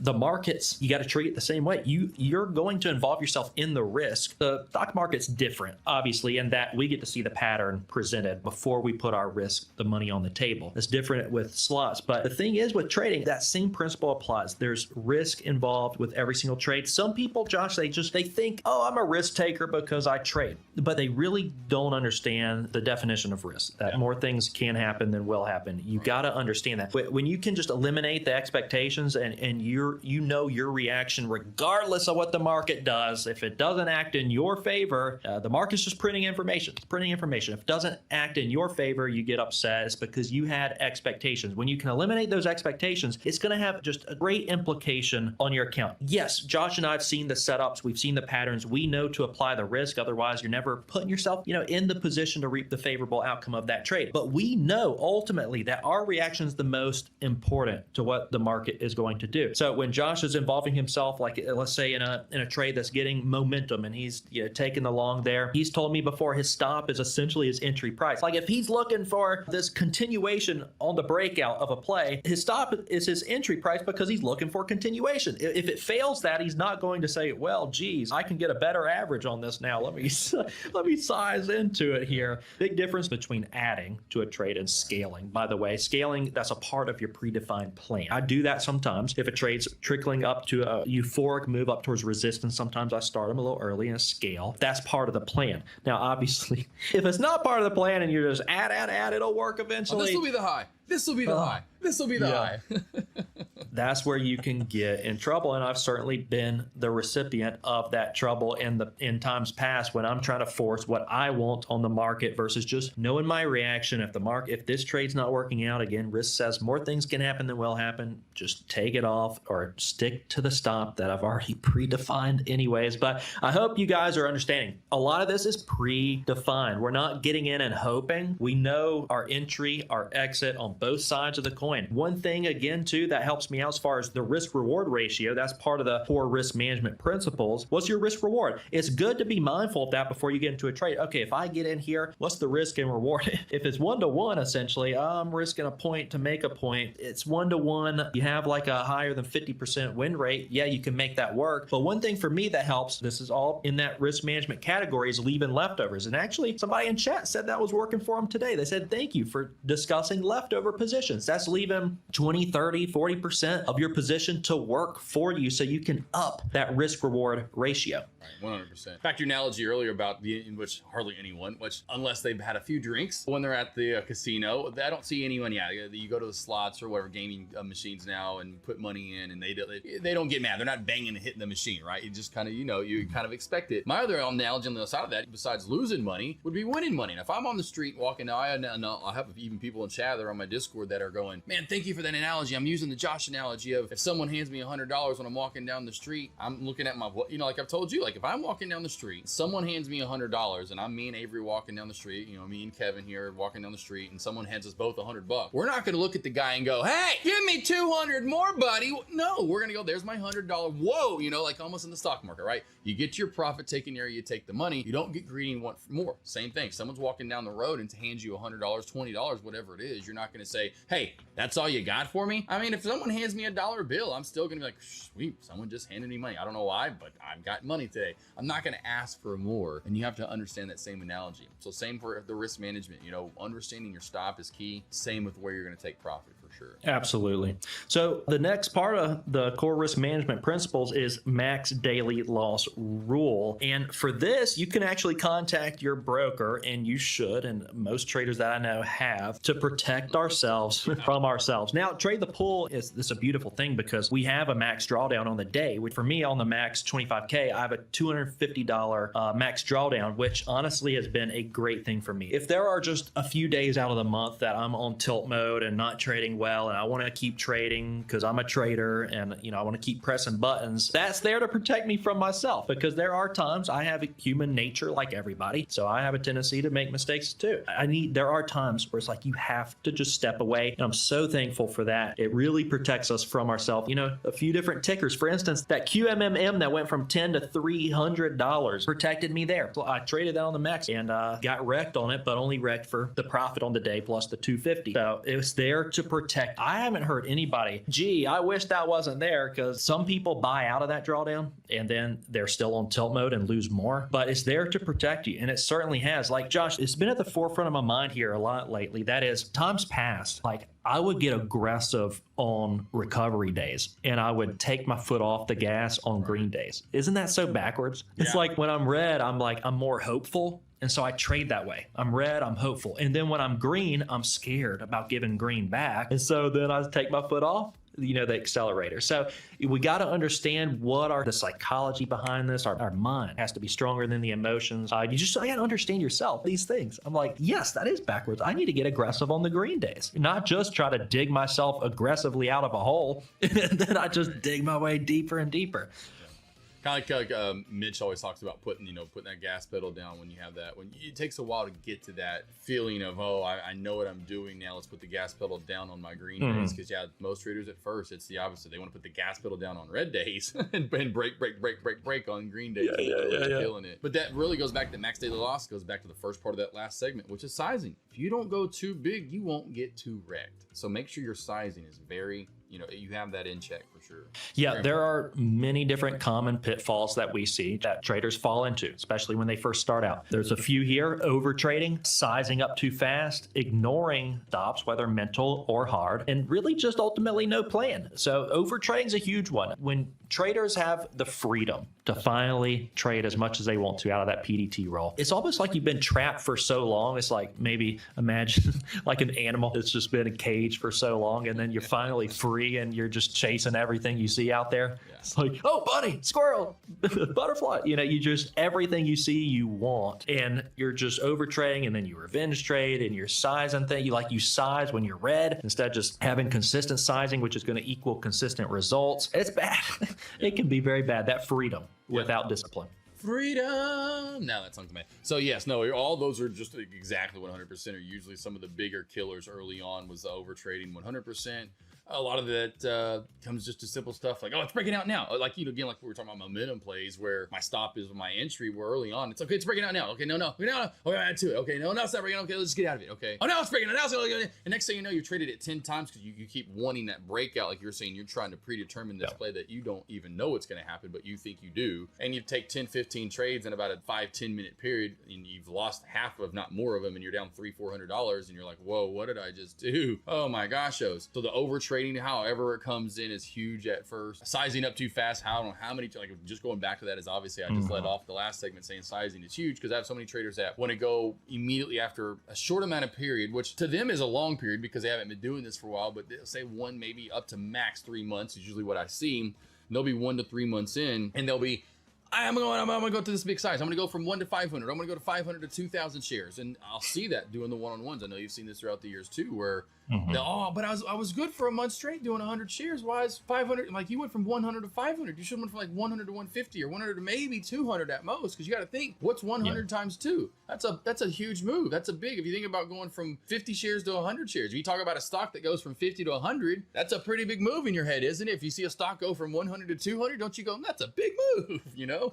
And so that's a huge move. And so sizing is huge and sizing up too fast. Again, the JG Wentworth, it's my money, I need it now. Ignoring stops, I mean, huge. We just talked about that, of course, as well. If you don't have a predetermined stop loss set in, or then ignore the stop and you like even Kevin said, how many traders readjust the plan mid-plane? Again, we don't go to the huddle as Tom Brady and okay, we got the plan, here's our plan. And then when we show up at the line of scrimmage and it's actually you. Yeah, that's not what we want, because that's what happens. We're not going to then, because that's what usually typically traders do. They have a plan, get to the huddle, now they're in the trade down set HUD, and oh my gosh, I'm readjusting everything. What do I? And the emotions start going in. So that's why I like Kevin saying, I like having a predetermined target and stop loss because it helps me stay focused in on the trade. And then back to that. If you have no plan, I always say create a plan and stick to it. And that goes back to everything we just said, or I essentially just said, you know, that finishes that out in this segment for me is create a plan, team, and stick to it. Yeah, I love your sizing, your input there. As far as the sizing goes, I used to have this saying, which pulling back on it a little bit, I used to say, hey, if you're consistent with 100 shares, all you got to do, throw an extra 0 on there and you're making more money. I still like the saying, but I do agree with you. Like, don't go from 100 to 1,000. Yeah, go from like 100 to maybe 2, 3. I like what you're saying there. Yeah, it can be too heavy, but still, I mean, if you're making 10,000, you can make 100,000. Just add a 0. Yeah. Or you can lose that much for sure. So know that. Or you can lose it all in one trade. Absolutely. The last bit here, guys, practical tips to help you stay disciplined with your trading. What do you think about daily loss stops on the account? Yeah, I mean, that's huge. I mean, I think that's nice to have. I mean, of course, earlier on the live stream, the trader said he has $100 every day, and that's it. Yeah. If he loses it, if he gains on it, great. If he loses it, it's 100. That's it. He doesn't want to lose more than that. You got to have that early on. Mine earlier for myself, of course, I never really had a daily set stop because I was going so small. I was like, there's no way I'll lose this much. And of course, how my predetermined stop losses were in, I usually had about a 3 R to R risk to reward ratio, which was really good. You know, 3 to 1, which was really nice. So but you have to have that. You've got to put these bumpers up like it's bowling. You've got to put these rules and these guidelines in before you ever start trading, because if you don't, your emotional side will kick in and you immediately start doing things you never thought you would do once that trade is actually happening in front of your eyes that you're actually currently in it. And so if you don't start, again, what you're seeing there, journal your trades. Gosh, team, I can't tell you how important that is, because if you actually journal and take it really seriously, I mean, if you want to do this forever, you've got to nerd out and geek out on it. And I did, and I still do to this day. I mean, I'll go over when I'm going over trades with traders, and I'll break down plays and I'll look at lines and how this line, then it's support one day and then it becomes resistance, and the next day now we're bouncing on it again, and I'm like, wow, look how that line, and I'm nerding out because that line was resistance, then it was support, now it's resistance again. Oh my God, look how this line is up. And I would get nerded out. I'd freak out, and I kept doing that with chart after chart after chart. I would break down not only my trades, but I'd break down all these other charts and trades that I could have had that I didn't have. That's where you have to get to. And so if you do that, again, you're gonna see, have a pre-market plan and stick to it. I mean, who just said that? Have it, create a plan and stick to it. That's why me and Kevin are talking about this stuff. Set hard stops. You got to have a stop in and set it in. Very few and far between will be able to stick to a middle stop. So again, if you, like I said, create a plan and stick to it before you ever really are in that trade, you know, a profit taking area. You should know a predetermined stop loss. You set your bumpers, your guidelines, your rules in and stick to them. You won't ever usually have to worry about because I'm sure Kevin can tell you, like myself, how many times if I even say I don't want to lose more than, say right now, I don't want to lose more than $500 in a day. Let me tell you something, 95%, 97% of the days I'll never even see that because of my predetermined risk to reward ratio. So Kevin, again, yeah, he lost QMs 250. Thank gosh he had this daily stop loss from trade the pool. That's QMs. It ran $300 in one day. Get my point. That's a bigger mover. How often does Kevin have to see a daily stop hit? Probably not often, because he has a good R to R risk reward ratio. Yeah, and that one could easily blew accounts, right? Easily blew accounts. Right. It took me out from 100 to like what, 130 or something just immediately, and it blew up tons of accounts without any risk in place. And that only has to happen once. That's why we're making such a point here, traders. Like, you could be a good trader, but it's just that one time, just that one trade, and it's all gone. Poof. But it really does piggyback off what you're saying, Josh. Having that plan goes, it eliminates so many of really the nerves if you already just predefine it all. I know I'm losing $50 or making $100 on this trade. It eliminates a lot of the need to just be so tunneled in and glued and nervous and sweating when you have that plan. So do it for you. Do it for you guys out there. Just set your plan, stick to it. Don't adjust it mid-trade. It's just like adjusting that stop. Oh, moving it. Maybe this. Yeah. And the thing is just huge about, I know at first you're still going to go through nerves 100%. There's no ifs, ands, or buts about it. Even when you have a predetermined tools, you have a plan, you know, I'm going to lose 50, I'm going to lose 100, or I'm going to make 100, whatever it is. You know, make this much, lose this much. My point is you're going to lose. Understand you're going to lose. So when you get that stop loss and it hits at $50, tell yourself that. Be okay with it. It's much better to lose 50 then the next thing you know, you're holding and hoping and it's 500. Yeah, absolutely. Risk management, guys, it's not optional. It's not optional. It's survival. It's very important. You have to have an edge. You have to have the discipline to take that edge over and over. You have to have risk management to protect yourself, and the consistency, of course, then to compound it. But embrace it. I say it every day. Embrace the risk, accept the results. Truly accept the results.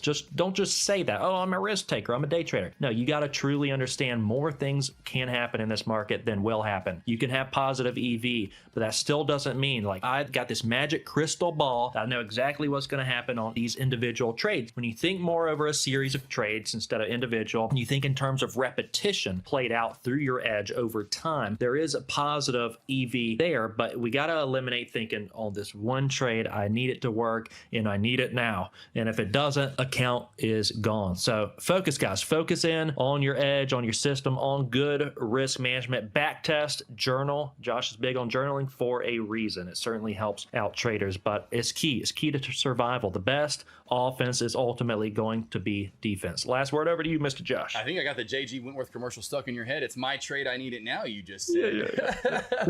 Yeah, but that's what, and you're all over it. And like I said earlier in this one, of course, I think I said that in the live earlier too on Trade the Pool. You want to have longevity in this. Do exactly what we're telling you, right? We're telling you the guidelines. This is exactly why we're doing this mini part series. We're pretty much saying the same thing, maybe in different verbiage back and forth, you know. And then you're going to hear it from Money Mitch. You're going to hear it from Michael Nosh. You're going to hear it from a lot of other great traders here on Trade the Pool. And then not only here, then you're going to flip over to that channel and that trader and this other great trader. And you're going, wow, hey, Warren Buffett even said that. Whoever just said that, right? John Boland. You're like, wow, they're all rinsing, repeating, and saying the same thing, right? So if you hear that we're saying the same things over and over and over, tracking and journaling, make sure you have a hard stop, blah, blah, blah, blah, blah. There's a reason to what we're saying overall. So make sure, and especially in this one, if you want survival and longevity in this game and not have those big losses, right? And you can have the small losses, the break evens, the small losses, or the small wins and the big wins. Just get rid of the thumb, essentially. Cut the thumb off. And you will be, you'll have longevity and survival in this game, right? I'm sure. Josh and I can lay out the blueprint, guys, but we each individually have to build the house off of that. So as we always say, traders, take the trades, embrace the risk, and accept the results. We will see you guys in the next episode.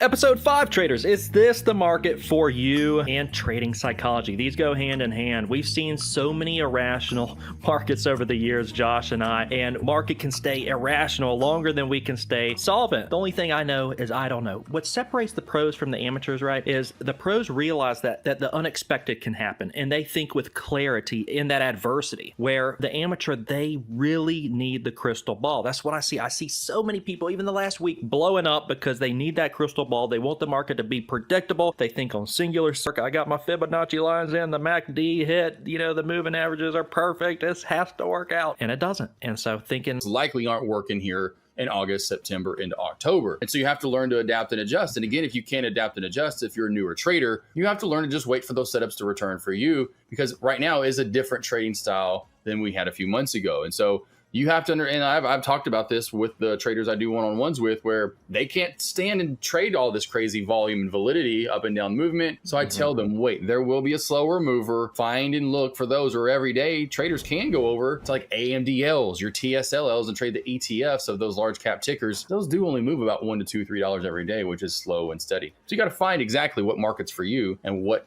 volatility you can handle, essentially. Yeah, because everybody trades a little different, and you got to discover that via your trading psychology. And you got to try to think with so much objectivity. Like you were saying, these runners with the irrationality, like they may not even have news either. But the problem is, like when I see shorts getting over convicted on them, like there's no news, this shouldn't be up. And then it just keeps spiking and blowing people up left and right because they're not trading what is. They demand that the market be a certain way when they're not trading objectively. Like the market's just printing information. That is all. And our expectations are what's going to ultimately kill our accounts. So you can, over time, with your experience, try to find what works best for you and ultimately where you have conviction to trade the best way that you can. For example, there's a few down here, fast movers, like those small caps, those supernova plays. That might induce adrenaline and stress, and then you're not thinking clearly.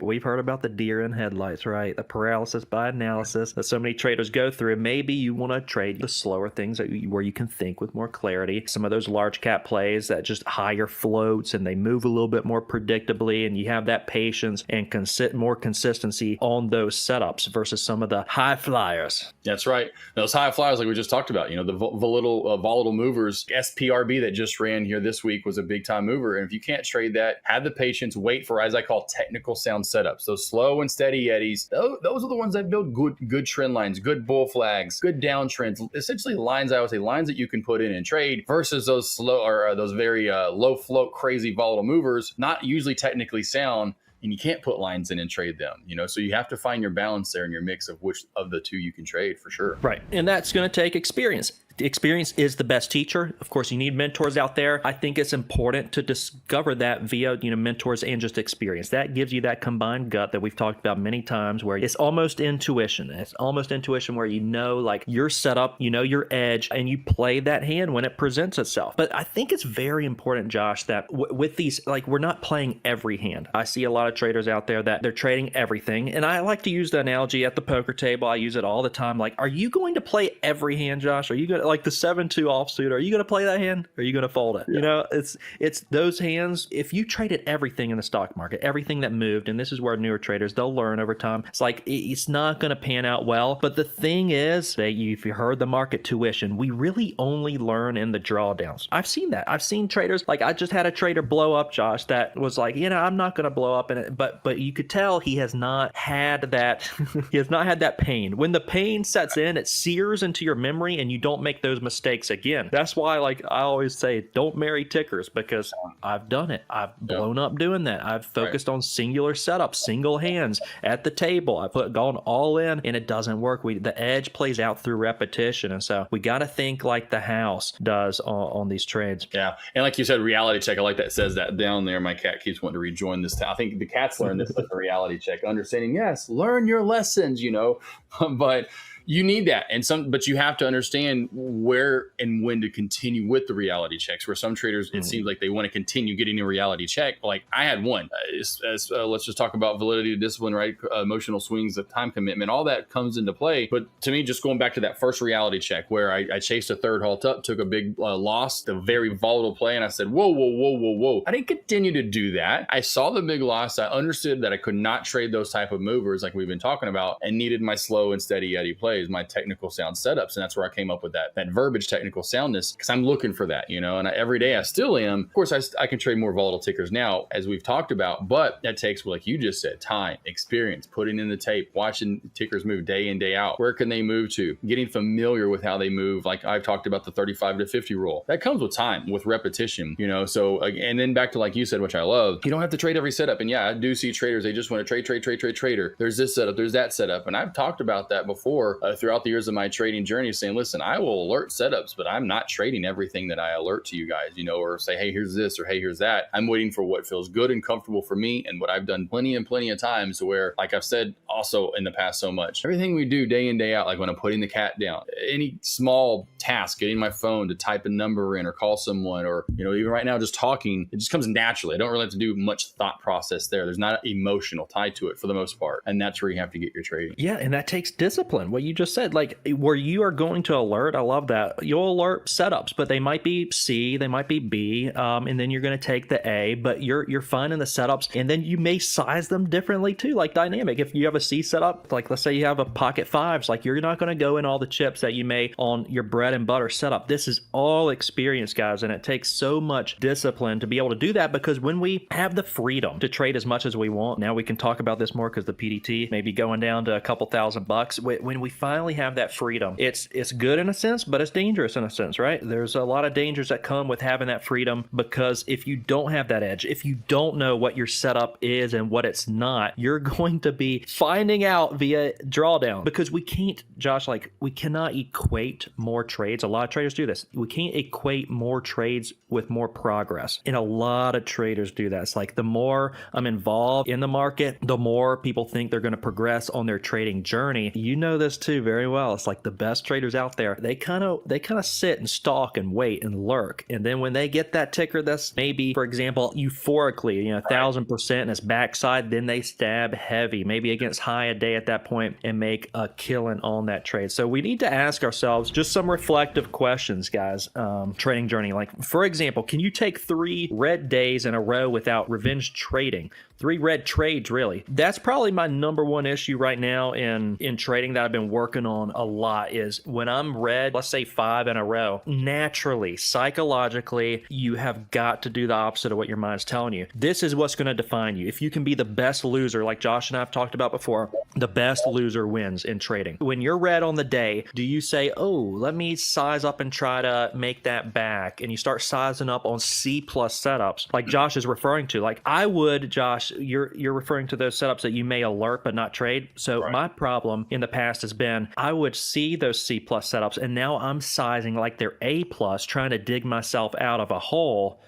Revenge trading because I'm trying to get green on the day. It's a psychological mistake. You have got to be so disciplined to step away on the days where your edge may be not working out in that particular market. Circling back to that. Yeah, 100%. Yeah, and and you got to see the day, because some days it's that intermittent, in my opinion, where you're hitting a stretch, of course, and you'll have that. And most times it's a trend. You see the trend overall that's working, and this is generally speaking the trend you need to be trading. But intermittently within that same trend that you'll see overall that last 2, 3, 4, 5 months, there will be days within that trend is just not working for whatever reason. That's fine. It's going to happen. But you have to understand, you have to, like you just said, people want to be in the market for months and months and then years and think that it's just going to click. I'm like, no. You got to rinse and repeat the same thing day in, day out to find that, rhythm and rhyme of your edge in the stock market. And most don't. They want to throw, and that was kind of the thing back in the day, like, the old added saying, which like dad would say, throw it all up against the wall and see what sticks. We're trying to get a job or something. I'm like, this isn't trying to get a job. This is the job. And you want to throw the same thing up against the wall day in, day out, and understand that over time, when you're throwing maybe 10 things up against the wall at first, you've got to learn to eliminate 3, 4, 5 of them and say, I can't trade those setups. They're not really hitting that well. And really, if you are, unless you're doing bots and you really understand that you want to be your own independent trader, most traders are only going to have 1, 2, 3 setups in the first 2, 3 years of their journey that are successful. And you've got to stick to those and not, unfortunately, be an ignorant kind of caveman, so to speak, and like you're going to keep hitting your head up against the wall. Yeah. I love that. The job. And that reminds me of the trade. Like amateurs think I need to be in a trade. Yeah. Pros think I need the trade. They're looking for the setup, the trade. I'll tell you this, like when the trades find me, Josh, I do way better. I was like, for example, it's very relevant because a couple weeks ago, I was like $1 away from getting funded on the 25K, and I was chasing that dollar and I ended up max losing on that day. Not only losing all, I made like a couple hundred on the day and then lost not only that, but max lost because I was chasing the money versus trading the setups and allowing them to come to me. Let the trades find you. When you try to find the trade, it doesn't go well at all. Yeah. These are common traps that can certainly happen. Thinking like the market owes you, then you double down on bad trades, trading your P&L. Yeah, that's what I did. I traded the P&L instead of the setup. That's a dangerous road to go down. Yeah, we talk about it all the time, on those live streams with Michael. So, me and Mr. Nasser in that same area of just never looking at it. And we'll look at that later on, because we know how much on that mental side it puts such a barrier to me on my trading, just for me alone. And so I know that's going to be that way for a lot of the traders, because I get that, where traders talk to me about me being disciplined or patient. And I'm like, well, if I am what seems to be one of the more disciplined and patient traders out there, and it affects me bad emotionally, it makes my trading bad when that happens. I said it for years. Wait for trades to come to you. You have to wait for trades to come to you. You go in your stock trading site, everyone, stock sniper. Well, I remember that saying a lot, but then how many snipers do you know that are just out there going bam, bam, bam, bam, bam, bam? They don't have an AK-47. They have 5 rounds in there, maybe 10, and they usually aren't going to hit 1 or 2 or 3. They're going one trade at a time, right? And they're taking the trade, the job. And so you have to have trades come to you. You have to wait for that, wait for the money to find you, because again, you can't go chasing it. Don't go. Hey, TLC, going back to the other guys, a great movie. Don't go chasing waterfalls. Just don't go waterfalls. Don't go chasing waterfalls. Don't go chasing waterfalls. Yeah, when we try to chase and force our will on the market, it's very expensive, guys. It can be very expensive. So we got to adjust the way we think much in the market. We cannot be focused on the outcome. Like detaching ourselves from the outcome. You can't do that in any other field or any other profession. You're outcome focused, but in trading, you got to focus on the setup, let the trades play out, always have risk in mind. And you got to have that growth mindset outside versus the gambler's mindset. Right. Yep.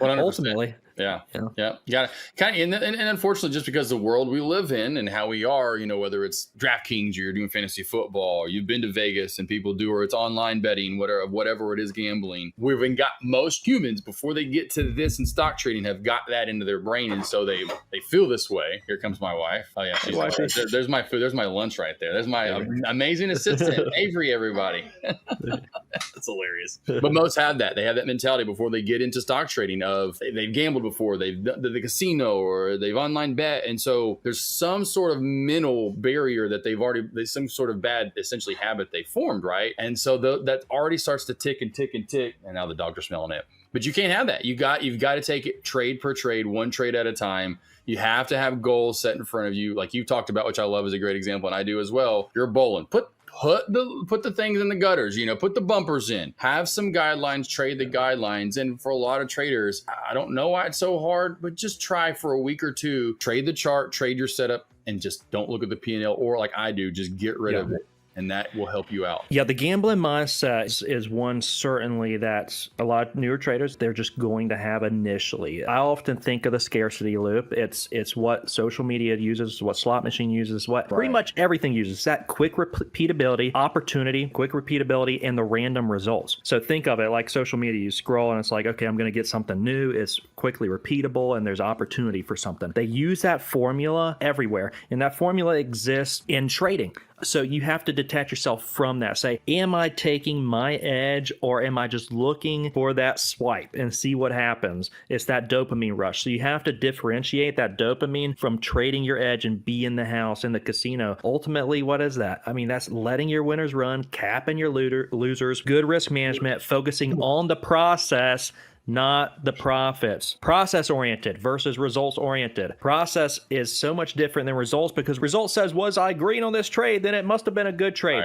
Right. But like we just mentioned earlier, we can have multiple red days in a row and still our equity curve look sharp, look good, and be on the rise. We could have red trades all day, but we know the stat journaled, we've back tested a lot. We know ultimately over time where our equity curve goes. And so we don't have to be fretful. We don't have to worry. We don't have to get to that point where it's like, oh, okay, we're revenge trading now because we're in a drawdown today, when we know we know the equity curve doesn't just look like this. No, like it never does. And we've gone over this. Josh has talked about this in so many other episodes, just eliminating the big losses. That should not be a part of your trading formula. Just small losses, small wins, and big wins. That's pretty much it. No big losses. You got to eliminate them and set realistic goals, celebrating ultimately consistency, not wins, consistency. We're celebrating consistency. That's focusing on being a good loser in those drawdowns and not revenging. Got to get used to seeing red. approach. That's another big thing. Got to get used to seeing red. You know, and again, when you're gonna have red days, you have to get over that. But that's what makes this so hard, honestly, in the end, where the traders can't get used to seeing that red, that they're going to be wrong sometimes, and that they're going to have to track and journal and track, keep going over what they're doing, and find that process, like you talked about, because this is it. You're building a space, a rocket, or whatever, and you want to go out of space. How much trial and tribulation, how many errors you're going to have to you ever get that thing off the ground, and then let alone, you haven't even started to get to land yet. You're just trying to get it off the ground.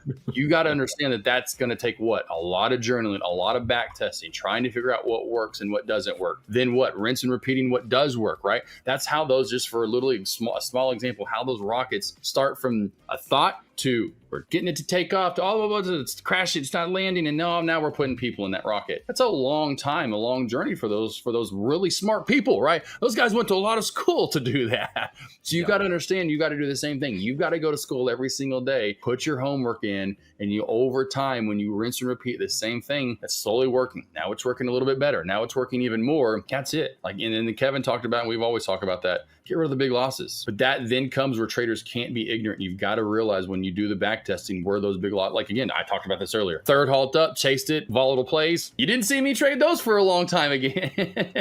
And you have to understand that for sure. There's moments, guys, where we're all going to have a lapse of judgment. There's going to be times where you mess up. It's part of trading, but you need to minimize that as much as possible. We saw this past week, at least I did, people losing so much money chasing highs. You know, buying high, hoping higher. It's a strategy that some figured out, and Josh does it very well with his stop essentially at his entry price, but you got to know your stop. I just saw people all this week, Josh, blowing up, doing that on these tickers that are up so many hundreds of percent, you know, chasing gurus, their entries, and just being sheep, not knowing the strategy, just chasing the dopamine. And that's a red flag potentially that the market may not be for you. You're craving this excitement over consistency. You've got to have the back testing to know, like, can the strategy work out for me over time, or am I just chasing excitement, chasing euphoria, having that fear of missing out? There's multiple fears, and it's very important, I think, for you to out there to define like what your trading fear is, because we all have these habits that can break us. We got to create a situation for our trading account that prevents us from trading these fears ultimately. Yeah, for sure. And then what you say with the consistency, you can't sleep after a red day. Listen, take days off. You haven't got a lot of sleep. Take the day off. You had a red day or 2 red days in a row. Take some days off. Don't fight back. Again, like what really seems to be a lot of the theme we always talk about, where newer traders just have to have that. Got to trade, got to get it back. Okay, I started red. I got to get this back by the end of the day. This isn't a rush. As I even joke at people when they just first meet and then 2 months in, they're getting married. I'm like, I want to be with them forever. Well, if you want to be with them forever, why don't you spend a little more time together? Like, what's the rush is my point. And that's what every trader is. And every world, I won't say every trader, but every human has that. You know, they've got that, hey, I've got it, I need it right now kind of thing, you know, so to speak. It doesn't have to come right now. It can wait months, years down the line. And that's the thing too. What I say, if you're going to want to do this forever, I want to marry and be married, you want to do this forever, give it time. Give it some time and understand that it just takes time to get this. With most traders just want to get. There are days, and I know I stream live all the time now, but there are days in the past where there was something happened either the day before, I didn't get a lot of sleep. I wasn't pressuring it that next day, or I've had some red days. I'm not pressuring to have to get back and make all this money back and or trade the next day. Like and real quickly, there are traders that they want to trade every day. Oh, I can't wait till Monday again. Enjoy the weekend. Take that time off. Go back test and back study. You know, you do some homework. It isn't, I got to trade. I got to be when the market's open. I got to be. No, that's not where all the learning is going to come from. It's after the losses and going back and doing your homework. Yeah, absolutely, guys. I think ultimately it's going to take years. So Josh and I have pointed that out several times. It's going to take losses and it's going to take years. That old saying goes, Josh, the stock market makes rich people poor, poor people rich. Now, why is that? I mean, we know why it is. Josh and I have been doing this 10 years, guys. I mean, it's because you have got to learn in the drawdowns. And if you start with a ton of capital, you're going to lose all that capital learning in the process. But if you don't have capital, you have these evals, you got small accounts. It's perfect. It's perfect because you're going to blow them up. It's going to happen. Your losses are going to sear into your memory. It's going to be a good thing ultimately. I'm not dissatisfied, Josh, when I see newer traders blow up because I'm like, well, they're not going to do that again. And you've said that too, right? right? There's some trade you don't do anymore. What trade is that? Downtrend breaks. Which one was it that I didn't? That's one I don't take. Which one did you talk about? Yeah, you mentioned one before. It may have been that one, but yeah, I know you alluded to that, and same for me. Like I would go all in on like a certain setup. At first it was for breakouts. Yeah, at first for sure it was that. But downtrend breaks I never take. I'll alert certain setups for sure that I know that I see that it probably could possibly work. But again, they come to that. They go to that C, B minus category of and then I always think of the 80-20, 90-10, where that setup isn't an 80% win rate. It seems to be like more of a 50-50, which is fine. But I want that, I want to track and journal something that like every time I looked at it and I back tested it over the X amount of months, it has this, win rate. And yeah, there are certain ones where I just don't trade for sure, especially anymore, just because of that. It's just one of those things where, I don't trade breakouts hardly ever. I mean, just because I was never good at them and they're hard to trade. And so I'll alert it and then it'll break out and go like $5 and never give me a bounce play. And I'm like, well, alerted the breakout, should have taken it.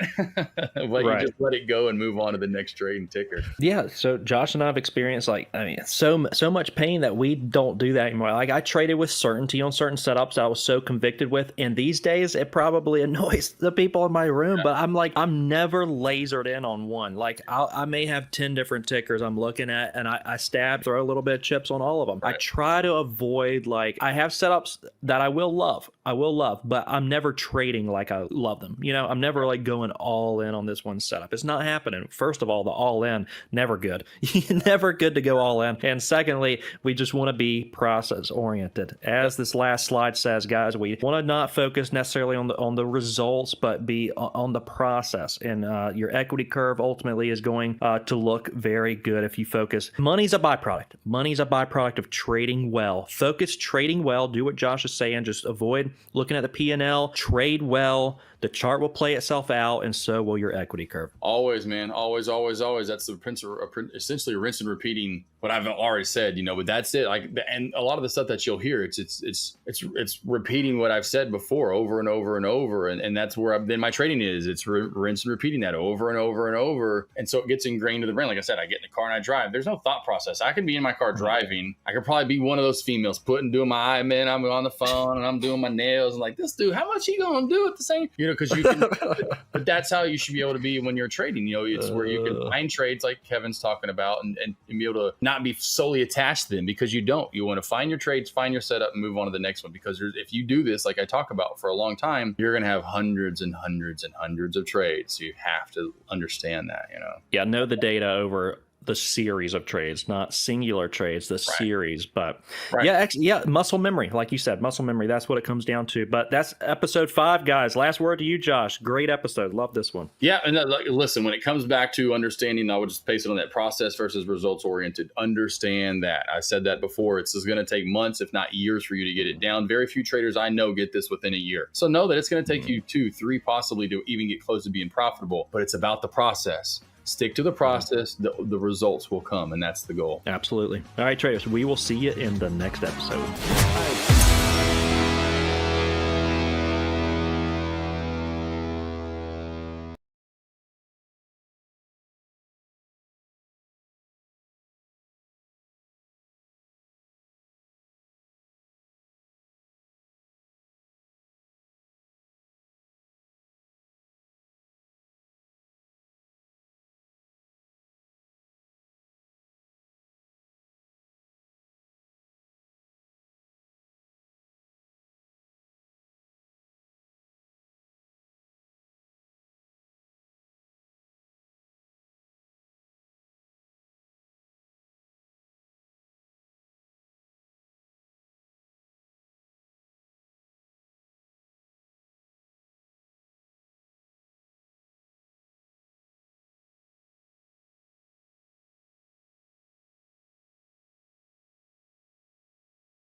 All right, traders, we're on episode 6, and we've gone through a lot, but now we got to find the tickers to trade, right? We got to do the pre-market scanning, the watch list, the catalyst analysis. There's a lot to dive into here. What are we exactly looking for? Because you got to know the setups you're looking for. There's 6,000 tickers out there, right? There are a ton of tickers, so we got to narrow in that watch list a little bit. Josh, how do you go about that? Well, again, like we talked about this probably a lot overall, is just defining what you want to look for every day, right? So as soon as I define that, I already know what I'm looking for day in, day out. Well, now that just determines what I'm going to trade. So really, the process of elimination happens every single morning. Going back to grade school, right? When the teacher was like, well, A through E, what's your answer? Well, go through process elimination. Maybe D is not the answer. Okay, A, that's not the answer. B, no. Okay, it's got to be either C or E here, right? And then you can then dive into C or E with a lot more concentration and define where your setup's at. And of course, that's such a fast process for me now. But every day I'm coming in, I'm looking at the top gainers, day 1 runners. Now maybe looking at day 2, day 3 as well, like yourself, but usually focused, I would say 75 to 80% of my small cap trades that I take would be first day runners. The first day I'm seeing them, whether it's the first time in a few months and I've seen them before, or the first time I've ever seen it. Like those big gap uppers, 50%, 80%, 100%. Yeah. Of course, even more than that's great. But that's generally what I'm looking for, and usually we'll get that too much of a gap up if you missed it. Like we've seen recently, we come into plays gone from 5 to 35, and now you're seeing it, it's sitting around 20. I usually don't like those plays as much. You usually miss the fun in the run. So I'll go find a play that hasn't quite made that run. Yeah, there's a lot there. Like that play that goes from 5 to 35. Now I may be looking at the short, when right. on its way down. So it like Josh said, it just, what are you looking for? Josh may be looking for the day 1 runner. I like to look, like he said, for the day 2, 3 runner. But ultimately, you need some defining criteria. We're going to go over some of those metrics right now. But Josh, I remember when I first logged into Thinkorswim, which I've been using now forever, and I had no idea what I was looking at. I mean, I pulled that thing up and it just felt like, where do I even begin? So I was trying to reflect when doing this episode and look back when I first started. What did I need? What did I need to hear? Well, here's a few things that come to mind. A, you're going to need volume, guys. If a ticker has no volume, is flatlining, there's no money to be made. And now you can make money when a stock goes up, that 5 to 35, like Josh said. You can make money when the ticker goes down. On the short side, selling high, buying low, or buying low and selling high. But you need volume. That's one of the key metrics that you have to look for. Now, for my strategy, I like to look for volume from previous days because I'm reacting to the move that's already happened. I want longs to be out of it at this point. I want the ticker to shoot up a couple days ago and just kind of stay there and not get any volume at this point, but it had volume a few days ago. I like to bleed it on down, and that's looking for abnormal volume relative to its average daily volume. So that's very important too. And we go over looking left to predict right all the time. Looking left, looking into the past to predict essentially the future. And that abnormal range is what you need. So where is its ticker usually trading at? And now it has an influx of volume. And now how is it trading? Because if it's around like it's just consolidation zone, its previous close, it hasn't moved in like months, years, no volume, then there's not really a trade there, right? It's a prediction trade. Like maybe you're taking a trade out of prediction. There's no volume. It's essentially a gamble. But we want to react. Reactionary trading is more so reacting to volume that is present versus trying to predict where tickers are going to go, because that starts leaning towards gambling. What are your thoughts on the volume, John? Always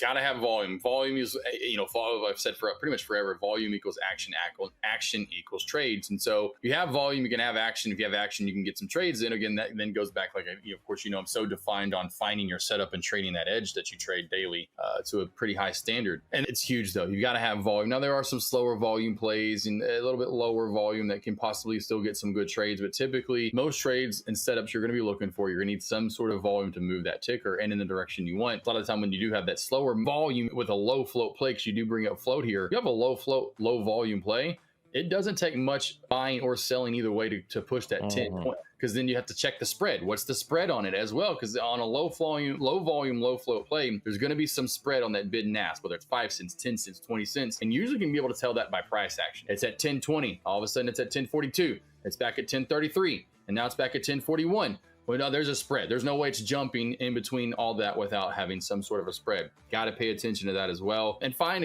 your rhyme and rhythm to what you trade. If I look at a play that's up 20, 30%, I'm usually not trading that small cap ticker. Now, mid cap play, like we talked about earlier, which was like SMR, there's some mid cap plays. That's fine. We're doing good. We're moving pretty solid for a mid cap at that point.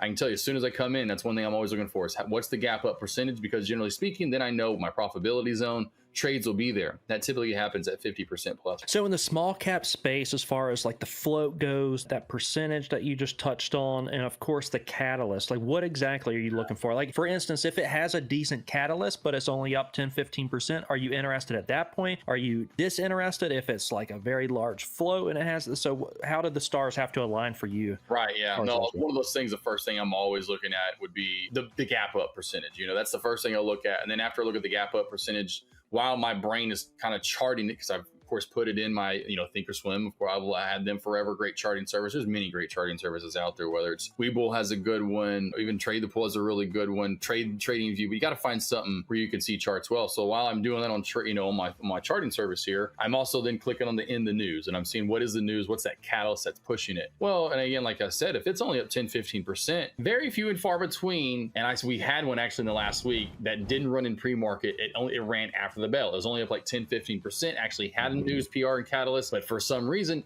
all the other traders were on these other, all these other setups, all these other tickers trades. So you'll see that from time to time. But I'll tell you right out of the gate, if it's 5, 10, 15% and has a PR, it should, as I always say, it should have popped by now. I don't like trying to trade that initial spike, especially when it comes to pre-market. I like for the chart to build itself. Let a chart build up 20, 30, 40 minutes, and then start to use that chart at hand. Very few and far between will I just jump the gun and immediately trade just using past chart history. I like to not only look at that, look left, build my chart in, like I said, when I put the ticker in, then let some of that past chart history line up with what's working today. So now I know it's running technically sound because we're seeing past chart history levels work with today levels. So every trader essentially, or for the most part, is on the same page when trading that ticker. Yeah. Now this is the episodes are on small caps, so I'm going to speak on fundamentals as far as small caps go, and usually they're not good. Even if they appear good, these companies, they have a rhyme and reason for what they're doing. They need the money, and so they're coming out with these fluff PRs to try to essentially get investors, and then they oftentimes will dilute them, coming out with offerings at some point. And so it's a tricky game in small cap land. I usually call fundamentals fundamentals in small cap land. I used to put a lot more emphasis on the fundamentals than I certainly do now. There are some PRs that I look at, but Josh, like you've probably seen this too, the quote, buy the rumor, sell the news. You can even have like a good PR come out and the ticker just dump.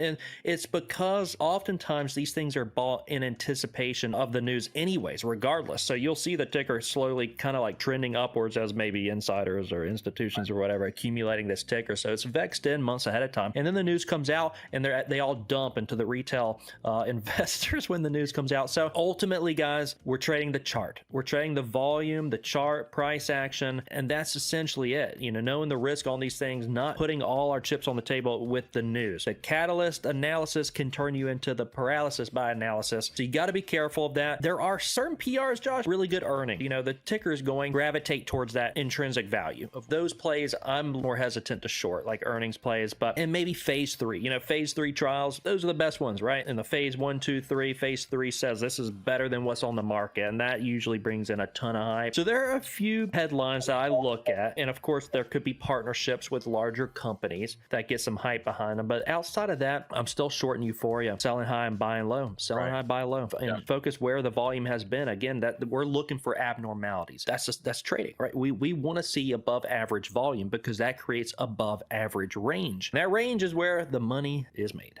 Yep. I'd add two catalysts to that. One would be trends, like we saw recently with the whole treasury, and someone has a 80 million, 100 million private placement, or you'll see the same PR where it happens for a play or 2 or 3 that go 800, 1,000, 1,500%.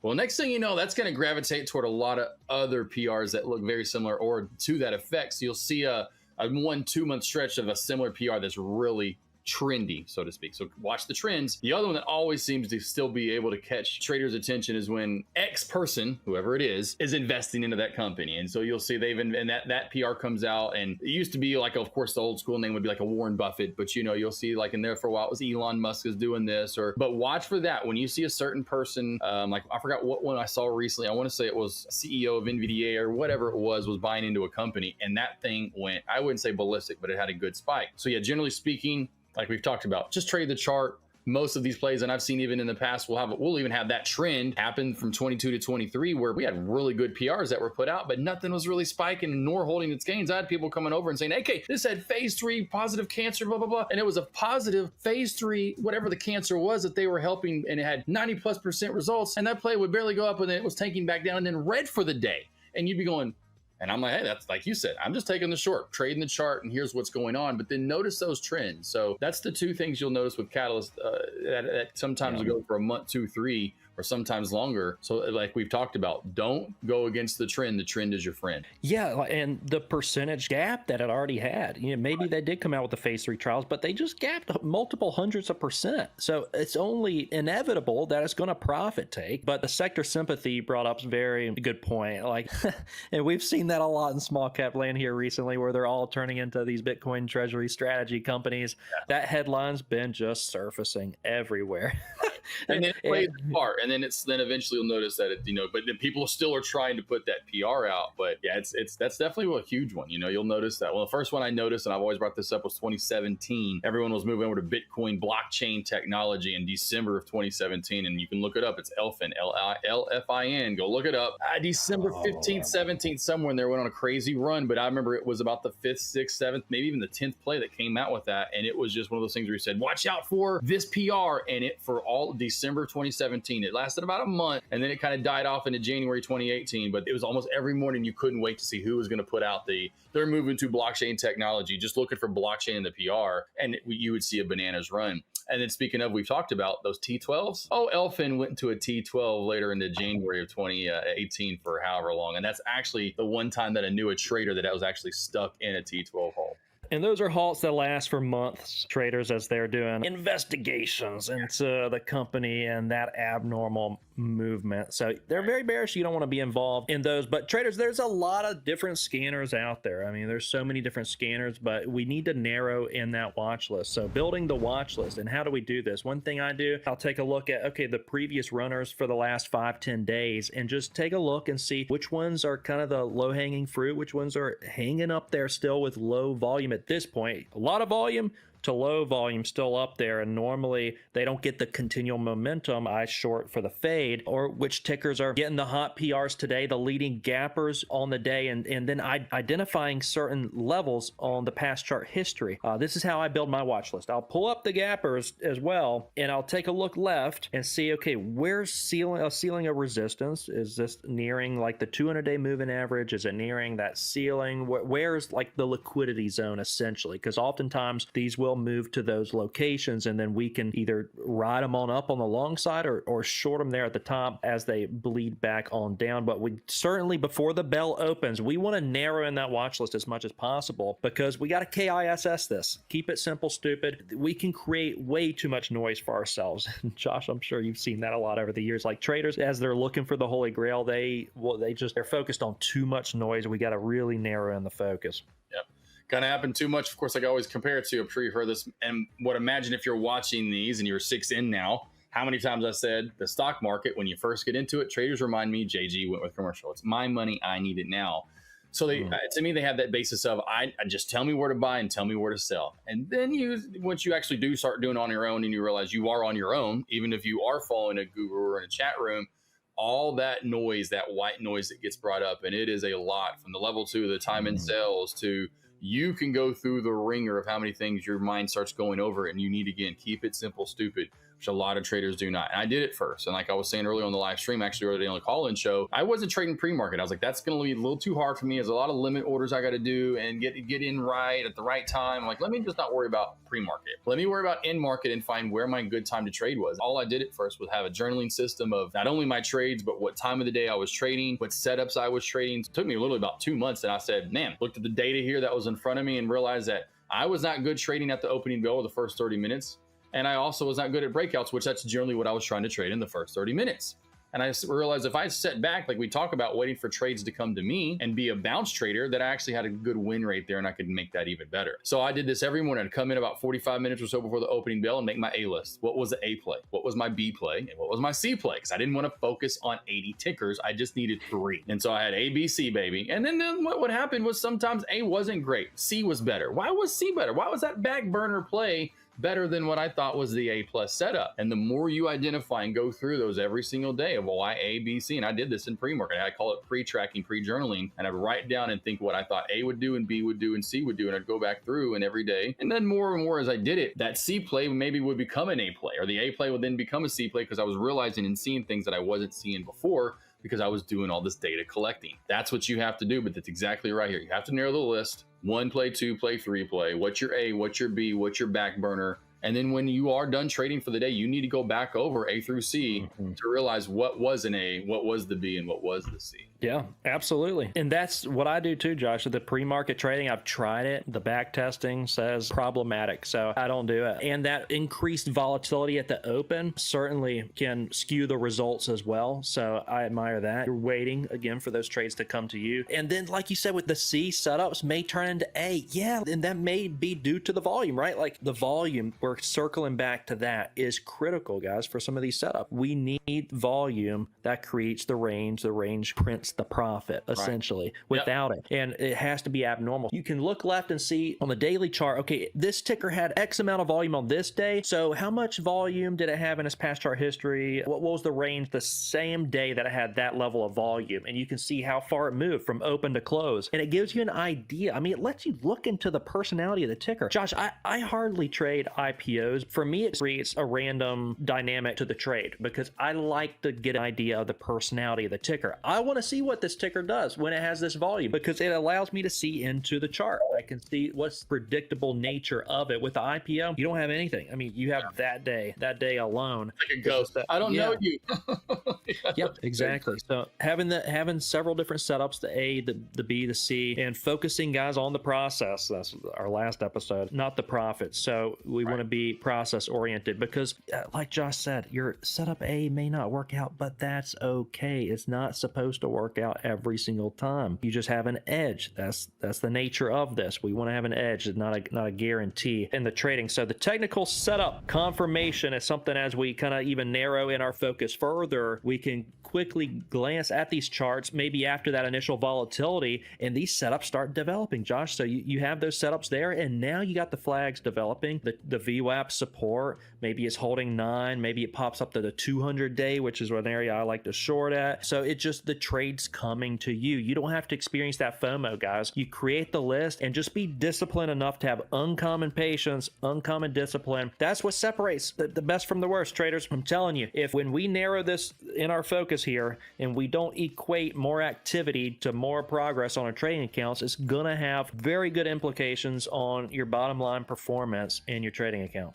Big time. Yeah, 100%. Yeah, and I love it. That's what you're like, especially when you see that, which at first, a lot of the time, you don't get to see the setups form. You want to just trade, it's going up, it's going down. You want to trade momentum, which is really funny. I know I don't really get that. I do, on which we talked about, my 35 to 50 rule and such. There are times for that for sure. But listen, sit back, wait for trades to come to you. Be a stock sniper. And that is the cool thing for me. Like, I would do that and wait 30, 45 minutes after an opening bell and actually see a picture being painted in front of me, as I always called it. And I'm like, wow, here's Bob Ross painting me a gorgeous picture here and just slowly talking to me. We'll put some little some forest green over here, all the different colors he used, and that's what it is. And that became that way for me, where I could just sit back and it was like I was watching Bob Ross. And if you go watch that, the great show that he had there for the longest time, you were nice and calm watching it, right? And that's how I like to trade. And so I was like, man, let's just sit back, watch the picture being painted, maybe put on a little Bob Ross in the background so you calm down, you hear him talking to you. But that's what I wanted to do at first. I started to finally realize that. I was like, man, don't attack, don't attack, don't attack.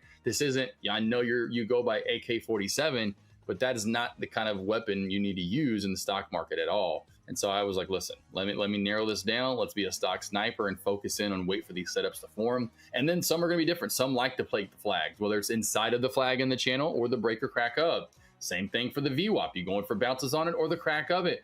That's what makes this so special in the end. There's so many different ways for you to trade. And someone actually in the one-on-one asked me that yesterday, because I don't. They're like in there showing they had a beautiful downtrend and had a gorgeous channel just going in the downtrend, bouncing off of it, failing at it. And wanted to confirm you don't trade within the channel. No, not a big channel. That's just not me. I don't like it. I'm not comfortable in it. It just doesn't fit me for whatever reason. Is there money to be made there? 100%. But I don't like it. It doesn't fit my style. So I just wait for the crack or the break of it. But that's where and what defines this being so awesome. There's so many different ways to profit here, but you have to wait for these, as I always say, technical sound setups, technical setups. lead to the best, most profitable, easy base hits you'll ever have in the stock market. Now, again, using that word easy, no, I know, but these will end up feeling easier for you when you watch and see a setup because you're actually seeing something being painted for you to trade. Yeah, guys, you can make trading easier, right? I mean, the corny old saying is, right, you choose your hard, right? It's hard to lose weight, but it's also hard to be fat. You know, there's choose your hard. It's hard to be a disciplined trader, but it's also hard to not be a disciplined trader because guess what? Your equity curve is not going to be going in the right direction. Waiting and sniping, and that's going to come with experience. We're going over a lot of things here that's really just going to take some time for you guys to develop along your trading journey, and that is clearly the good setups from the bad ones. But the experience through you creating these watch lists and just know and narrow them down and have the setups there and wait for them because everybody can recognize these flags, guys. Technicals are a portion of it and everyone can recognize them, right? So you can see the flags, the head and shoulders, the knees and toes, all the patterns that develop. You'll see them. And they don't work 100% of the time. I call bull flags, for instance, Josh, like bear flags when they're up multiple hundreds of percent because Right. you know that's like the liquidity trap. When I first got into trading, dude, I was doing that. I was like, oh, buy the flag breakout. This is so easy. Like I see this pattern right in front of me, and then you buy it, and then poof, you know, big upper wick, elevator down. That's the liquidity they're dumping into you. And that's because, like I just mentioned, the percentage up. Maybe it was that phase 3 trials that were released that were positive, but we're up 500% and it has a bull flag in it. That's the liquidity trap. So this is experience over time, what you guys are going to learn through your own personal trading journey. But we're here to lay out the blueprint for you. We each individually have to build the house. That comes to our final little point here, traders, which is plan the trade, trade the plan. You've heard it before. You gotta have that plan, traders. You scanned, you did your pre-market analysis, you narrowed in your watch list, found what the catalysts are, have the ABC setups. Now, which ticker is going to get the volume, which ticker is not, and just trade it objectively. Build the watch list, and now it's time to execute. And that's another part of it, right? A lot of traders have a hard time even just executing when they have the trade. So now we have the setup. We got to execute on it to put ourselves in the favorable position for the outcome. Yeah, no, it's and that's what you have to do. Just do your due diligence every morning. Like I'd find my early process of what I did, you know, and just continue to do this day in, day out for years on end. That's what then becomes a good habit you've built up. You've got to build these good habits to begin with. Of course, you're probably going to have some bad ones you do. They tend to build up and you'll have to get rid of them. But that's the key. If you don't, if you're very, especially if you're very new at this, you probably don't have any bad habits built in. So all these episodes, all this we're telling you, just do what you're telling you. And you can easily build up a nice, good habitual thing to, in my opinion, a positive one, because not many people build positive habits when it comes to stock trading early on. They build some bad ones, whether there's many things we've talked about the bad habits, right? Whatever it is, holding too long, scaling up too much, etc. But then this is where it comes into, like we've talked about so much, the mental state of mind, which really gets negative the more these bad habits build up because you continue to do these bad habits, which leads to losses. And so, like we said, every morning, make it simple like I did. I come in, I find my A, I find my B, I find my C. I trade my A and I sit, like today was AMD. Truth be told, that was my one trade. I didn't like what I was seeing in small caps to open the bell today. I wanted AMD in a crack of a certain area. It never actually gave me that crack until it did finally later on. But I wanted a crack of, say, it was, look it up today, 234. Today is October the 9th. Just so you know, today is October the 9th. So go look up AMD. I wanted the crack of 234. It never gave to me, kept bouncing off of it. But I wasn't going to be stubborn, switch around and say I wanted to bounce at 234. I wanted the short of it. But what did I do? I was patient enough to find a new pattern, which was reversal at high of day. It went to 240, failed at 240, and has now come all the way back down to 230. So what did I do? Take the reversal at 240. I got my trade in. I stayed on AMD. I changed because I've been doing this long enough to adapt and adjust to what was going on in the stock. Still got my short I was looking for. And then when it cracked 234, voila, you get your second trade. It's about discipline. It's about patience. It's about sitting on the ticker that you want to trade. And again, if you do that, you will be a successful trader. It's doing the squirrel that will lead you to losing a lot. Yeah, we go over it. Random trading equals random results. So narrow it in, traders. And when you stick to the plan, traders. When you adjust it mid-trade, like we so often do, you're just like taking that stop and actually here, no, here, no, here, no. Actually, I'm a long-term investor now. This was meant to be a little scalp, Josh. Now I'm like, okay, I thought I was just gonna take her on a date to McDonald's, and next thing you know, I'm married to her, and we've got 10 kids. yeah, exactly. You're all into this ticker. Married her. Yeah. Well, guys, that's what happens. That's what happens to a lot of traders. So that's why you cannot adjust the risk parameters mid-trade. Stick to the risk, plan it out beforehand, and trade that plan. Doing it all in pre-market analysis. And now, traders, it's time to execute on that plan. But that was this episode, guys. Thank you for watching, and we will see you in the next one.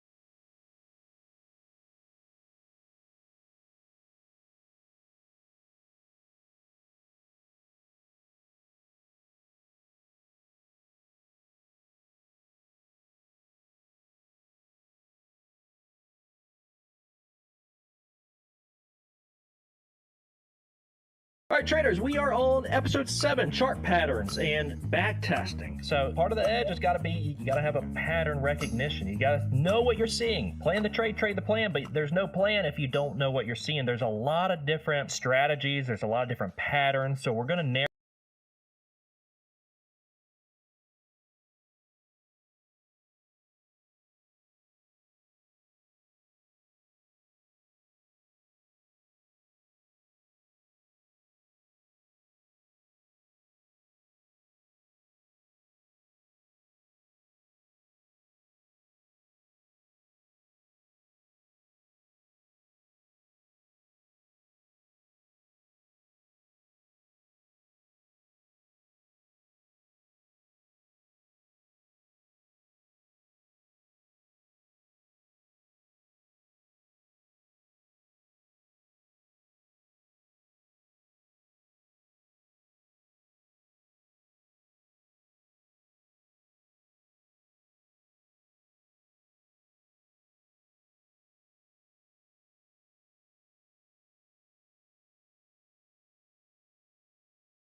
So CNCK actually a pretty damn good mover here today. A nice little uptrend, you know. Now we're moving sideways here. You can see top resistance right around 790. That quick little upper shadow into 835, but 790-ish area, 785 resistance. Coming back on down, major support somewhere right around the $6 mark. You know, might even fall back down to the 580s again, but this is the better support area on the way down, in my opinion. So we'll just go ahead and put a couple lines in for you guys where I'd have a minute. You know, probably right about like right there-ish. Then come in down here and then, you know, put one in about right there. So go down a little bit lower, so whatever. So somewhere right around there would be your two lines that you're working in and out of right now. Upper and lower VWAP band have been running flat for quite a while. What lets me know we're probably going to really be channeling range bound, especially when we put pressure on the upper VWAP band the last time. Really moved up. Well, we'll go time before last. The last time that we moved into new high of day area, It was a quick fill, surely, but you can see here also the upper VWAP band really didn't do too much. Wasn't too interested in what it had to say. So that lets me know we're probably going to stay flat. Same thing with right here with AHMA. Same thing for Fly. Fly, both of these are all the plays we're looking at right now are channel bound. Even the SPY. Talked about this actually early on the live stream. Told you everyone to watch for that third touch breakout, which we did get. Came back down, bounced on it, and then hit 383. We talked about this on the live stream earlier actually as well on SPY. And it was engineer. Let's bank together. Let's trade together. 683, and it was, we both talked about that and saying, hey, if we get we break the range today, then that's, I definitely see that happening. And then it went actually right to the number, and then that was the high of day. Came back down, and once it cracked the original high, we're right back into the range, and we will be, in my opinion, for the rest of the day stuck in between 682, we'll call it, and 679 for the most part. Maybe a hair above it or below on either one of those fronts. Any other tickers you want me to break down real quick? Trying to enjoy the rainy, gross day. Got the Christmas stuff up. Doing all that kind of stuff. First of December. Getting all the goods up around the house. Gross outside, so not doing the outdoor Christmas stuff today. We'll hold off on it. But I'd enjoy my Thanksgiving and my Halloween before that. Got the Christmas gear up. Now, if we get over high of day and 835 mark, if and when somehow we do get over that, again, this is one of these tickers where there's just not a lot of charting here. As you know, we can tell here on this, watching and seeing right here from another 52-week low mover, shocking on CNCK. So over this $8 mark, this really could get up to the $9 area, and over 9, then we have room up to around the 9, or we'll call it $10 mark. So really $1 intervals, first 8 and then over 8, and that 8. I know we have that 35 upper shadow, but I really be watching for a move up to this $9 mark, 100%, and then to 930. 930 to 9 seems to be a lock. Over pre-market high, you know, we don't really have anything even trying to find stuff in 4 hour, 1 hour. There's just nothing until you get back into this time frame. And so this is really your next key area. You can see 88888, all that 8 right there. So that's going to be key for CNCK as we move through power hour. If we do get a mover, in my opinion, to run, I say to run, but if we do get a stock to spike, it would be this one, in my opinion, CNCK. And there's your kind of uptrend channel that we're in. I think Fly is halted up. Levels on it, some resistance coming up right here at 14. If we get over 14, we see a fail here earlier and a bounce off of it for micro bounce at 1650. Over that, then watch for a race up at 1875 and then 2150. On the way down, 1120 is going to have to hold here for AMA. If AMA doesn't hold, AHAMA! Watch for a move back down to around 935. I feel this play again is trapped. Definitely, if we had to play trap for sure, it's going to be AMA. If we have a play that could have a potential to really spike, it's CNCK. Fly's the one, really, in my opinion, kind of unknown. It could do this or it could do that. And to me, if it was this or that, it would be range bound, or it can squeeze and go for more. All right, I'm going to go back to the small cap series here. Hopefully you guys are enjoying it. We can see AMA's not doing much. I'm going to put this back on for you guys over here. It's a little too big. I don't know why they got so big out of nowhere there. Boom. Bam. Any questions you guys have, again, let me know. Let me know.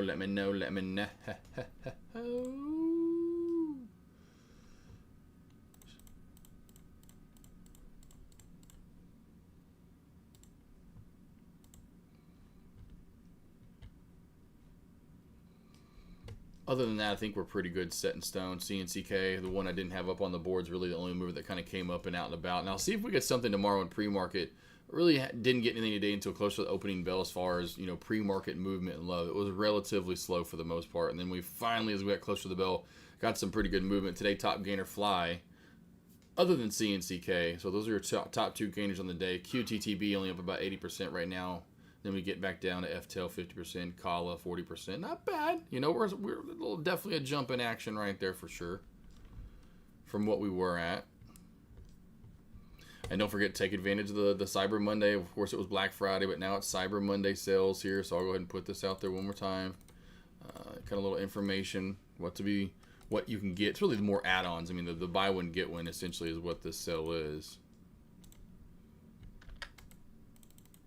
What the heck?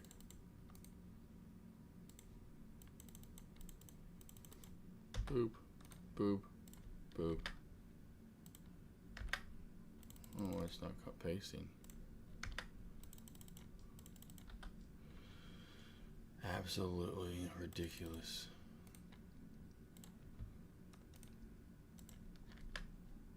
Huh.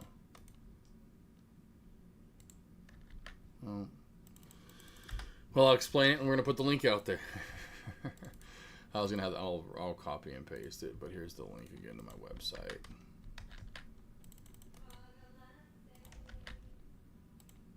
Whoa, what's going on here?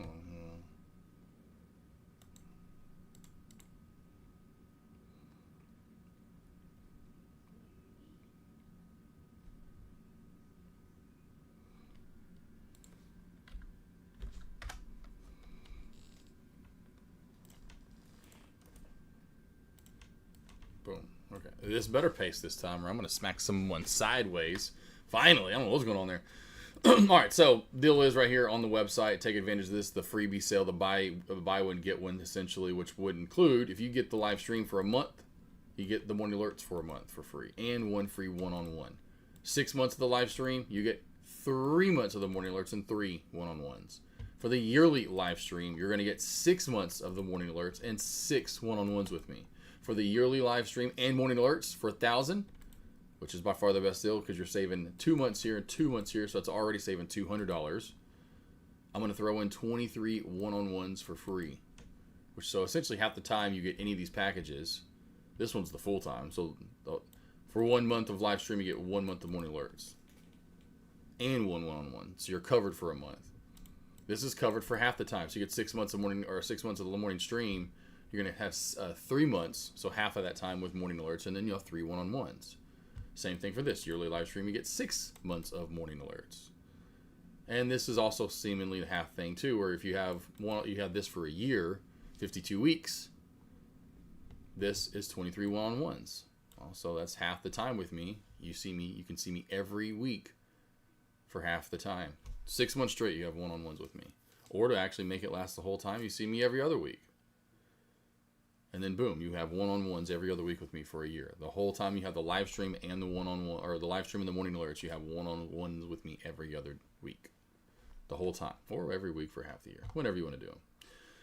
So again, take advantage of that. Again, like I said, no one really is doing what I'm doing, trying to help you. They're, trying to do Black Friday sales, or, they're trying to teach you possibly. I don't think so. I think most people are in it to win it, make their money, make their buck. Most chat rooms I've ever been out there, there's not a lot like the Discord. I have the free Discord out there that you guys can go learn from other traders right here every day from me and listening to me, going over trades and live, which we had 2 good ones today. Thank gosh, we had a couple of great trades on QTTB, doing that sort of stuff with you day in, day out, giving you lessons, doing stuff with TTP, introducing you to other streamers or traders, doing dual stream Fridays with you guys, trying to open your eyes as much as I can, whether it's from me or from other traders. And then doing the one-on-ones, doing the morning alerts. You just don't have a lot of people doing all that. I'm trying to do my best. So take advantage, invest in yourself.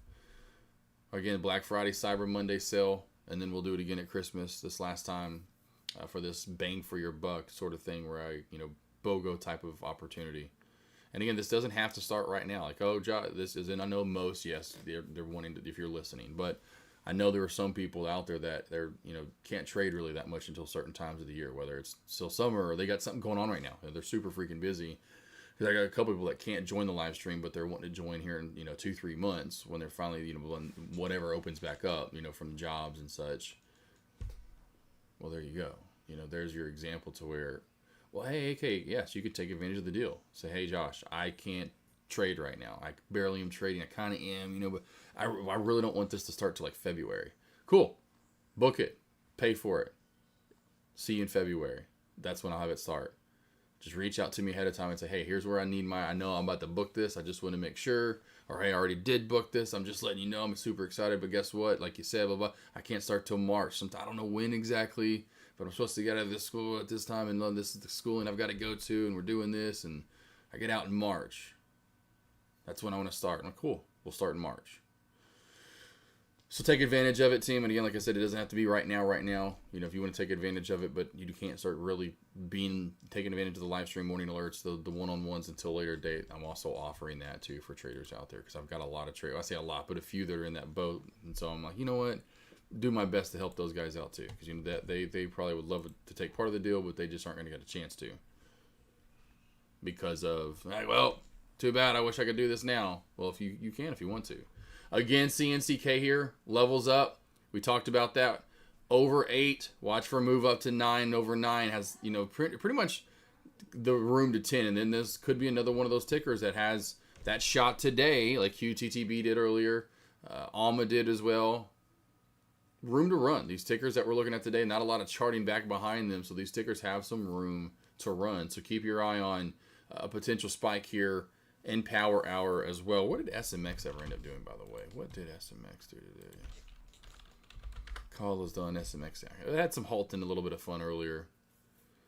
Crazy. SMX has actually rejoined the trend line from the trend line we were on Wednesday. Bounced off of it multiple times a day. I've got to show you guys this real quick. This is absolutely nuts. We'll put SMX right here just for fun.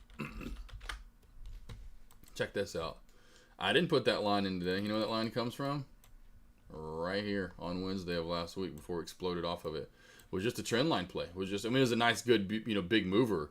And then this thing just went parabolic. I mean, it's like I blinked my eye last Wednesday. I think it was Wednesday. And it was just like, wow, this thing just went banana Joe's on us. But look at this trend line. Way off of it. Not even seeing it. And then kind of seeing a little bit there. And then on top of it and bouncing today. That's gorgeous. Absolutely gorgeous.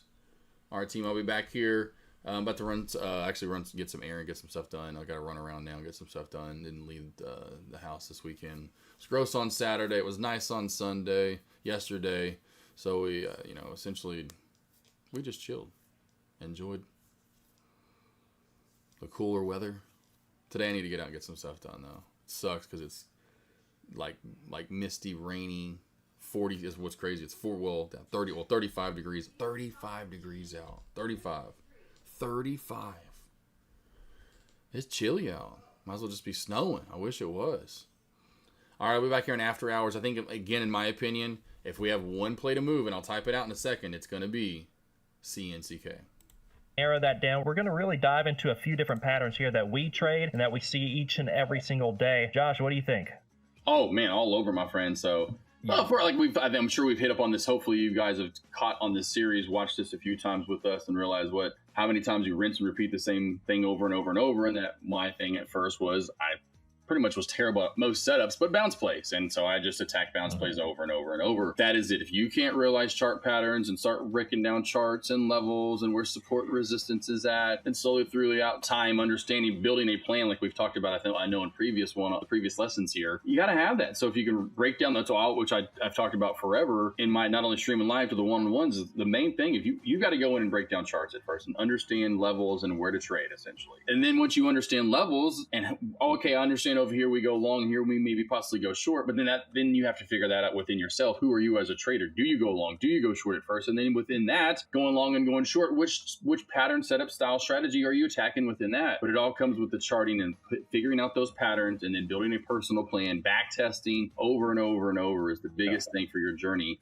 And if you do that at first, but versus what a lot of traders do, just go to the casino, so to speak, and throw I've got a lot of money and here it is and I want to trade. No, that's not going to be how it works out. Go study, go back test, do your homework, do that at first for a few months in. Don't build bad habits, build good habits. You'll be here. Yeah, when I first started, I thought just buy breakouts. It's a guarantee. Just buy breakouts, those flag breakouts. We're going to discuss, guys, how setups can fail. Setups give you probabilities. They give you expected value. They're not a guarantee. They're not a guarantee, but if you trade them via repetition over time and you have back tested so you know you have positive EV, then your equity curve is going to be going in the right direction. So why do these chart patterns matter and the psychology behind patterns? And I know we've done the psychology episodes, but it plays a part as well in patterns. So let's say we're going to show some patterns here. I'm going to bring one up. A few really. Double tops, head and shoulders, or you got the wedges. Find one, guys, that works for you. When you first start trading, don't try to trade trade them all.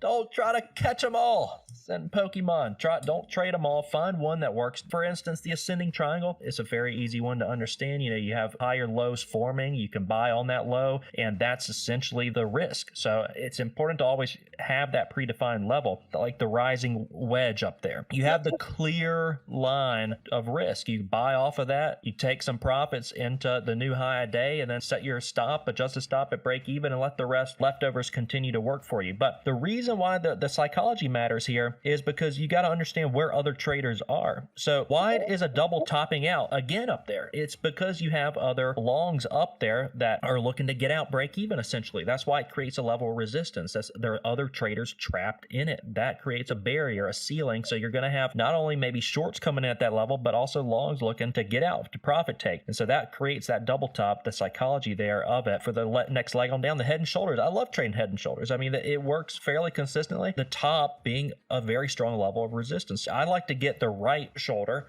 shorting that, and just have a clear risk. And these plays, like you're seeing the head and shoulders, they're usually euphoric, they're overbought. So they may be up multiple. I like it better when they're up multiple hundreds of percent. Why? Because they have a lot more room to fall down. So we might have a great risk reward. Right. These are things that go through traders' minds. Where's my risk? What's the risk reward here? And so we could have like a 1 risk and a 3 reward on that name, taking profits along the way, of course, but that's what's going to really compound over time. Show that back up again, because I want to show you real quickly. Pull that back up. Yeah, so the double top, I'm actually going to show you an example here in just a minute when I show my screen. I actually took a double top today on ELBM, so it'll be a beautiful trade to kind of show you where I took the top on it. And then even the head and shoulders, I love that example of the head and shoulders. You let the whole entire head and shoulders form there, and I talk about this all the time. Wait for the crack of the shoulders, so to speak, where you see that double bottom in the shoulder, where that kind of little almost W is created. Wait for the crack of that, right? And when it starts cracking, that's your entry for the move down to the bottom of the arm, as I would call it. And so you have a nice, clear, defined area to short, a clear, defined area for a stop, so you have a nice trade set up in front of you. And that's why we say wait for trades to come to you, because I would wait for that whole head and shoulders to form just for the crack of the shoulder, so I can take it down to the bottom of the arm, because there's the clear defined risk and a target and an entry. It's beautiful. You just wait for the setup there. I love it. So I was going to ask you, what confirms these patterns? Like for you, for instance, the head and shoulders, what are you looking for confirmation of that trade to work? Well, usually overall, just when you, I don't have an example, unfortunately, of a whole head, and I don't think I have one on my side of a head and shoulders, but typically it's this, and I'll show you. I'll go ahead and share my screen here if you want to fill that up for me, Mr. Kebo. There we go. There's actually a slide I did at one of the actual presentations that I did in front of about 200 people once at a seminar I was a part of. But you can see here almost this is kind of say of an M shape. But my area of entry is what I'm looking for, and say the bottom of when that trend line or that head and shoulders cracks is candlestick confirmation. So I'm waiting for that first candle to close and open outside of said trend, and I'm going to scale out into support. So you can kind of see that over and over and over. Again, maybe a little wonky head and shoulders with the shoulder, a head, a shoulder, but my clear defined entry, defined risk, and there's a kind of a double top actually right there. And then I have defined target. So I have a beautiful defined target area into that VWAP with a risk right here, that 2-to-1 ratio down in that VWAP area. So that's usually all I'm looking for, is essentially wait for that trend to crack. And I'm using that candlestick confirmation below hand. And every single time, usually this is when you find these beautiful uptrend channels and you find a clear area of support from below, or maybe old resistance where you want to scale out into, like I said here, and you have up top, a defined risk. Yeah, stay right there. I love what you're saying. There's so much value here. And I think there's other variables here too. Like look at the mountain on the volume chart. Like that would be something I'm looking for. Like not only do you have it cracking the trend, but this is right after it just had maybe its liquidity move on the day. So usually guys, volume's a great indicator. It kind of confirms setups for me as well. Looking at head and shoulders, you normally have that mountain, the peak and volume. The peak and volume's important. Oftentimes it identifies like a top. This was a liquidity move. So we had a blowout essentially where you're taking out tons of orders, tons of stops, and they've got their liquidity now. And now the top's set and it kind of fades. Here's another great example of that, boss, honestly, right here. And it's a double top. So we have a clear defined area where to short. That's your risk for entry as well. So boom, and look at the big sweep of volume that Kevin's talking about. And look how it dies off right after that back on down for your clear defined short. Beautiful. This is exactly what I actually banked on earlier on the challenge. right out of the gate, right out of the opening bell, this was something you'd be looking for right there. Absolutely beautiful right there. Additionally, what I like about this setup you're talking about is it's reacting. Like, you're not trying to predict where's the top going to be. Is this the top? No, you're waiting for it to come to you. You're reacting to the price action rather than, okay, I'm going to try to time the top, maybe even size into it. And then it's invalidated very clearly. If it retraces, reclaims like that trend line crack, then you're essentially out of it, right? I mean, that's the risk at that level. So it invalidates fairly quickly. Those are the criteria there. So is there a time of day when this setup is you're more looking for pre-market or market hours? Depends on how long the play has been running, and that's what's even almost to this bounce play if you want to pull this back on up. So pull this up. Where I love old resistance equals new support. Old, nice area of, you can tell a lot of what? Resistance. We're failing. A lot of people taking their profit. We see a huge sell-off from that as well. Not just a little small guy, a really good reversal back on down to what? Not only reclaim with big, with what? New high of day move, and almost volume gets about as big. Not consistently, but as big. So if you want to wait for that top to move out, this is what I love. Don't want to short the top. Got it. Don't want to short the trend crack somewhere through, somewhere right through here. I got it. And you get in for the reversal. I called this out on the live stream. Remember this, Kevin? This old resistance area. It's been running now for a good hour and a half with solid volume. You wait for the bounce play. This is where you can wait for bounce plays to come to you. Don't want to try to do it early on where there's a lot of volume that can get inconsistent on you as well. You find a nice, good area of selling pressure or early in the morning where a lot of people are taking profit. SMR, of course, you go back to just look at the chart. We know what's happened all across the board here. We're popping back on off from Friday lows. What do you think people are doing at the bell here? We talked about it earlier. They're taking profit. They take some profit, comes back on down. Well, I love finding those areas later on in the morning for support. Same thing with any of my chart setups. So yes, in pre-market, if it's been running for an hour and a half, look for double tops, look for trend cracks, look for bounce plays. Usually I like a play to be running for a good hour and a half, and that's when I come in for the move. It's already showed me, like you said, if it's this, an old resistance area to take a bounce play. Yeah. Back up to the play you were talking about with ELBM. I don't have to find, let me drag this back up. So we have something we have clear to find support or clear to find resistance on ELBM and a double top. That's all I'm waiting for. The play's been running for a few hours. Now I know I can come in for a play. Whether it's either a resistance, play up top or it's a bounce play, either way. So I like an hour and a half. I don't like attacking in the first 10, 15, 20 minutes the play's been moving, Kevin. I like usually, 30 minutes, 40 minutes, an hour. Then I go into attack. Once the chart has essentially proven a chart, it's been set up, the traders has showed me a nice, clean chart to trade, then I can go attack it. I'll throw this in there for free too. I kind of avoid traders, the zombie hour, like we're shorting some of these plays that pop up towards resistance. I'll avoid those because, again, we're going to circle back to the psychology of it. I like the first hour and a half, 2 hours too, like Josh is saying. Why is that? Because when you get plays squeezing up at the end of the day, oftentimes they can push through a lot of those barriers a little cleaner just because they've accumulated shorts throughout the day that get comfortable. And so I oftentimes will see strong squeezes into the close. A lot of shorts like to cover before the close. They don't want to hold overnight because it's hard to get rest.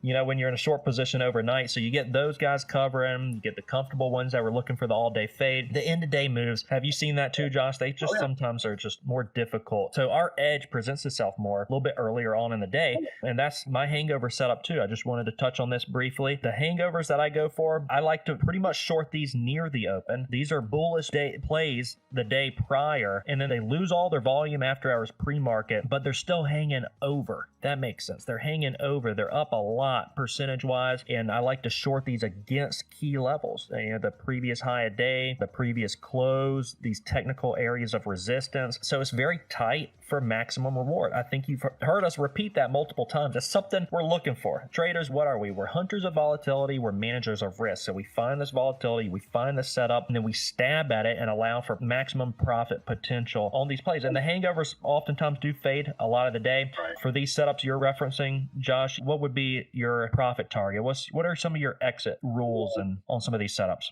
Yeah, usually typically when I'm coming back down to this, like earlier with just go to ELBM to start off with, you can see on that chart here. I just wanted this back down. When I see an old area, it would have been a great bounce play. And sometimes, unfortunately, and I would love to be able to go back and forth so quickly with my brain, but I knew the resistance. I wanted to fail. I wanted the short. I took the short. Well, then I should have immediately done is went long, because this is what I typically would be looking for, a long. Old resistance areas, you can see all the way back to pre-market where we once were support. That's going to be where I'm going to take the profit at. So you've got to be out in this area. Quit wishing and hoping it's going all the way back down in red for the day.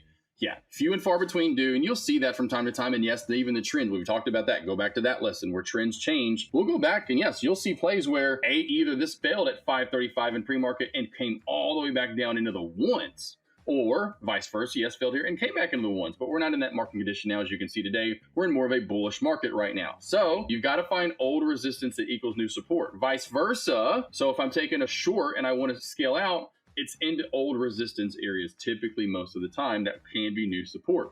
Or on the flip side, I want to go long off of old resistance. That should be new support. But what am I looking to do? Scale out at areas that either A, could be new support, or old support could be new resistance, voila, right here, or true old resistance areas, voila, right here. So you can see how we failed at what was old support, right here around 43.80 on SMR. So that's where you take some profit. That's an old area of support. So it's going to be a new resistance area. So take some profit. But if we break above it, then you should easily see where we failed from before and take some profit in this 44.35, 44.30 area. And so my next target's here. So I'm still in on this play, on the challenge for this next move up to this target of 45.50. And so I'm usually just using old support areas, old resistance areas, and that's where I'm finding my targets. Yeah, it's beautiful. What I'm hearing, guys, is set up the criteria. You got to set up the criteria. Have entry and exit rules, stick to the risk management, review results, and repeat the process. One of the edges I like to trade, Josh, is near a double top, but I like them to be quick. So if a ticker goes up quick and then drops, maybe even halts down and then opens up and shoots right back up, you have shorts covering and people buying the dip and we shoot up. I call it the sloppy seconds short. I like these sloppy second shorts. And the criteria for me is what the risk is high, is pretty much the high a day. And I'm looking for it to fail because the faster the move is, the weaker the trend often is. That's what I like about it. As a short seller, I usually tend to avoid stair-steppy action. I don't like the stair-steppers. I want to see emotions. I want to see emotions in the chart. I want to see them fast because the faster the move is, the weaker it often is going to be. You're going to get that rubber band effect. But Josh and I are both nailing these things, guys, as far as entry and exit rules. You have to have them. That's what you're hearing. There's many different patterns you can trade. I would suggest focusing on one. Pick one pattern to trade when you're first starting out. Josh and I, we're seasoned in this. So we can trade 10, 20, 30 different setups, and we know what's the difference between the A, B, and C, like we went over in a previous lesson. So we know to size those differently. But when you're starting out, you're not aware of all that yet. And it's going to take experience over time to develop that sixth sense almost. So pick one that you like. Maybe it's the one Josh presented. Maybe it's the hangover. Maybe it's the double top ascending triangle, head and shoulders, knees and toes. But stick to it, back test it, backlog, and then identify what needs refinement. But again, you have to realize it's not going to work 100% of the time, right? It's not going to do that. What you need to determine with this setup, how often does it work? What does it do? Review it. I think a good rule of thumb, Josh, that I've heard some people suggest to newer traders is keep the position on to a certain degree. Like when you're taking these positions, leave just a small piece on to keep your interest so that later in the day you go back and revisit the ticker. Even if that's 5 shares, because otherwise you're just going to forget about it and move on to something else. But yes, really what's important is you need to go back and revisit. I always did that back in the day for, no one really, unfortunately, taught that really about journaling. They talked about journaling and tracking, but not the really ins and, the ins and outs of it all, and then dotting the I's and crossing the T's and all that stuff of what you should be doing and why. So I developed my own system. And just the main thing you need to, of course, you got to go back over your own trade, like why you traded, where you traded, what was your stop loss, what was your target, all that, of course, just break down the trade in itself. But that's where it led me to breaking down the whole entire trade for the day. Why was it the high of day? Why was it low of day? Why did that bounce there? Why did that reverse there? And then it got to me, okay, well, man, I'm missing trades here. Let me go back to this other trade. Oh, man, and I break it down. And I'm starting to realize I'm missing a lot of trades because I'm just not understanding at the time when it's happening in front of me. As I was talking about, the picture is being painted too quickly for me. I need a Bob Ross type of painting, nice and slow. Well, that's what helped me out to make it slower in person. And as it was happening was watching it after I went back and put the lines in, as I called a painted picture at the end of the day. So that was huge. And then going back through, not only going through your trades, but then going back through and put my lines in on these different tickers that ran for the day and understanding why that was high of day or why that was low of day or why it bounced there exactly. Like I just said, it started to click and made sense more at the end of the day. Well, as I was doing that, it started to started to click and make sense more faster as it was being painted in front of me, to where now it is like Bob Ross has painted a picture for me. It's nice and slow, but it's only that. And like I even just said, I was a bounce trader at first. That's it. I realized I could not do a lot of different setups. I needed one pitch. I was like, cool, I don't have to be the starting pitcher. Make me the closer, someone that comes in for an inning and you can just throw a 103-mile-an-hour fastball and you can't hit it for an inning. That is fine with me. I'm in the game. I'm in the game at that point, and then I can add more pitches to it. Absolutely, guys. You're going to figure out, like, I've mentioned this before, what are your uphill battles? Because we all have them. And don't create the downhill habits. I'll say for me is I understand the tendency to want to think in terms of certainty. That's an uphill battle for me. And so what I do is involve myself in multiple trades to distract myself from the one. If you have this struggle as well, your desire to find this perfect strategy is what's going to keep you from having a consistent strategy. If you're just constantly looking for that holy grail is what they call it, trying to over optimize, as it says below, you're never going to reach the level of consistency. Again, it's via repetition. You're going to find consistent results, but it's going to be compounded. It's not going to be on singular setups. And we discussed how traders have blown up a lot off of focusing on individual hands versus the sum of the hands. So guys, just focus in on a few different setups and back test. Figure out where your strengths are and additionally where your weaknesses are, and then put up those guardrails. Like you said, time of day, and time, like you said, time of day was huge because don't think you're here all day. You know, I know Kevin talked about that before. Whatever the analogy is, essentially, if you're here all day and you think you're getting a lot of work, and you're not. You need to understand that you need to refine that to 2 or 3 hours, maybe 4 at most. Find your area of consistency and key. In the other hours, if you're doing anything, you're just back testing, going over what's happened for the day, and how to become a better trader the next day. Yeah, a lot equate like more time behind the computer to more progress, and it's not the case. On the drawdown days, and I know when they're here. Again, we have that sixth sense. Like when you've been doing this for a while, you know when you should not be trading. Now, whether you keep trading or not, that's the discipline that sometimes you have and sometimes you don't have. As traders, we like to trade. We like to trade, but we know when the days are not there to push it, and that's why it's important to have a max loss on the account. So if the day is not optimal, you're going to step away, and then when the next day is here, you can push it. On the day where everything just seems to be working, you're in the zone. Trading in the zone. So find the one that works for you guys. For instance, some traders, they don't like the high volatility and they find themselves deer in headlights very often and paralysis by analysis, and it causes them too much loss beyond what they initially wanted to risk. So maybe avoid those. Like the hangovers, I don't have the high volatility. I short, have my risk, and that's it. Josh has simplified his too.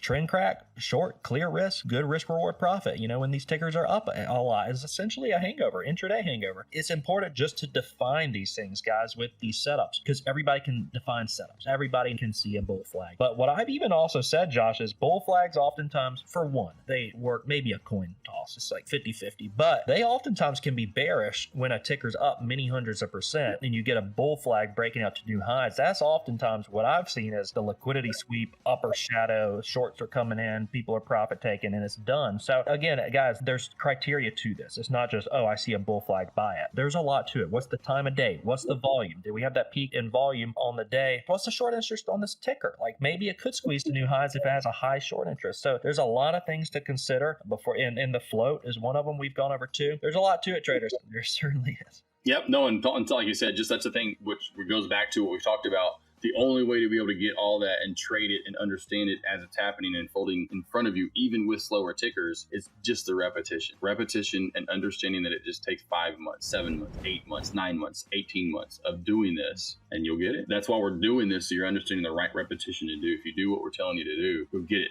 much faster than doing, like we've talked about, randomness and that random results. Yep, guys. The market's going to reward those who are disciplined, apply the risk management, and remain consistent. This is going to compound your results. It really is. Josh, where have you seen most traders lose? Is it them not recognizing a pattern? Because I doubt that's the reason people lose. It's mostly them not applying risk, right? Right. Yeah, exactly. Yeah, usually it's just a hold and hope strategy for sure, or these instances where they just didn't see something and they thought that was going to be high of day, but again, they just don't apply the certain risks. So it just goes back to that. Okay, well, cool. If you were wrong, doesn't mean you have to continue to hold. So that always comes back to that hold and hope just didn't manage risk properly. Usually ends up being the nail biter, for most traders. So just understand that. That's usually what leads to that, which we talked about, the 5 big, big loss, small loss, break even, small win, big win. Just get rid of the big losses. And usually the biggest thing that you can do to do that is understanding what risk is and actually sticking to your risk. Even if you're on, like you've talked about, and as much as who doesn't want to be myself as a trader, you always want to be right. You're going to be wrong doing this. It's just going to happen. I mean, when you first start playing a game, and even the guy that was like whatever, that Pac-Man guy, whatever, that has like the world record, but he wasn't beating Pac-Man when he first. Do you realize that? Like, it wasn't like and then broke the game. No, that was how many years and how many games did he play till he got to that level? A lot. And so you just have to understand, you're just not going to be able to pick up a basketball and be out in the NBA. You're not going to be able to pick up an amazing trade the pool eval and think that you're going to kill it. That's why we recommend doing the demo. Take advantage of that, or again, getting evals versus going to a real broker and blowing money left and right, because that's what most traders do. You do unfortunately have bad habits at first, and you continue to do those. So that's why I love what we're putting together here. It's just one of those things. If you make a checklist and a rule, like a little PowerPoint, almost a presentation of what we did, and go over that every day and train your brain to do this continuously, Monday through Friday for the rest of the year or into next year, you're going to get this a lot quicker and faster, 100%. So just in the main thing, like we talked about, apply the risk. I think that's going to be the biggest thing for sure in the end. Yes, there's other stuff that you have to worry about, but that is the biggest thing that usually I would say go back to that. If you want to avoid those big losses, manage your risk correctly. Yeah, you're gonna be wrong, traders, but you don't have to stay wrong. You don't have to stay wrong. So that's where the risk comes in. It's okay to be wrong. It's not okay to stay wrong. But yeah, find the few setups and trade those, back test them, and really develop that experience over time. Get an eval and work on it, because it's going to take time. It's going to take experience, and money's ultimately a byproduct of trading well. That's going to wrap up this episode, guys. Stay tuned for the next one, the last one, the finale coming up. But appreciate you guys. We'll see you in the next one.